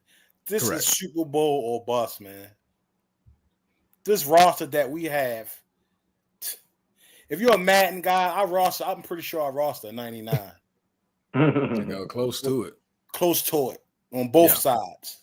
Yeah. Like this is video game shit that we putting on the field this year, man. Barring injury. But man, playoff time, the wind always blows somebody else's way, don't it? Ooh, or the fumble just goes into the wrong hands. Go in the wrong hands. Or the call goes the wrong way for us. Depends where you're standing, bro. Oh man, I'm just damn anticipation. Like it's just amazing. Like I just can't wait to see it, man. Like we starting off with Buffalo, then we go to Detroit, then we got to play KC, then we got the Rams. You got somebody else too in that little pocket. We play KC, Detroit, and the Bengals. Like our first 5 games are huge. Yeah, let me. I think your first 4 for sure. Your first 6, you got. Wait, no, you're talking about the Ravens. I'm sorry. Yes, I'm looking at the wrong one. Yeah, you got Buffalo, Cleveland, Detroit, Kansas City, Houston, Rams before you bye. Hey, I'm gonna be objective. Those games go either way, man. All those teams got better. All those teams are good, and every team put forth their best effort when they play against us. So those games gonna be tough. But I think you're so defensively strapped that you're gonna have the ball in Lamar's hands a lot more. And when you put the ball in Lamar and especially Derrick Henry, don't forget that he's wearing down everybody on that defensive line. And what does Lamar do right after that? That big old 50-yarder. Hey, Bruce. Yeah. What do you think about a couple of like disappointment games early in the year? Like, let's say the first 4 or 5 games, there's a couple of stinkers. Do you think that could be good for Baltimore, where it kind of like helps them realign their focus and that sort of thing? It happened last year. We started off 0-2. Remember? That's kind of what I'm thinking. Is like some kind of a moment where it's like, "Yo, are we sleepwalking? What are we doing?" Hey, Sneed, I like your optimism. We ain't going 15-1. I more realistic 12-5. I'm going 12-5 more realistic. That's like I think I have them winning 13. The bottom is 13, no lower than 13. Yeah. So man, hey, listen, man, and we living in the golden time of great young quarterbacks, man. It's a beautiful thing to see. The competition in the AFC, all the great young quarterbacks, Burrow, CJ Stroud, That's all like Houston. Man, we in the golden era of football right now, man. It's a beautiful thing to see. But like I said, it's Super Bowl bust. No more mistakes in the playoffs. Like I say, I'm sorry. I blame Mark Andrews for us losing this time. I ain't gonna blame Lamar, but I'm sorry. Mark get the blame. Caught that 2-point conversion. I'm sorry. Is he still on the roster? Is he still on the roster? Huh? Go ahead. Is he still on the roster? Yes, he's still on the roster. And he got a fumble in the middle of the field. Man, I don't even want to get too deep to that game. Yeah, that was crazy. That was a crazy game. That was a crazy game, bro. He absolutely blew that game for us. But that happens in those kind of games, bro. Yeah. when it's all on the line like that, that happens to certain players. Yeah. But now, Bruce, correct me if I'm wrong. That drop, that was to tie it, right? Y'all was coming from behind. That was the time. We was coming from behind. Snow in Buffalo in February. Icy conditions. Lamar MVP drive, man. He dropped the ball, man. In the series before that, he fumbled the ball. So back-to-back play, man. It was heartbreaking, man. So, but like Sneak said, you could go 15-1 and you're still losing the playoffs. And it happened. It happens. You can go undefeated and lose in the playoffs. Yes. One more thing. It was a Super Bowl, but don't sleep on Aaron Rodgers this year. I'm just saying. I'm a football guy. I love football. If that line protects him and he gets time to throw the rock, I'm a football guy, man. Look, he still got the arm. He threw for 28 touchdowns last year. It was an ugly 28. It didn't stick out, but he threw for 28 touchdowns last year. 12 interceptions. I got him making the playoffs, but it's the playoffs, man. I think they get knocked off by the Bills or the Ravens if they run it, or Kansas City if they run it. Your call was beautiful, bro. I'm gone. Now you're just reaching, bro. I'm set. I mean, you're a Pittsburgh guy? No, he is not. He is a Brown. Paper bag. I mean, Cleveland Brown. My bad. Cleveland Brown. One more thing before I go. I pray. I want Shador. They should let Shorty start. Let him play, man. Let him. I think they should let him shine. I think Flacco starts like 1 or 2, 3 games, and then after that they try to get Shador in there. All right, man. Go ahead. Go to the next topic, bro. I hit y'all back, brothers. All right, bro, man. Take it easy, dog. Take it easy. Told you. That was stupid. Man, he got some of the best calls, bro. He really does have some good calls. Absolutely, man. Steve, man, welcome back, bro. Welcome back to the chat, man. They missed you, man. Laker Nation was definitely holding it down for you. Yo, Steve. He had to hog it for a minute. Yo, Steve. We need you to call in.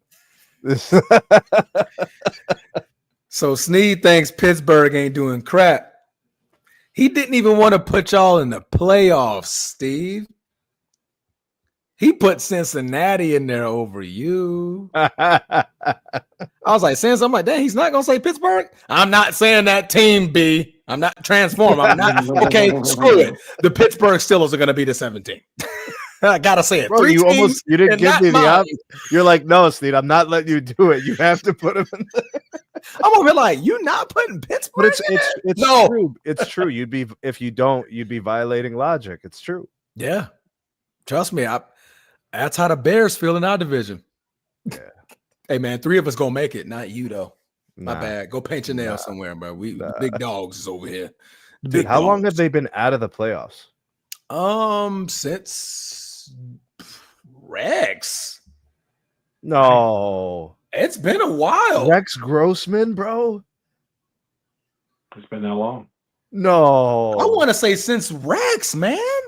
I don't think they've been to playoffs since Rex Grossman. That's like 1 year after Jay Cutler, bro.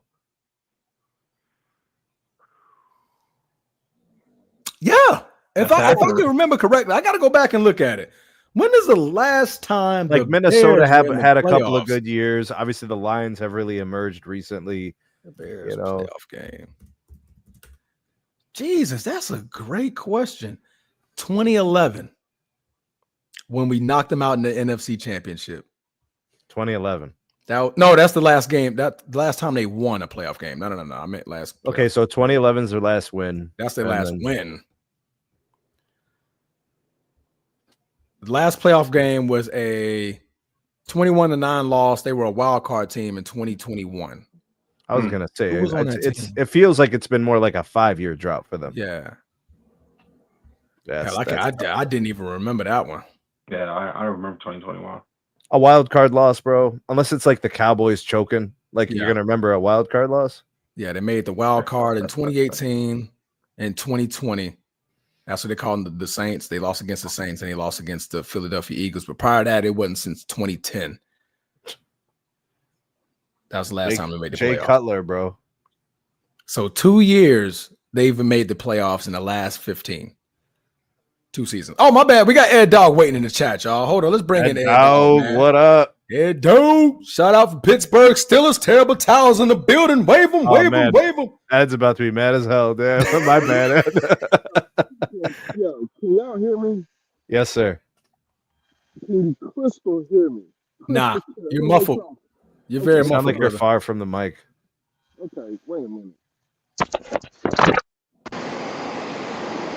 Do I sound like I'm still muffled? No, you're okay, good. you sound better now. Oh, hold on. Dang.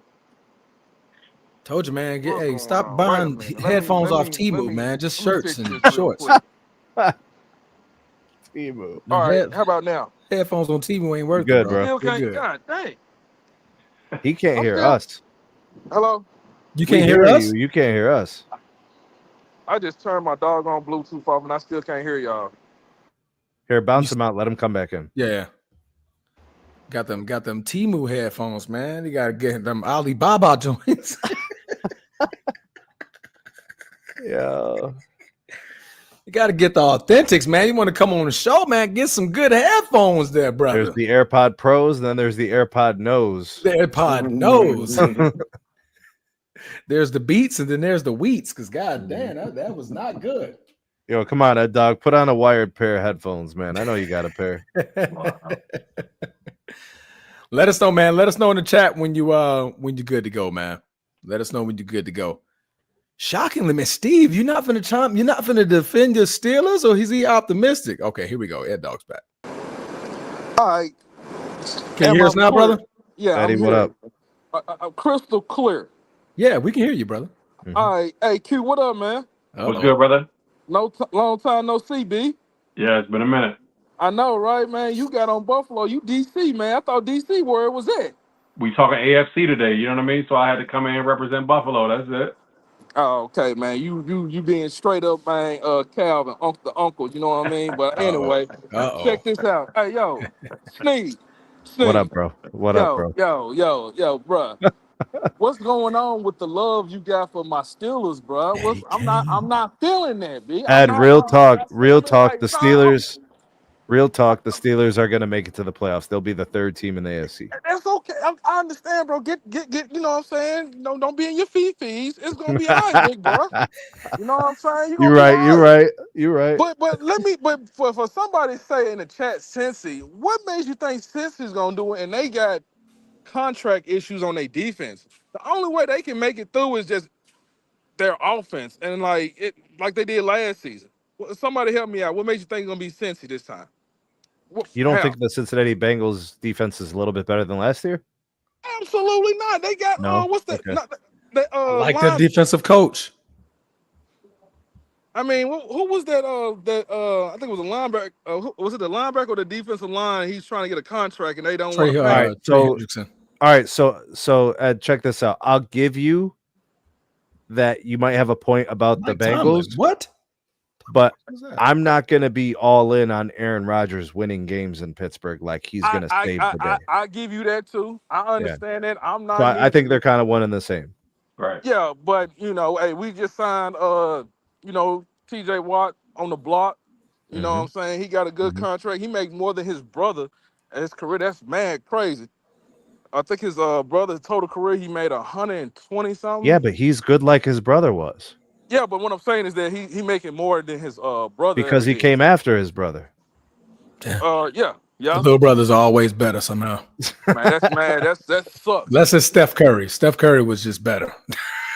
Steph was just better. Like I'm just better.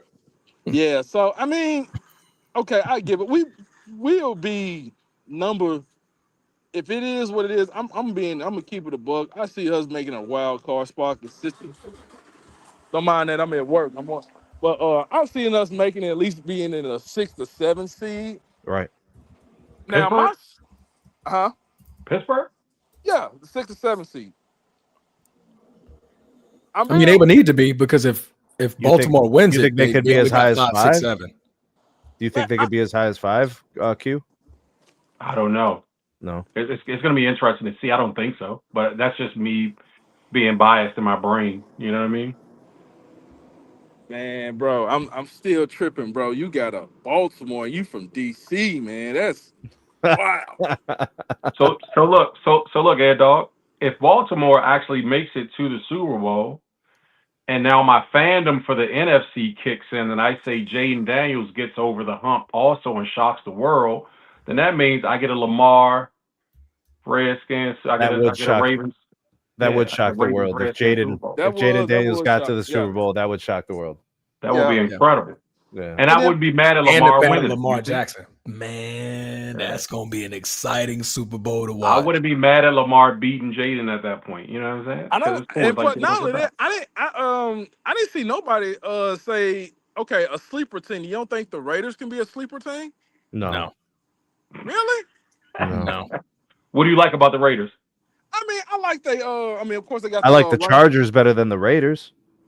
I was gonna say them too. I mean, I love the Chargers. I mean, hey, besides that quarterback with the you know what I'm saying, part in the left, man, that long pretty hair. I mean, like, what is it though? You know what I'm saying? Like, what I tell you, Transformer, the flowing hair, bro. Man, he got that Trevor Lawrence vibes, man. He got that. You know what I'm saying? No, Trevor Lawrence is a little bit different. That's kind of something else. That's man. He looked like the guy who was that Fabio, whatever. Yeah, Fabio, man. Yeah, that's a throwback. Fabio was crazy.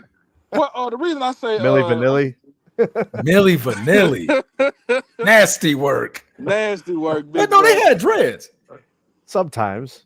Yeah, okay. Well, those are probably fake too. But go ahead.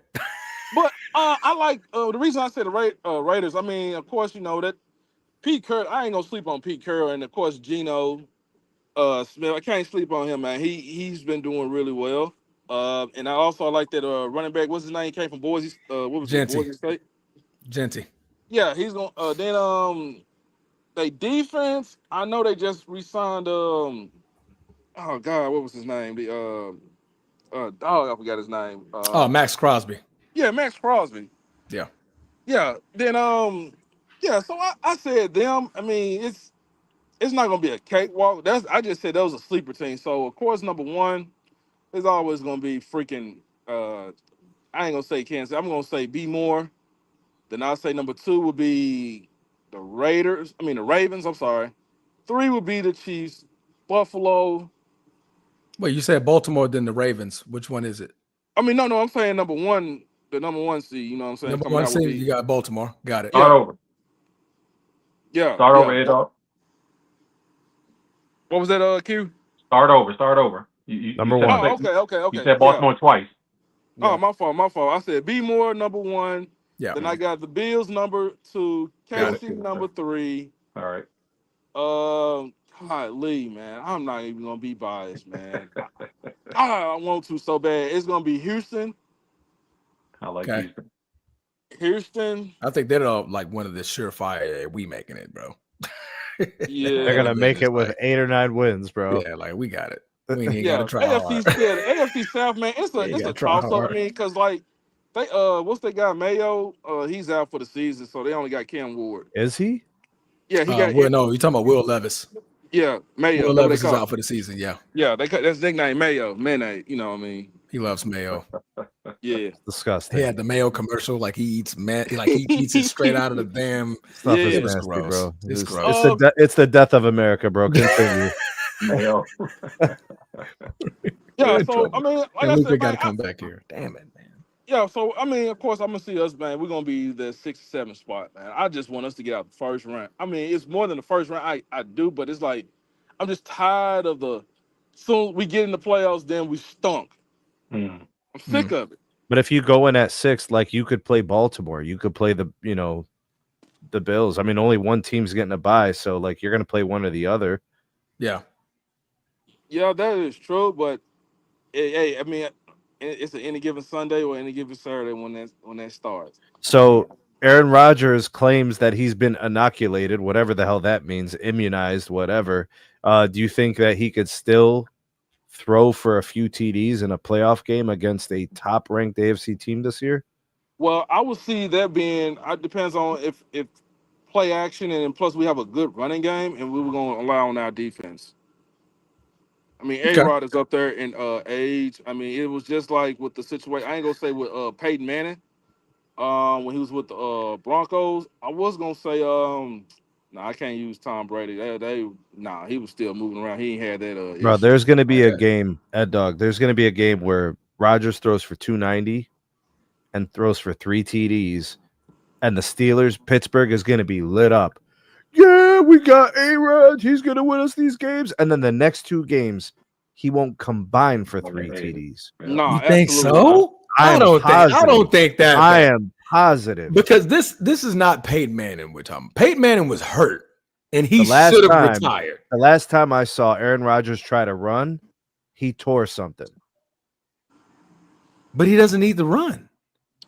At some point, he's going to have to move. But he moved last year. You didn't see him run in New York. What did he accomplish last year? They were just a bad team. But he was part of it. But they were a bad team, Sneed. So we're going to go from bad to mediocrity if you're Aaron Rodgers. That's a vertical move. So what? It's worth celebrating? I think the optimism relies in the fact that you got Mike Tomlin. You got one so from the top, we're good. Yeah, but since they wasn't good from the top. Wait, but hold on. Since when was Mike Tomlin a quarterback elevator? He's not. He's not. He's a great coach for the whole entire team, but you wouldn't call him a quarterback elevator. I agree with you. But the thing is, Pittsburgh looks at it as, man, last year we just needed a couple of good drives.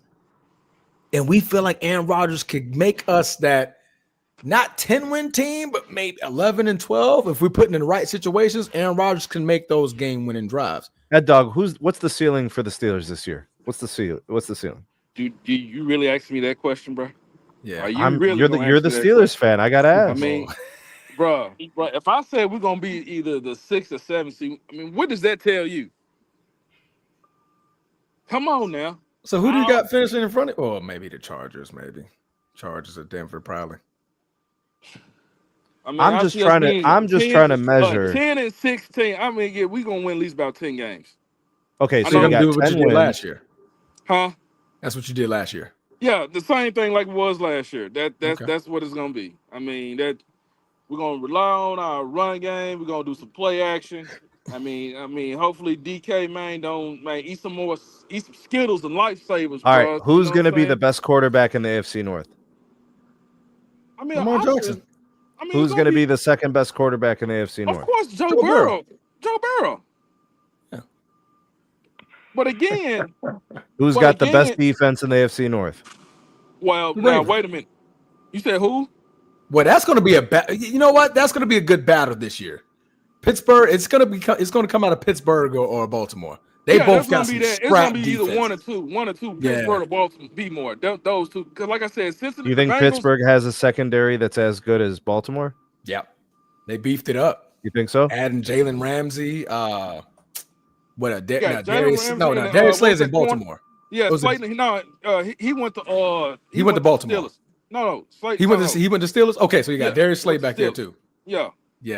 Then of course we still got Joey Porter Jr. Yeah. So I mean, then we just resigned. You know what I'm saying? TJ. So it's man, Cameron Hayward. Oh, this probably be his last year, man. Hey, he's up there. How old is he? Man, he's gotta be like 34, maybe. More. I think he's up there. Yeah. He's up there. Cam Hayward. Yeah, I want to say he's at least about 34. By the way, Dog, the fam is from Pittsburgh, so it's all love, bro. No worries. Bro, matter of fact, he just left Pittsburgh. I left Pittsburgh. I heard you was there. You know what I'm saying? So yeah. I heard about that you was out there. And all I saw was black and yellow everywhere, bro. That's all I saw. Man, hey, that's the why I don't see nothing in your background. What's going on? He's 36. I thought he was 34. He's 36 years old. Okay. But that's honestly, Key, what you think, bro? You think we won't get about 10 wins? Yeah, I had to look at the sheet, and like I said, to not to be too critical. I think 10 wins is gonna be tough. I got y'all squeaking out somewhere around there though. I wouldn't be shocked to see 10, but I'm like 7-8. All right, bro. Hey, yo. Hey, B, Q, yo, man. I'm like 7-8. I'm like 10. 10 gonna be a great season for y'all, but I'm saying the AFC has improved, bro. It's improved. Yeah. Q, man, bro. Hey, yo, man, yo. What's going on? AFC improved, bro. That's all I'm saying. I'm trying to keep it real. You know what I'm saying? Like, right, AFC's gonna be a dog fight, bro. It's gonna be a dog man, fight. you 10 wins out there. It's gonna be. Hey, Woo. man, man, you straight up ice right now on that, bro. So look, Ed Dog. They can If y'all get can win 10. 10, They can if y'all get can 10. win 10, you can win 12. You know what I'm saying? Look, now you really on the ice. Hey, yo, B, you gonna have to hang up, bro. Hang up, bro. Hang up, man. I'm waiting on this next check, man. I love y'all, man. Yeah. Q, I can't believe, bro. All right, man. Blessings, bro. Blessings, B. Yeah, I don't like nothing about Aaron Rodgers, man. I'm off that. It's tough. What? It's tough to get excited about it, bro. I'm just happy he's not a Packer no more. Yeah, that's what I'm saying. You see how that excitement you can get? I'm like, get out the way. That's what I'm saying. Get out the way, bro. I was like, as soon as he was traded, I'm like, up. thank God, finally. Time is up. Let's usher in the next oxygen person. back into the room, bro. Boy, but the air smelled different, water tastes a little different. You know what I mean? It's like, oh man, this just feels good out here, man. I got my green can, man. It's just everything just started blossoming. And then the very next season, what do? We put foots in the Dallas Cowboys in a playoff game. I'm like, yes, this is how it starts off after Aaron Rodgers. That game was crazy, bro. Put foots in them. Just totally blitzed the and Dallas there was Cowboys. only one person pissed off about that game. Who is that? Aaron Rodgers. He's probably yeah. Because it was Aaron World. He was Aaron World for a while. It was Rodgers World. All right, man. If you guys want to call in, we're going to let one more caller come in. If not, we're going to go ahead and wrap it up with the Mamba talk. And we're not going to stay there long. Trust me. It's just, I feel like we're going to have to talk about Mamba to close out the segment every day. Because do I get my 60-second soliloquy? I mean, we can start there if we need to. All right. And then we allow Q to have another 60-second soliloquy. Me, I'm going to give a 5-second soliloquy, and it's going to be very, very simple. Oh, yeah. Can't wait for it. All right. Looks like we're not going to get no more callers. We're going to move on over to the final one. More Mamba talk. Sneed, the floor is yours. Listen, man. These people out here violating logic and reasoning, violating what they saw with their own damn eyes, what they saw for like 2 decades of supreme basketball performance, not just metrics. These aren't just statistics, but watching this man play the game, they violate what they saw, knowing damn well that was the best basketball player they ever watched play. If you saw him play in person, if you saw him live on TV, if you saw him in the playoffs, if you saw him in the finals, he was the best basketball player you ever saw watching live. And then people sit there, go back and say things like he was Robin and Shaq was Batman, but yet and still Shaq was kicked out of a city. They sent him packing. That's what they do. They send out Batman. Right. And they keep Robin. That's what they do. And then they say things like he was a shot chucker, but the dude averaged 7.5 assists in an NBA Finals. And then they say things like he wasn't that great, but the dude averaged 35 in a season. And then they talk about he wasn't that great. I saw him for 2 weeks straight drop 45, 50 a game. Every game for 2 weeks. 9 straight games. 9 straight. And then they tell me he wasn't that great. And then they tell me his defense wasn't that great. But I got video footage breakdowns on my channel where he's locking up your favorite players. And you're telling me he wasn't that great. Y'all some liars. Straight up liars. You'll lie to your mothers on Kobe's name. And it's a damn shame. You know what? The next time you people are talking hoops, we're cutting off your mic. You guys ain't saying shit. I think that was loaded 60 seconds, and I don't think I gave a damn. I didn't give a damn. They're liars, bro. They are liars. Sneed. Okay. Q, the flame is hot. So man, look, the amount of blasphemy being tossed on his brother's name, and to be clear, I am a Jordan guy. To be clear. I'm a Jordan guy, but here in the home studio, you see who I got up there? That's Melo. and that is Kobe behind me, bro. I don't have Mike hanging in my studio, and it's not because I don't appreciate. I love me some Kobe Bryant, bro. And because I got a chance to watch Jordan's entire career and got a chance to watch Kobe's entire career, I understand that to me, the second, and there were so many players that people tried to compare to Jordan and say, this is the next Jordan, this is the next Jordan. And the closest to Michael Jordan that I ever saw lace him up was Kobe being Bryant, bro. And this dude's career, this dude's work ethic, this dude's grit, his toughness, his killer instinct was legit unmatched. I'm saying I saw things from Kobe that I did not see from Jordan. And so this dude to be disrespected the way that he is by podcasters, by the legacy media, bro, it's ridiculous, bro. It's like, come on. And I feel like Allen Iverson really started to speak out many years back, maybe about in the last 5-6 years, we would say, what y'all forgot about Kobe? What y'all forgot? Bro, did y'all forget? Because again, the level of disrespect that they have for this man, bro, is crazy. It's like, come on, bro, keep it real, keep it clean. There was nobody better to tune in to watch than Kobe Bryant the years after Shaq left. So all this bullshit about, oh, he was a Robin. Man, Kobe was the storyline that we were tuning in to see if he could do it again without Shaq. And when he was able to triumph without Shaq, with Powell, it was beautiful to watch. It was beautiful to watch, knowing again that he had taken his lumps and he did it.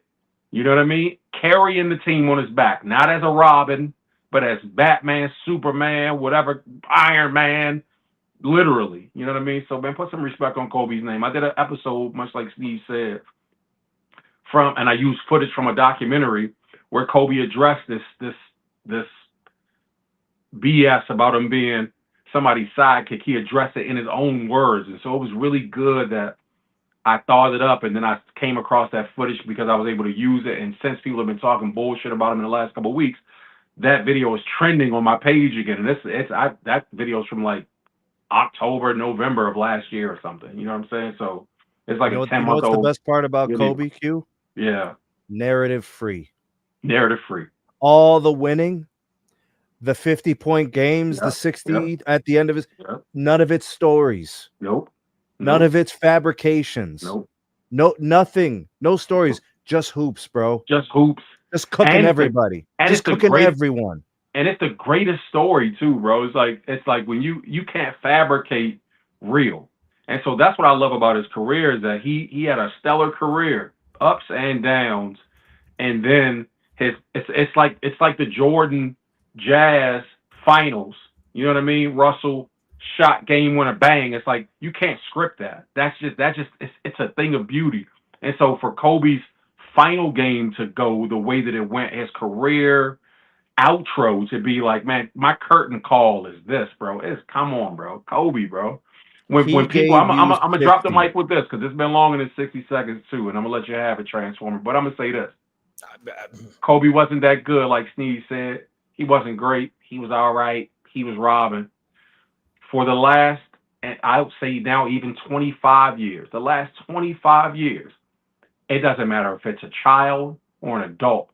I have walked past people, observed them, or witnessed them shooting a piece of paper into the trash can. And you know whose name they call? Kobe. Because the shit's going in. That's why. Kobe. That's it, bro. I rest my case.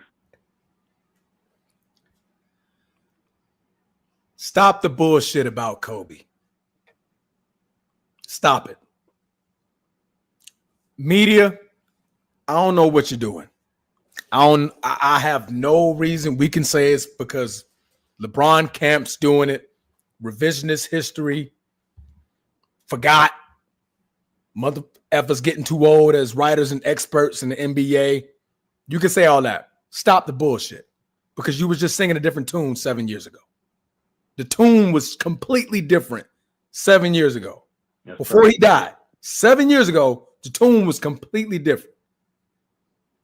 Y'all were arguing it's hard to keep him out of the top 5 best players of all time. Yeah. Y'all were arguing that.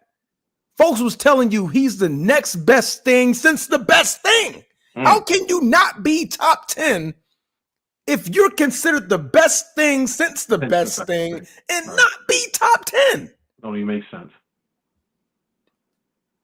I'm not dumb. I'm not born yesterday. I'm some dumb, but I'm not all the way dumb. Right. But I'm pretty sure. How you gonna rank a guy behind the guys that he was cooking his whole career? Right. Where they do that at? I have no idea. I'm gonna read this report. Bleacher Report. I'm sorry, NBA.com. In 2018, TNT is announcing their all-decade selections, including their pick for Player of the Decade. There is no question that this distinction belongs to none other than Kobe Bryant. Which decade, sir? 2010. Who played in that decade? Oh, everybody they love. It was 3 of the players that's ahead of him. Everybody they love. 3 of them. It doesn't even make sense, bro. Well, 4 if you include Shaq. It doesn't even make sense, bro. That's 3. That's 4. No, Shaq wasn't top 10. Did they put Shaq? No, Shaq wasn't top 10. No, they did put Shaq top 10. Yeah, they put Shaq top 10. Okay, that was 2018. That was this article came out. 2025. This is still on NBA.com. For most of his career, Kobe wasn't wearing the NBA's best player championship belt. Which one is it? Which one is it? You called that man the best player of the freaking decade. That's 10 years last time I checked. What I don't understand is when they ask these guys, while Kobe was playing, who's the best player you ever played against? They'll say Kobe. And they say Kobe. Right. And then now they got all these other guys who played at the same time who they didn't say, but now they say. Right. Make it make sense. I'm trying to figure out, when did the writers, the experts, quote unquote, the experts, the writers, the editors, when did their opinions matter more than the greats that actually fucking played the game? Because when you hear all the greats, the Shaqs, the Charles Barkleys, the Akeem Olajuwons, all them dudes is telling you, and they've told you for years, the dudes that played against them, Allen Iverson, T-Mac, Carmelo Anthony, you name them. And they will be like, yo, hey, I'm gonna say the N-word. That boy Kobe was a problem. That was our toughest matchup. I hated guarding Kobe. Right. I hated him guarding me. Right. I hated him. I hated him on both sides of the floor. Name me one time has anybody ever in their fucking life been afraid to be guarded by Steph Curry? Don't worry, I'll wait. My apologies for cursing. Nobody. Steph is lunch meat on defense. Cookies in the jar. I love Steph. Love him. I love his game. But you can't tell me the dude that only played one side of the ball is better than the guy that played both at an elite level. So there's 48 minutes in a game, and Steph is dominant for 24 minutes. 24 minutes. Because on the other side, what he playing the passing lanes? He got a steals. He led the league in steals 1 year. Bravo! I can do that playing passing lanes. Allen Iverson did the same thing. But hold on, bro. Coaches were always looking for him. Opposing coaches were looking to get him in action.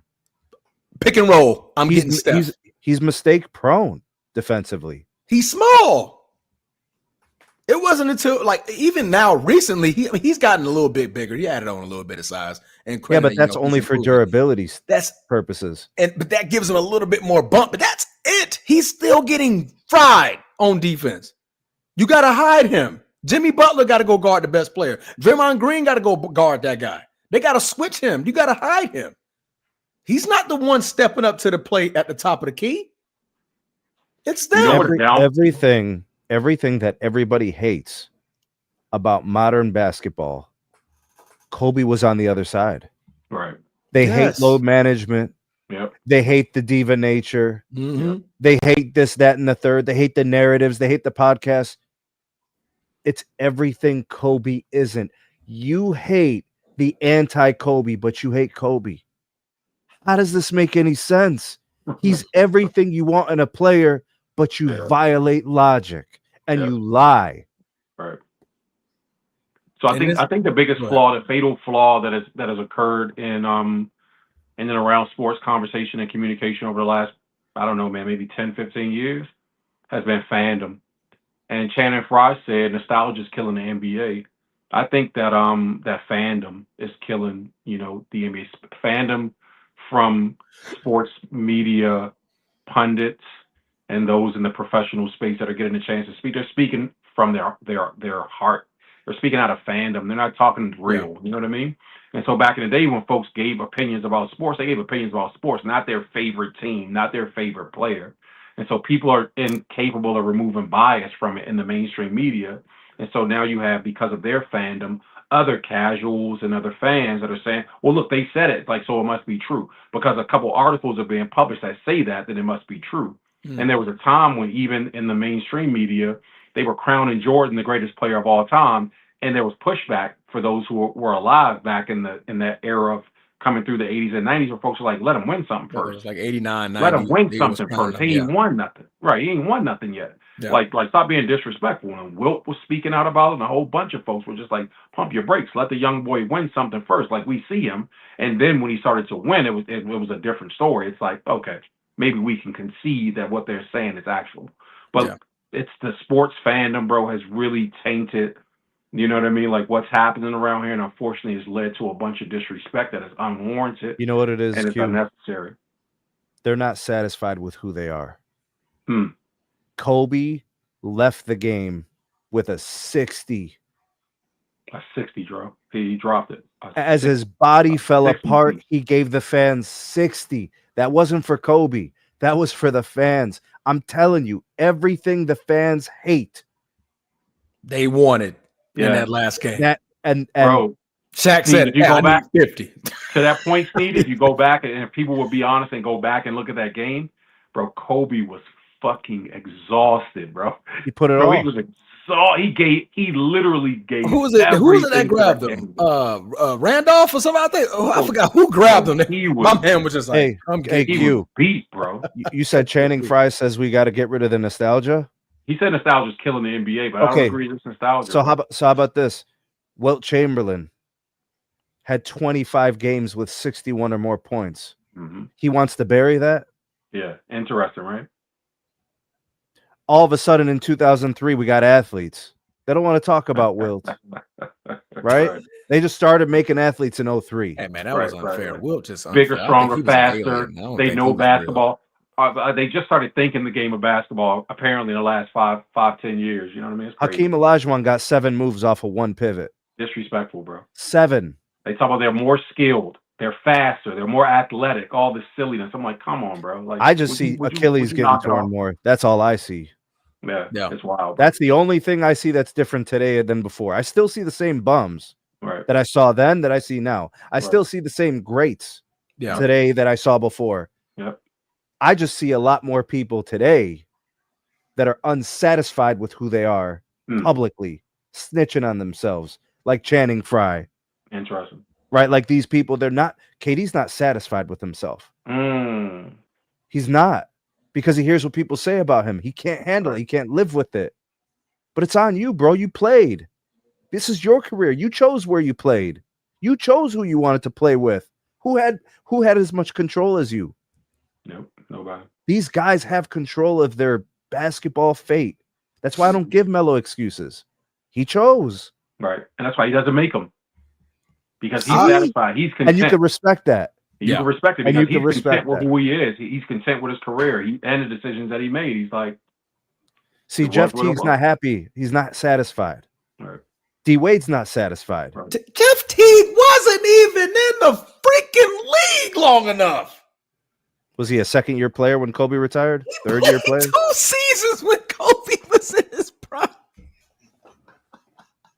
Jeff Teague is hilarious. I love his show. Bro, I love these guys. These guys are, because he said he didn't play defense. Bro, he was in the league twice when he won defensive player on the all defensive team twice. These players are so good, but there's still something that they're not happy about because people love the real ones. Yeah. It always look. We were talking about MMA and Dustin Poirier. Mm-hmm. Poirier goes into any bar in America, and the pictures and the shots are flowing. Yeah, he's good. Yeah, he's good. That's real. Like those are those guys, bro. Like some of these guys, they distance themselves and they've alienated fans, and they wonder why they don't get the love that a guy like Kobe got. Well, I think the beauty is that we don't need you. The people like a Kobe, the fans don't need you to tell us who Kobe was. We know. By the way, Kobe didn't ask to be loved. That's what I'm saying. And in a lot of instances, he was hard to love. But you, as a fan, could look at this guy and give him his respect and just say, bro, he one of them ones, or he is that one. He's that guy. And it doesn't matter what anybody else now, present day, I feel like it's easier for them to try and rewrite the history of Kobe Bryant or create narratives that suggest that he was never the best player in basketball. He was never best at this. Like, it's all this silliness. It's like, bro, come on, you can't talk me out of. Like, that's the biggest thing now is us not allowing these people to talk us out of what we witnessed. And it's like, you cannot talk me out of what I saw. That's why I got his jersey hanging up here. I know what I saw. These are the same people. You can't tell me that what I saw wasn't great. There's the same people, Q, that say that certain players carried bums to the finals. Right. They literally disrespect the 11, 12 other guys that were there on that team, helping the team be a third-ranked defense in the league, second-ranked defense in the league, fourth-ranked rebounding team in the league, 3-4 players shooting over 40% from three. Exactly. And then they'll say that somebody carried bums to the finals. He carried these bums, da-da-da. It's like, so you know what, Sneed? Like, that's a really good point because I made that point in a recent episode also where I was saying, if you've ever won anything, talk to somebody who's won something. He wasn't and what you won't get in conversation with them is championships don't matter. You know what I'm saying? Like, I was a part of a high school championship team. Bro, let me tell you, Victor Page, who played at Georgetown, was my high school teammate. Nathaniel Burton, who came after Victor at Georgetown after Vic and AI left, was my high school teammate. We won a championship together, bro. Like, we were stacked with players who played their role, not stacked with talented superheroes, but just guys who were great. A couple guys that were, great. Like, I put my life in their hands out there. It's like, we need a one shot for the game and for our lives. Get a ball to Vic. He's not going to let us down. But we had a team full of other guys who understood their roles and who played their role and executed in their roles effectively. To say that Vic carried us to a championship, he would even tell you. I could call him up right now and he would tell you, bro, that's disrespectful. Like, Anthony Caldwell was amazing. Raymond was awesome. You were awesome. You know what I mean? Like, all these other guys that were on the team were incredible at our roles. And we didn't have you guys boxing out, grabbing boards, scoring where we needed you to score. When you score, you're like, we wouldn't have won. It's impossible. It's impossible. And so there needs to be some respect, I think, put on the overall understanding of the game from a lot of these people's perspective. So they stop saying, like, I know what Jordan's role was with the Bulls, but I understand that Scotty's role was valuable. I know that B.J. Armstrong stepping up, hitting some shots was valuable for them. Craig Hodges doing the same. John Paxson doing the same. What Stacey King brought to the team and Cliff Levinson and all these guys, like, that shit was valuable, bro. Like, let's not be ridiculous and act like, no, I've never seen one player win a championship by themselves. In all the years I've been watching basketball, it's impossible, bro. You need a team. You need a good team. So, again, the disrespect that's given to Kobe is unwarranted, bro. And it's literally it's disheartening. They never used to say that. Yeah, people weren't saying great point before. The conversation prior to 2013, the GOAT conversation was Kobe Jordan. Yo, and you know what's transformative? That was a conversation. Well, listen, the disqualifier for Kobe, to go back to that point that you were making, it was Kobe Jordan. And the disqualifier for Kobe was he's a carbon copy of Jordan. He's the second coming of Jordan. So that disqualifies him from the conversation. So we use a qualifier that says because you were second to Jordan or a model of Jordan, mimicked you can't him. be the GOAT. But now, so you can't be the GOAT, and now we just disqualified him completely from being a great. From the it's top crazy. 10. It's like, what are we talking about here? What are we saying, bro? The disrespect on Kareem as well. Yeah, it's crazy, bro. It's like crazy. For people to not acknowledge his existence, like they're just like MJ, LeBron, and it just stops. Yeah. Are you people crazy? Yeah. What do you mean the MJ conversation was just stops? such a media put, and so is LeBron. I think the MJ and LeBron thing. They are so close. MJ and LeBron are media created basketball gods. Mm-hmm. Yes, and they're false. How you crown somebody as a GOAT? Yeah, bro. Before a title, wild. Then when they win 3, we for sure. Yeah, for sure. Yeah. F what Kareem did. 2 3-peats didn't even matter. The second, a fourth ring, a fifth ring didn't even matter when Kareem got 6 him. Kareem got 6 MVPs. Kareem has won on every single level of basketball, from high school championships to college championships. In fact, only lost 3 games. 3 actual games between high school, college, bro. This dude is the greatest basketball players who ever laced them up. It would be Kareem Abdul-Jabbar if I had to give anybody a GOAT. It's like, we're talking about basketball here, bro. Like what this dude was able to do with his game. Yeah, there was no changed the rules to make it so they couldn't be great. It's like, come on, bro. Yeah. Like when the game, Michael Jordan, they made the rules so he could have a freeway to the finals. Right. What are the 2 They players? let LeBron shapeshift rosters. Who's the 2 players that made the NBA the most money? The ones that they created the golden aura. Michael Jordan. Jordan and LeBron. LeBron James. Yeah, it would have to be. Who made Nike the most money? Michael Jordan. Michael Jordan. Yeah. LeBron James. You know what's crazy? So if I want to push a GOAT debate, yes. Yeah, they beating that dead dog, bro, and it's annoying at this point. Kobe was taken out of there, right, because of what he did in 05. And so that you could elevate LeBron into the conversation to make it more of a marketable conversation, because LeBron was still playing. So I understand it, but it doesn't make it right. You know what I mean? And it doesn't make it more palatable. It's disrespectful.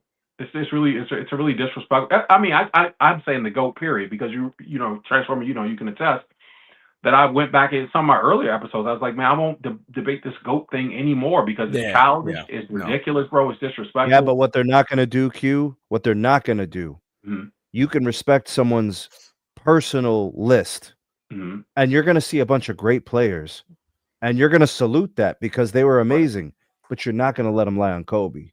No. See what I'm saying? That's 2 different things, bro. Right. You're not going to lie on Kobe and tell me Steph Curry is greater, and tell me that Kobe didn't play All-NBA defense. Right. 12 times? It's weird, bro. 12 times.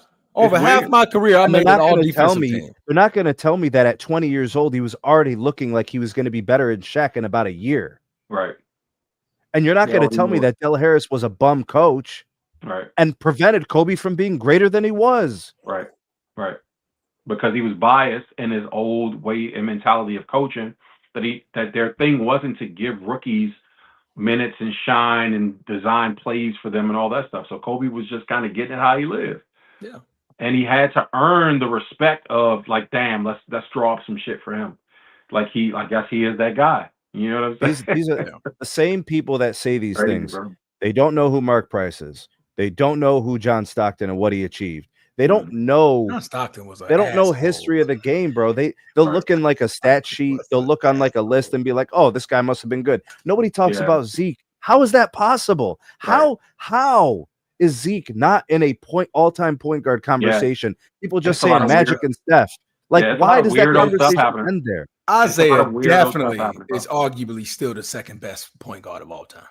Yeah, it's a lot of weird. That's only because Magic is hogging up the spotlight. If my kids tell me, "Daddy, I need to learn how to play point guard," I can't really point them to Magic because Magic was 6'9". You can't teach height, right? Yeah. So if my kids are real guards, I have to show them Zeke. Yeah. If I'm going to show them how to play point guard, if they're a point guard prototypical, isn't a point guard. He's a 2 masquerading as a 1. I don't like putting him in the point guard conversation. Who's that, Steph? Because Steph, he's not a point guard. Steph is a 2 masquerading as a 1. He's an undersized shooting guard. He's an undersized shooting guard. They want so badly to uplift the generation of players. They're forcing Steph into a place he doesn't belong. Yes. That's this positionless basketball thing. But they're forcing him into a position he doesn't belong, forcing him into a position on all-time great lists where he has not done it to get past these guys. By the way, guys. John Stockton. I forgot. Conversation without John Stockton. I'm sorry. But anyway, proceed, Sneed. I'm sorry. That just popped in my brain. Bro, they got footage of John Stockton defending MJ.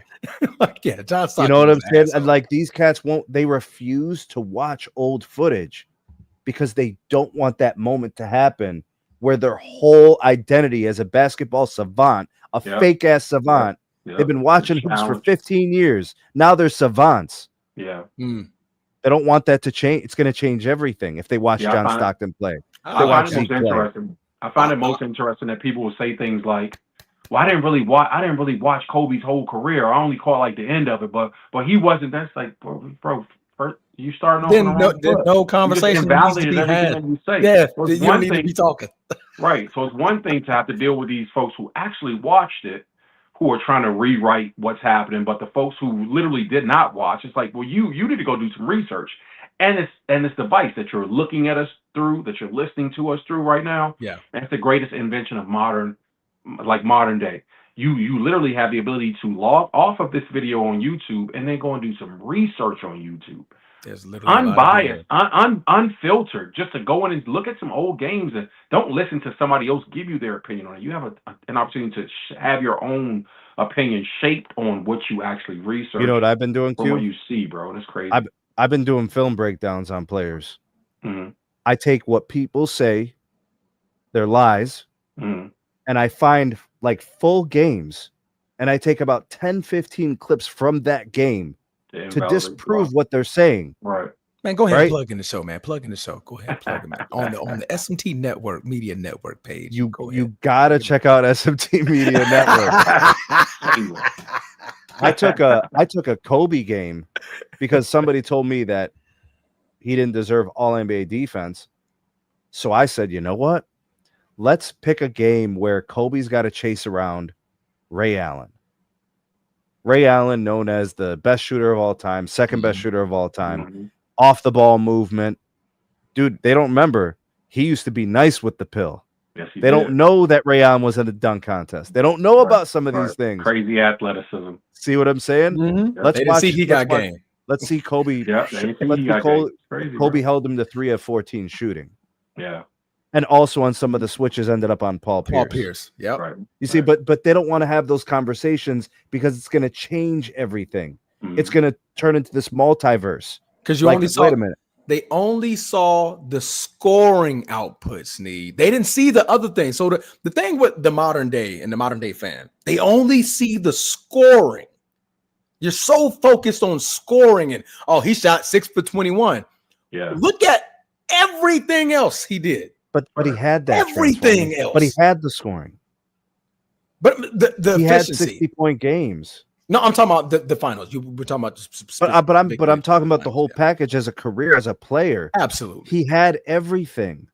Yeah, like I was telling you how I got to teach my kids how to play hoops, and I got to get them to watch film. Who am I going to study? Who am I going to model my game? What am I going to take? What they're watching Kobe and Hakeem. Right. I'm not. Why do they need to watch anything else? Right. That's real. What, really, man? It's just. It's simple, if I could show you a shooting guard who they called a shot chucker and a ball hog who averaged 7.5 assists in the finals, I don't need to show you anybody else. If a shot chucker is averaging 7.5 assists a game from the shooting guard position, what are we in, like a parallel universe? I don't know which universe we are.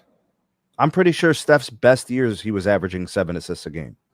I think that was early. I was like 4 when he was playing point guard. Yeah, when he was actually posed to play point guard.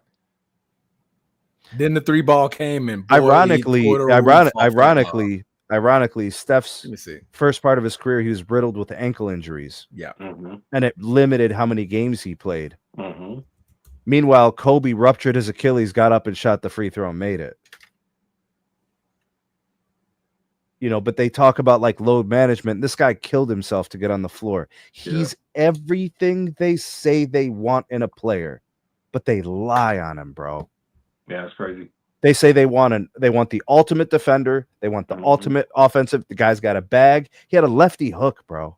A shooting guard had a lefty hook and some of the best post moves of any player. Yeah, it's footwork. And can shoot left-handed.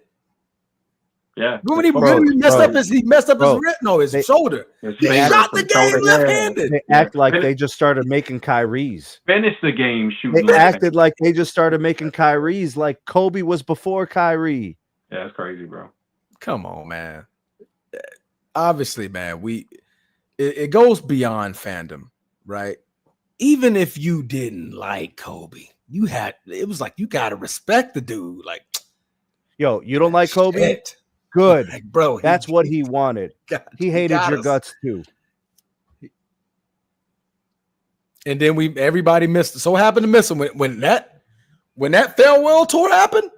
Everybody, lovers, haters, all of them became the same. They finally said, "Damn," because we got tired of this man being great on us. So here's what you could do. We got tired of it. Here's what you could do in 2025. Somebody's asking you for advice. Man, I got to model myself off a player. I'm going to model all their moves. I'm going to make all their business moves. Who am I going to do it like? Yeah, you should control media narratives. Make sure you start a bitch-ass podcast where you talk a bunch of shit and lie about other people. Right. And yeah, you should do all those things. No, don't be like the Mamba. We don't want you on that Mamba mentality. No hard work. Don't do that. Don't do that. No. That's a waste of time. You don't want to waste your time getting championships because that would be the A-all, B-all. Whatever the hell that means, the A-all, B-all, bro. I remember, you know what my favorite Kobe moment? Another one. Transformer? My favorite, when Kobe said, the job ain't done. They were already celebrating, Kobe, finished. You're the best. This is great. Job ain't done, bro. What do you want better from a guy, bro? Yeah, that was in the finals against Detroit. I mean, not Detroit, Orlando. The job ain't done. Job ain't done. I think it was after game 4. He was up 3-1. He was like, job ain't finished. Job finished? Job's not finished. Job's not finished. What we talking about? I hope we're not talking about winning. You can't hear us, Q? Can't hear us? Uh-oh. You got no sound? Sneak, you can hear me, Sneak. I can hear you, yeah. But I don't know. Did his headphones die? Pop out and pop back in. No, because he's talking through the phone. Check. Can y'all hear me? Yeah, we can hear you. We can hear you. Damn. You're a thing. There's got to be something on your end. We didn't do anything over here. Yo, bounce out Q and have him come back in. Here, just hit him in the private chat. Just put it in there. Yep. Yeah, I don't know what happened. Ethan, no, the phone number, we're not using the phone number today, man. We're bringing you on to the actual show. You don't have to turn your video on. We're just going to let you talk. But if you want to turn your video on, that's fine. Just have somewhere clear where you're able to speak and we're able to hear you. Can you hear us now, Q? Yeah, I can hear now. I just had to look. Okay. Yeah, we don't know what happened. Sneeze was going off. He's like, start a bullshit podcast. It went off. I was like, oh, man, what are you saying? Oh, you missed the good shit then. It got worse. It got worse. It got worse, man. I'll go to playback and listen. Yeah. Go start a bullshit podcast. Neuter all your competition. Make them think you're all friends, right? Mm-hmm. So everybody's all soft and flaccid and lame. Yep. You know, flaccid is fucking crazy. Yo, wow, what a word. Anything else for flaccid? Bro, listen, there's just something. Listen, bro. Listen, bro. Sneed's one-liners today have been OD, bro. God, leave. First and last supper, now flaccid. Make each other flaccid. Whoa, wait a minute. What? Look, bro, when you play the game the right way, it involves a little edge. It involves some fight. Yeah. Like Kobe got his nose busted up in an All-Star game. That shit happens, bro. Mm-hmm. Correct. Physical Because the game. other version is like Cat. Karl Anthony Towns. You know what I'm saying? God. Yeah, like that's the other version. I don't want none of that, bro. That's a I don't want none of that, bro. Oh my God. So what version do you want? The occasional bloody nose or that? Yeah. I just know for sure we're gonna stop this notion. Different era. You can't be in the conversation of being the GOAT, and then 10 years later, 7 years later, you're not even top 10. Somehow you fell out. You fell out of conversation, period. What? How?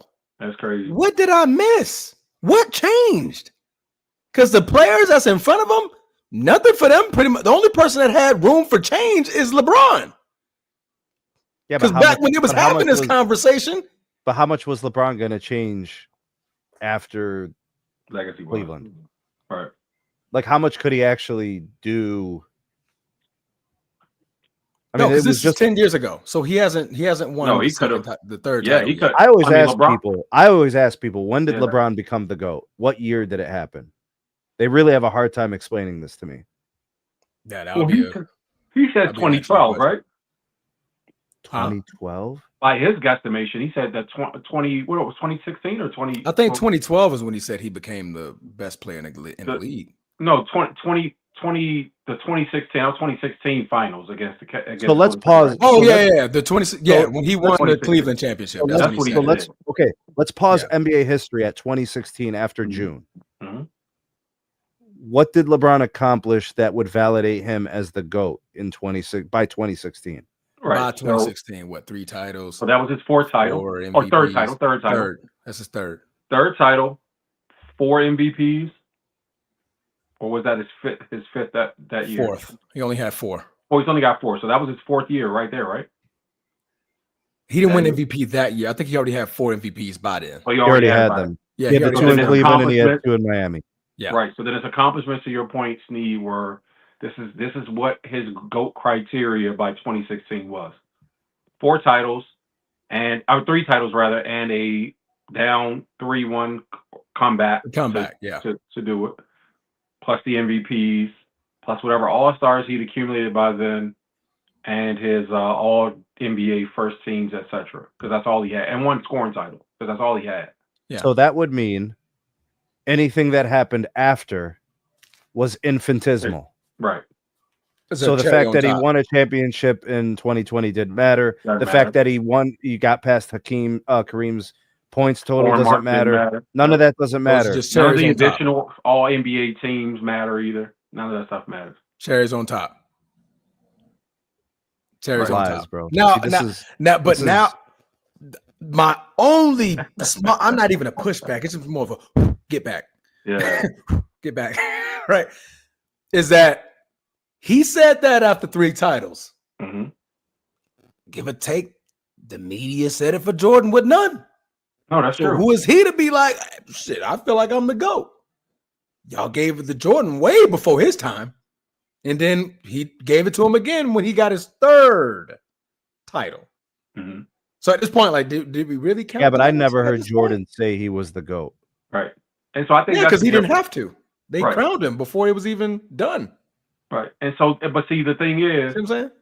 Yeah, and that's true, Transformer. But the thing is, they were saying it in the media. The media kept saying it.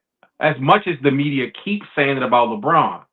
The difference between Jordan and LeBron is Jordan always shunned it when it was brought up to him in interviews. And there were countless interviews between NBC and everywhere else where he was actually being interviewed. And he was saying, he's just like, nah, bro, I don't really like it when people say it. And it's one hell of a compliment to be given by your peers for people to be saying it. Like, so after the media started saying it, then players started saying it too, like, man, that dude's the GOAT.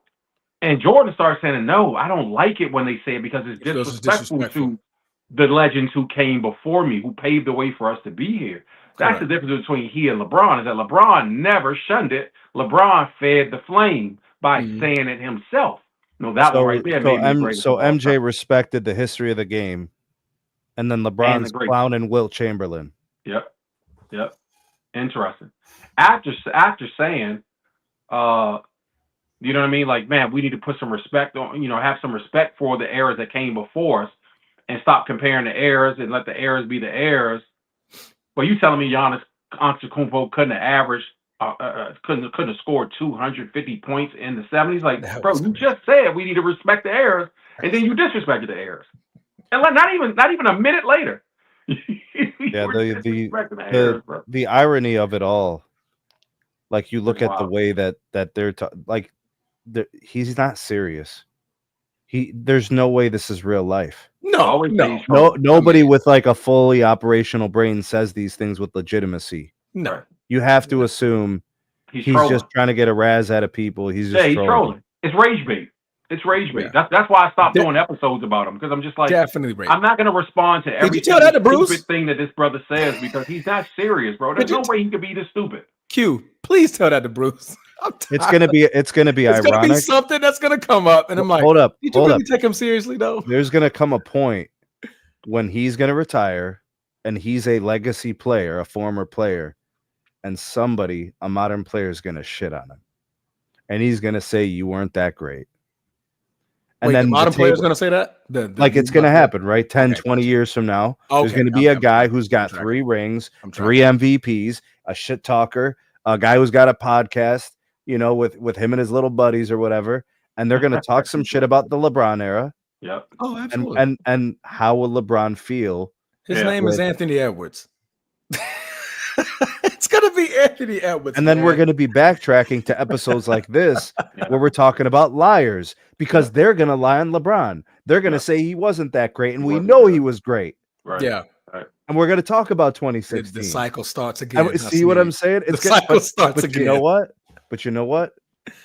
LeBron deserves it. I can see Ant-Man. Whatever comes his way after he retires of people shitting on him, he deserves it, because he spent his whole career shitting on everybody. Like Zydrunas Ilgauskas, like Drew Gooden, like Mo Williams, all his teammates, the guys in Miami. Chris Bosh wasn't a part of a big 3. The guy was 5th in MVP votes the year before he went to Miami. The guy was a top 3 big in the league before he went to Miami. And they disrespect these guys. That's disrespect of the highest order when you say the things that they say about those players. Good check. I didn't see that. Hey, let's welcome in Ed Dog. Let's hear what Ed Dog has to say, man. Good call, Q. I did not see that. Oh man, this is me right here. I'm sitting. What's up, bro? This is me, man. Q, I didn't get this from you because you wasn't on the panel last week. Okay. Did you have a problem with Dr. J calling Charles Barkley a fat slob, lazy, didn't want to get in shape? Yep. You had a problem with him saying that? No, I didn't have a problem with it at all. Okay, so it wasn't Dr. J either. It was Moses Malone. Moses Malone. Okay, Moses Malone. Thank you. So why is it that a problem when LeBron just kicking back, drinking wine, sipping on something, having a good old time, saying, I want later on when I become a granddad, I'm gonna hold a sign of, hey, I hold 100 points. Was that? How is that insulting? If we just cracking jokes. So I think that context matters for certain, right? And so yeah, I won't be critical about every single joke that a person tells, because I feel like that's a problem with this generation now, is that comedians can't even tell jokes without getting canceled, right? And so I won't be so critical as to say that, but context matters. So there is internet questioning about Wilt Chamberlain's 100-point game and the validity of it. And so when you make a joke based on what you know to be a disrespectful discourse happening on social media, to say, hey, man, I'm going to be one of the ones to hold 100 points for my grandkids. So it's like, now you're being disrespectful. And so the level of your joking is disrespectful. That's what I got a problem with. So that was more disrespectful than what Moses Malone said to Charles Barkley? No, what Moses Malone said to Charles Barkley was to Charles Barkley directly as a teammate, to say, get off your fat, lazy ass and work out. What does Charles Barkley say to you? Basketball player. How does Charles Barkley, what does he say about his response? What did he do? He got his fat ass in the gym. And who helped him get his fat ass in the gym? Who worked with him? Yeah, It was Mose Malone. Showed him how to be a pro. Showed him how to be a pro. Okay, and then now I guess Charles Barkley still hurt because MJ don't talk to him because he had to do his job. But anyway, so let's go to the next one. My another part was it too is that now if Kareem or Dr. J or anybody was ranked before Kobe, would you have a problem with that? If what happened, as we go. If Kareem was ranked above Kobe, Kareem was. No, I'm talking like at 9.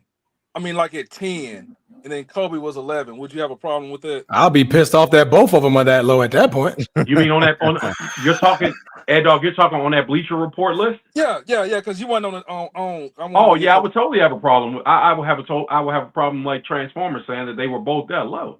Yeah, that would be disrespectful to both of them. Wait, hold up, Ed Dog. Hold up. Is Steph Curry a better basketball player than Kobe? Of course not. I'm just asking. I'm asking. Sneeze. We talked about. I'm on Q dog. Q. QQ. Q-tip. So look. I'm asking him. Okay, so what if they was in the? I'm just speaking hypothetically. If they both was in the top 10, but Kobe was still 10, Kareem was 9. Would you still have an issue with it? I wouldn't have a problem with Kobe being ranked under Kareem, no, because Kobe is ranked under Kareem. Yeah, but Kobe's a top 10 basketball player of all time for certain. He deserves to be in. I don't know how he can't be in anybody's top 10. That's weirdo talk. Yeah, absolutely. I mean, hey, look, I'm keeping the buck, man. I respect the old school and all that. Look, I was an afterthought, man. It's hard for me to argue with my uncles who were in their 50s and 60s. Like, look, I didn't watch none of this when I was. Look, right. Man. Hey, I can understand YouTube, and I mean, hey, I be trying to understand and just let my kids. And look, times have changed. Like I had a conversation with a kid, and he said he picked Kyrie over Jason Tatum. So that's where we at now. I'm in that group now. You know what I'm saying? It happens, bro. That's the equivalent, Ed Dog, of what I'm hearing you say. When did he say that? That was when the top 100 came out, and I was like, wow. He said he was still, after I told him about Jason Tatum accomplishments, he said he would still pick Kyrie over JT. Right. So this is what you got to ask these kids is how do they, you really have to understand something like, you got to ask the kid, tell me how you rank your players. Like, what are the most important things? I did. And how do you weigh them? He said scoring. He worried about the last scoring. That was it. Just this box score. So then the only thing you have to do is look at scoring averages from each season. Dude, he's 12 years old, man. So that's what I was about to say. A lot of it are arguments about nothing with people that don't know anything, and so it's too much value I feel like being put into. I've learned, man. I promise, I appreciate these YouTube streets. I appreciate being on this panel. I appreciate listening to content creators over the years, from Dreamers Pro to, you know what I mean, like the debate shows, Man Down, etc. Right, where there are the panel discussions that are taking place. What this channel for me in a year plus has done, 14 months has done, is it stopped me from being so annoyed by people's opinions, because I'm only sharing mine, right? Yeah. And I know that mine is founded in some kind of fact or logic or reason in my brain that makes total sense to me. So when I'm looking at or listening to other people and people jump in my comments and argue, shout out to Young Disciple and some of the others, and who challenge some of my beliefs and thoughts and positions, that I can respectfully disagree with you without being upset about it. It's bro, I'm just listening to how you're making your point. Right. I'm just saying, I'm listening to, sometimes I have to weigh in who these people are, what their level of basketball knowledge is, how much they've actually seen. And I realize, like, I'll be sitting up here arguing with a person that just doesn't know enough. Why would I argue with you? You don't know enough. Absolutely. Yeah. It's all barbershop talk, man. At the end of the day, you know what I'm saying? We just, it's good. But then not only that, it's just the fact that, I can appreciate real Kobe fans instead of the COVID Kobe fans, if that makes sense. What's the difference? The difference is, like, my brother, that man, he always been, down with Kobe and everything like that. Like, straight up, man. This is when this man had the long hair. You know what I mean? Used to. Exactly. So this is when he was rocking number 8. And then it was a fro, brother. It was a fro. He's talking about me. No. He's talking about me. You didn't have a fro? No. No, I had long hair. No. I had legit like long hair, permed. Yeah, no, I was Snoop Dogg back in the day. Snoop Dogg permed out, bro. Snoop Dogg back in the day. Yeah, that was crazy bone right there, straight up. Crazy bone. For real. But and then the Kobe fan, the reason I said it was because like this makes sense. You more appreciative when you're gone than when you was here. Of course you are. It's the opposite for Kobe. Kobe's being more disrespected now that he's gone than he was appreciated when he was here. But like the initial, it was more love. The initial, it was like, okay, I'm saying since he's been gone. Yeah, now we're at a point. He's been gone. He's been disrespected crazy. They would never say this shit if he was alive. I don't feel like this is insane. Well, like T-Mac was sitting on a panel with Melo. He said, "Man, y'all don't know how those conversations are when they're not shown in public." Who to say that? Hey, man, hey, if I played with Shaq, I would have got me one. Those kind of. He said he lived with him out in L.A. Right. You know what I'm saying? So I don't think there was anything wrong with T-Mac saying that. I don't necessarily disagree with it. So you don't disagree with it? I don't disagree with it. T-Mac was a beast. T-Mac's injury stopped him from... But Q, is it a talking point? Is it even worth having a conversation? It's not worth bringing up to say that. But if like when they say things like if T-Mac was swapped with Kobe, they would have won 3 championships. Like, what does that even accomplish? Right. Yeah, so the origin of why the things are being brought up, you know what I mean, are kind of weird. But I don't think it's bad for T-Mac to say, man, put me on that Boston team and I win some with KG and them, or put me on that team with Shaq and I win a couple. Like, I don't think that's bad to say. Even speaking of Shaq, he said the same thing. He said, hey, T-Mac would have won some with me. Steph Curry would have won 6. All right, why wouldn't you? I don't see a problem with that. I mean, did y'all hear Shaq say that? You know what I'm saying, yesterday? That everybody is saying now here goes Shaq being disrespectful. I'm like, dang, how's he being disrespectful? Where's all the great NBA players with 6 titles but don't play defense? Man, well, I wouldn't say Robert Horry. He was a corner boy on the South Side, but I ain't gonna use him like that. I'm just saying. The Robert Horry conversation is really interesting too when people bring that up. You know what I mean? It's being like, well, Horry got 7. You know what I mean? Like, so he's better than Mike, or he should big shot Bob. Put it to go. And that's a really interesting thing because you can't take anything away from him, as we were talking about championships and him being a part of championship teams. But that's not how the ships are actually measured. There is a leadership tier to teams. Like I said, Victor Page was our leader. You know what I mean? Guys like Nat Bird and Anthony Carwell, these guys, they were like second in command, third that we rely on to do a thing. I was one hell of a basketball player, but they wasn't kicking me the ball with 5 seconds to go or drawing up no play for me saying, give it to you. You had someone for that, right? We had somebody for that. But I did what I did. You know what I mean? I could be relied on to grab boards, to score in the post when I got the ball down there, to hit a mid-range if I got it, to hit it from the outside if I got it, to knock down free throws if I got fouled. That was my role, to dive for loose balls, to do all the scrappy things. But they weren't drawing up no plays for me. They weren't coming down running no plays specifically. Robert Horry is the same way. So I feel like that conversation has had, there were opportunities for him to catch the ball and shoot the ball, which was his role, and he hit a lot of big shots in his day, but they weren't drawing up plays specifically for Rob. It's like, hey, like I said, corner boys, they are important. You know what I mean? Right. They're the game. They are. Straight up. I mean, but I ain't gonna be on too long. I see y'all been on this long. I just want to, give my shout out. And man, Bruce, hey, look, another thing too. Speaking of Bruce, I hope you watching this show, bro. Bruce is all the way asleep. Hey, well, yeah, it is past his bedtime. But look, man, it's like 5 in the morning over there. Hey, man, that man need to stop harassing me and stop trying to sun me, bro. I'm like, man, look, enjoy your vacation, man. Leave me alone. But anyway, man, good show, man. I'm going to keep watching, man. Y'all stay blessed, all right? I love you, absolutely, man. Appreciate you, love you too, bro. All love right. you too. You got to hang up. Yep. All right, let's welcome the Mongoose, who I believe is probably Bruce. Bruce, is this your third name?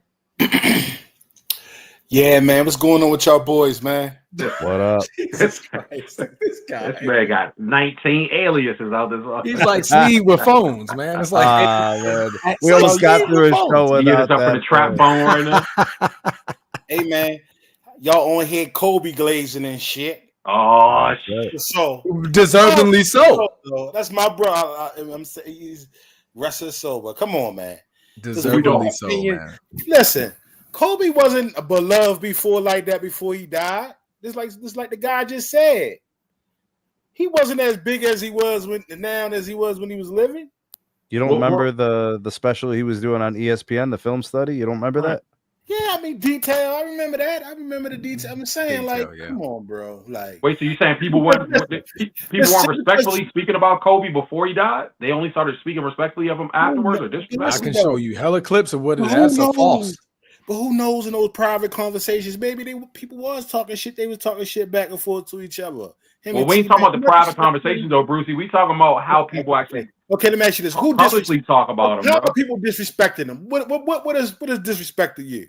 Give me one example. Who's disrespecting Kobe? Like calling him Robin. Who? Calling him Robin. He was Robin. Prime Shaq, 2000 Shaq. No, he wasn't Robin. What was Robin and Robin? He was Batman and Shaq was Superman. You needed both. Right. You needed both. That's not a Robin what he was doing.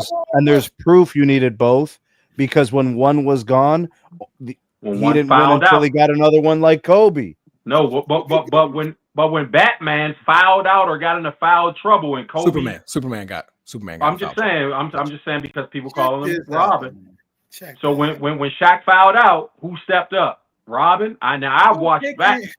Now look, Brucey, I watched Batman growing up like you watched. You're taking that way out of context because they call bro. Robin the real context is this. Kobe was Batman like you did growing up. 18 years old. Kobe was 18 years old when he was drafted by the Lakers. He became a full-time player at 20 because Del Harris he finished second in Sixth Man of the Year as a 19-year-old. Right. Writing was on the wall. He was already going to be great at 19. Everybody knew. He turned 20. He started averaging 24, 25 points a game. It was already done. We knew where Kobe was going. And then it happened. Championship. I get that, big dog. I'm just saying, man. With a glazing coming in there. Just because they saying, okay, just because they saying Batman and Robin don't make it a bad. It's just super. Y'all making it bigger than what it is. Because if you know Batman and Robin, you know Robin is the sidekick little brother. Forever. He's always been a sidekick. He never took the mantle and been like, Batman, I'm finna go save Gotham. Right. If you know DC or you know Batman's story, Robin was never the one that saved Gotham. It was always Batman. But it was Batman and Superman. They needed each other at the Justice League.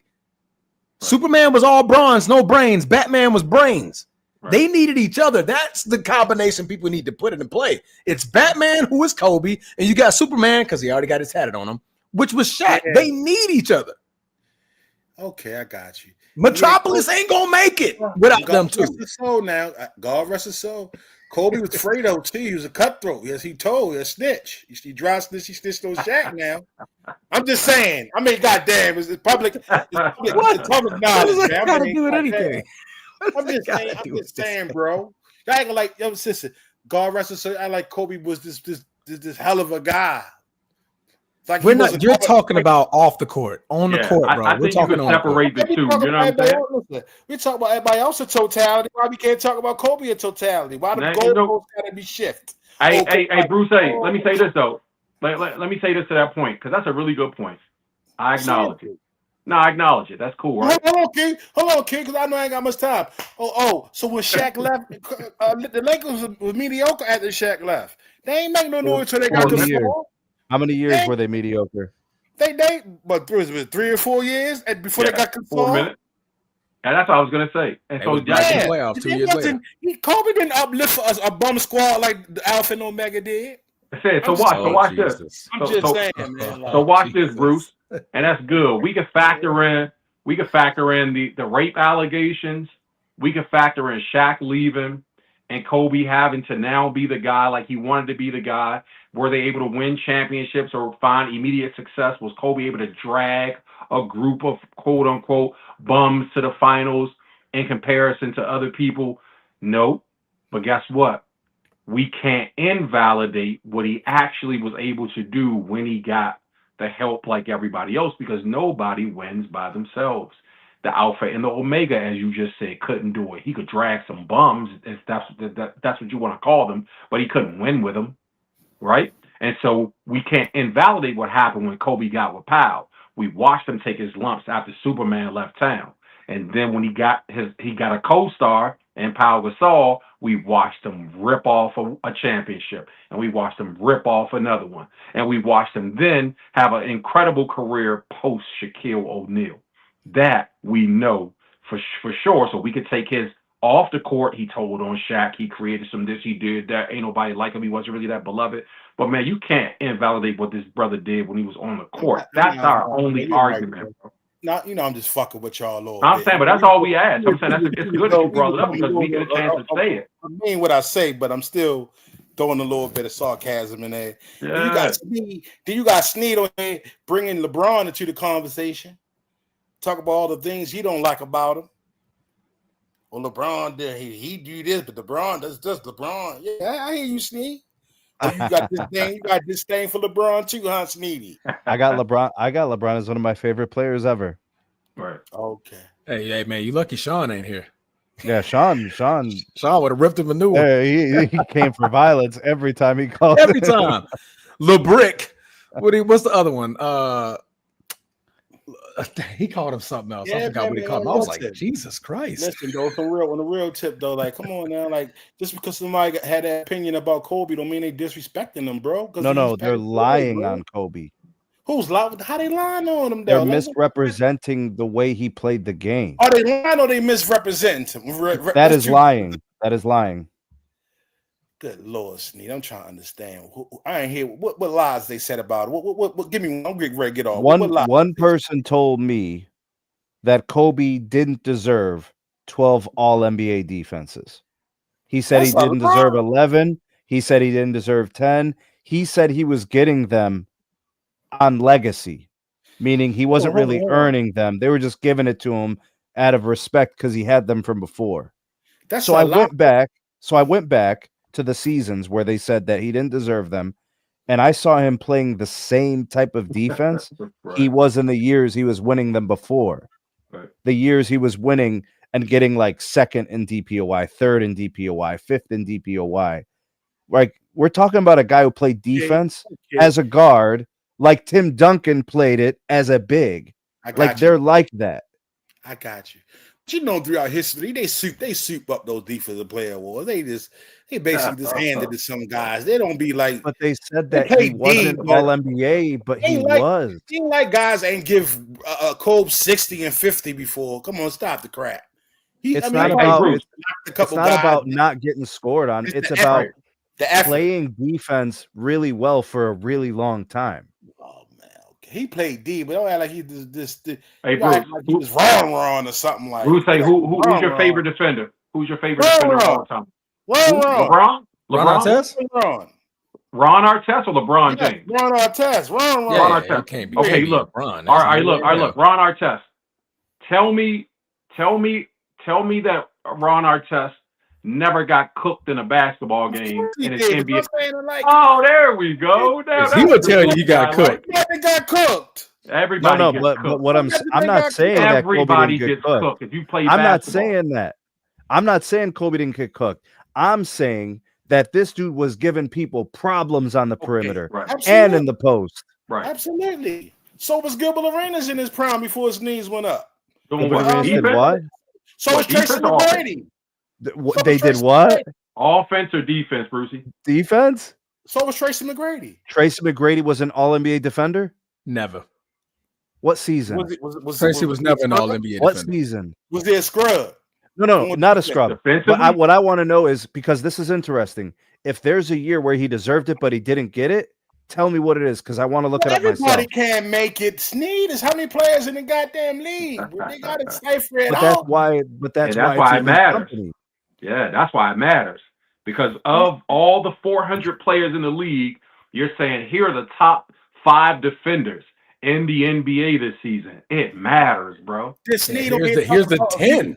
Did you hear him talking about the Sneed on here talking about? The Sneed on here talking about? Yeah, yeah, if you don't like Kobe, you don't know nothing. You sad with yourself. You don't love yourself. You don't love Kobe. No, I wasn't talking about. No, I was talking about the players. I was talking about the players lying on Kobe. Now people can't speak on Kobe because he passed away. No. It's not that, bro. You know, it's a lot of hate that's going into that conversation. Before I get off, are y'all mixing? Y'all confusing lies with people opinions or people theories? Is it? I'll tell you what, bro. I'll entertain a lot of theories, but if it's full of lies, shit's through. Okay. So what you say, Transform? What you got to say before I get off? You know, Kobe, your guy. You know, I said it at the very beginning. Stop. You talking about Kobe was the best player in 2012. Kobe was the best player in the world. How long you been watching hoops, Mongoose? Tell me the truth. How many years you been watching hoops? Since 1983. He's either the first or second best player you've ever watched.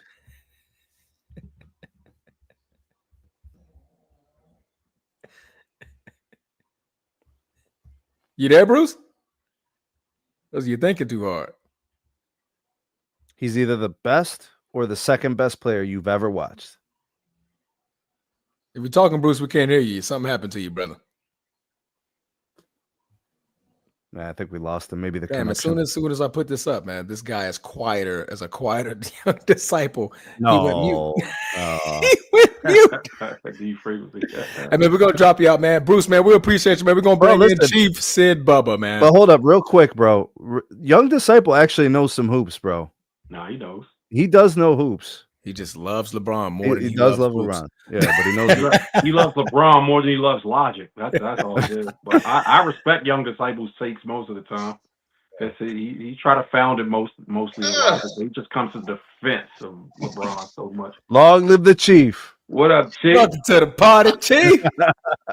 Assalamu alaikum, Akisni. Alaikum salam, brother. What out there, Q? What's good, bro? All right. I was reading the Bleacher Report, and I looked at some dude, FYS Sports, and he was going like over all the metrics and why Kobe didn't reach the top 10. So I kind of did my homework and why they moved him around. Because I think on some of these reports, they count things like metrics, analytics, and all that other stuff. So what we're going by is what we seen real time when we looked at games and what other players, to me, which is probably the most weighted criteria, what do your peers really think of you? The guys that played the game. Right. So if you get their respect, right, then on top, what did the coaches think? What like, the coaches think. So you have we had to guard him, man. Shit, good luck. Yeah, so we had to go there. So like anybody could have their own analytics. I got mine. I got thrown out of the Laker Nation for my take of who I think the greatest player is. Yeah, that was stupid. Analytics. Yeah, that was dumb.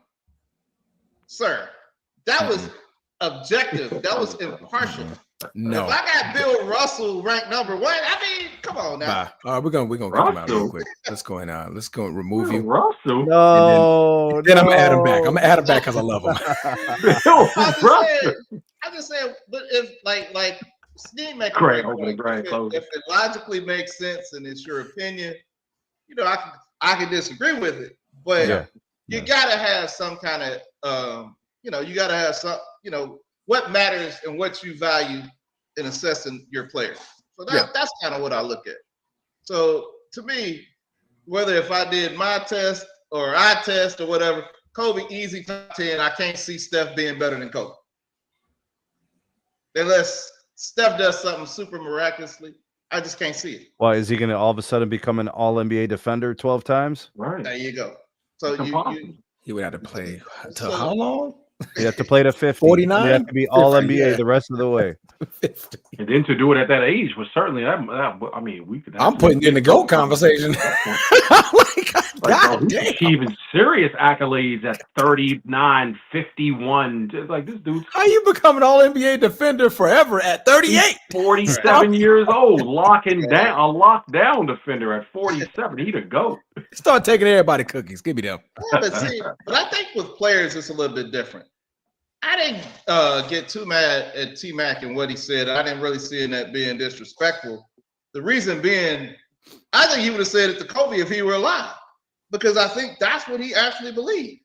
And at that time period when he was playing, he felt he was that good. And Kobe also said, my toughest matchup was Tracy McGrady. Because he can do everything I can do. Tracy's offense was like that. Is that but Kobe even complimented his defense. If you but really listen, his defense was good. It's good. He's long. All right. Yeah. But when he said that, I was like, okay, maybe what he meant was I can get a title too during that time period playing with Shaq. I can't exactly be Kobe. Of course he could have. Right, of course he For sure he would have. I think that's pretty much what he meant. But these other guys to say, well, he would that man, look, whether you liked him or dislike him, as a Laker fan, I love him. Now, at first, I got a little mad when he was shooting some shots, we all did. I want to kill him then. Like, Kobe, what the fuck? Yeah, I'd be like, man, what you doing? Come on, man. Why are you doing this? But he ended up wrong. But you have to have that respect.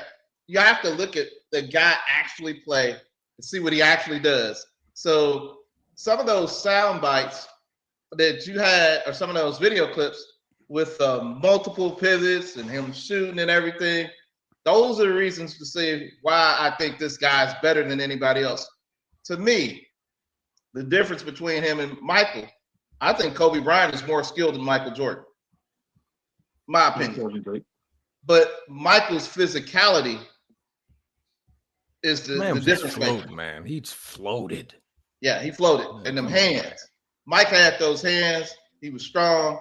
I think that those are to me, that's the edge. But as far as work ethic, skills, and emulating any moves, that's what made Kobe so great. He would ask Gary Payton. He would ask anybody, and he was so willing to learn.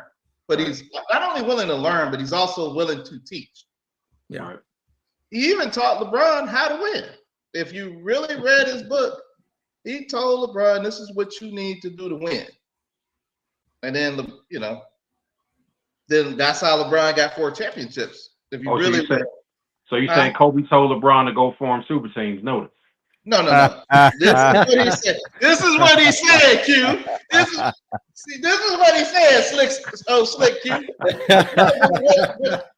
Julie knows. He's the reason why. We didn't know that. In his book, this is what he said. He told LeBron. He said, you got to play every series like this, the last series. Every series is a game 7. So you can't stop. You can't quit. So after that, LeBron's starting to say things. Well, I shot all the bullets. I had to throw the gun and throw the clip. That was kind of that mindset. And then Kobe never really bashed his peers either. Yeah. So I think the guy we probably would never ever fully value this guy. Yeah, he was an honor and a privilege to watch. I mean, they making it damn near impossible by the way they talking about it, man. But they making it damn near impossible. But like Sneeze said, like a lot of guys, maybe they're trying to come up and get their shine. Maybe since he can't defend, a dead man can't defend himself. Yeah. So that, to me, that's a punk move. But for what he did for the game of basketball and the history, I've seen it. I guess when you see those moments from then and go on now, I really value it because I actually seen a lot of it real time. Yeah, bro, it's crazy. So I don't have to go back to the clips. I had memories when I was there. Scotty, my homeboy, when they came back when the Lakers won and beat Portland, I was like, I was amazed. And Scotty tried to throw a forearm on him and everything. Kobe took it. That's crazy. That they were up. What were the Lakers down? 20, 25? Yes, going into the fourth, it was crazy. Yeah. That was remarkable. It's like, what the fuck am I witnessing, bro? That was that's what I insane. said. To me, those moments were against the Pacers when Kobe was like, chill out. I got it. I got it. I got it. So Don't worry about those moments, I guess Bleacher Reports, they don't have that analytics, and they don't have the moments that we see with our eyes. They don't have all that. No, they do. They do. They understand sensationalism and that it means click, so it's rage bait. A lot of the things that are being published these days, I feel like a rage bait. I think that content creators have to be smarter. You know what I mean? Like, that's not to jump on every single thing as a headline. Like, can you believe such and such just said this? Is like, it's rage bait. You're buying into it. You know what I mean? Like, I know that these people have to be trolling with a lot of these articles that I read. I have to start questioning the source sometimes. I go on some of these fadeawayworld.net. So I'm just like, you're trying to get a rise out of people by saying something so utterly ridiculous that we have to talk about it, which draws attention to your thing. So I'm not interested in, and I'm not going to play your game. You know what I mean? Because I know better. Yep. If you know better, you got to do better. We got to be better. That's about it. Other than I didn't know young Transformer was looking like Tila back in the day with that long hair, 8-ball MJG. Hey man, I had the braid. So y'all know Lil Bow Wow, right? They was calling me Bow Wow up and down elementary, middle school, man. I'm gonna say, I mean, you kind of look like Mos Def, bro. Mos Def? No, a little bit. What? No. Yeah, like the poetic rapper Mos Def? Yeah. No, what? I don't see that. You got I've a little never more been stuff called with Mos Def. Yeah. See, little Mos Def, bro. They They tell me I look like Denzel Washington. I thought they called you DJ Khaled. DJ Khaled, absolutely. Absolutely. Absolutely, DJ Khaled. DJ Khaled on Slim Fast.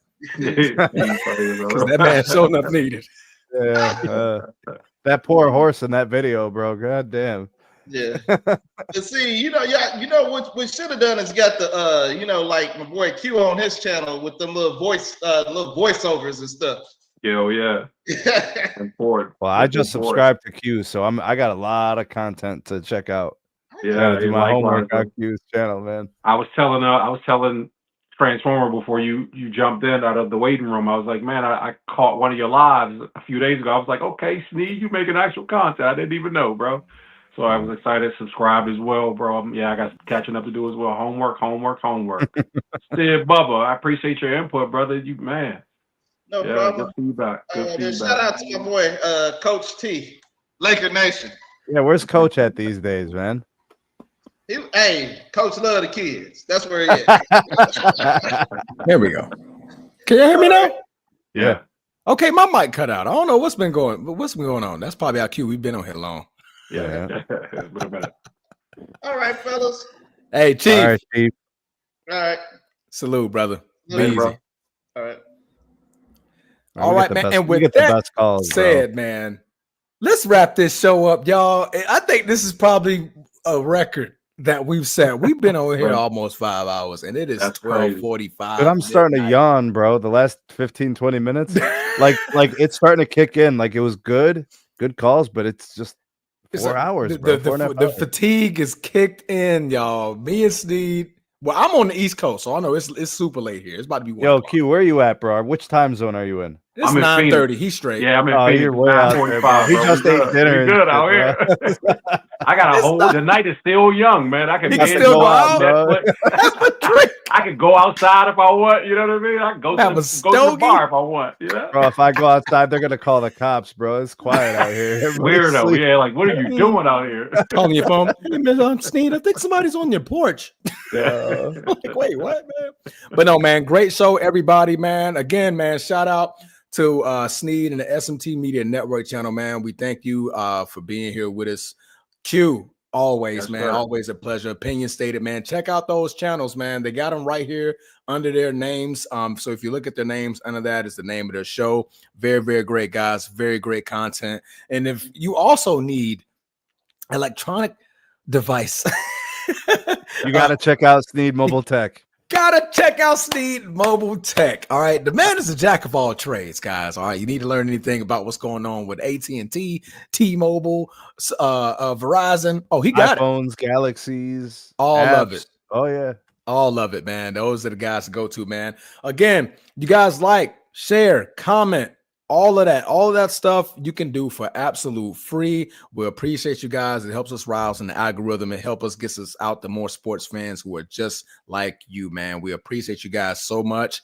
And we tired. And we out of here. So guess what? Peace. Yeah, bless you.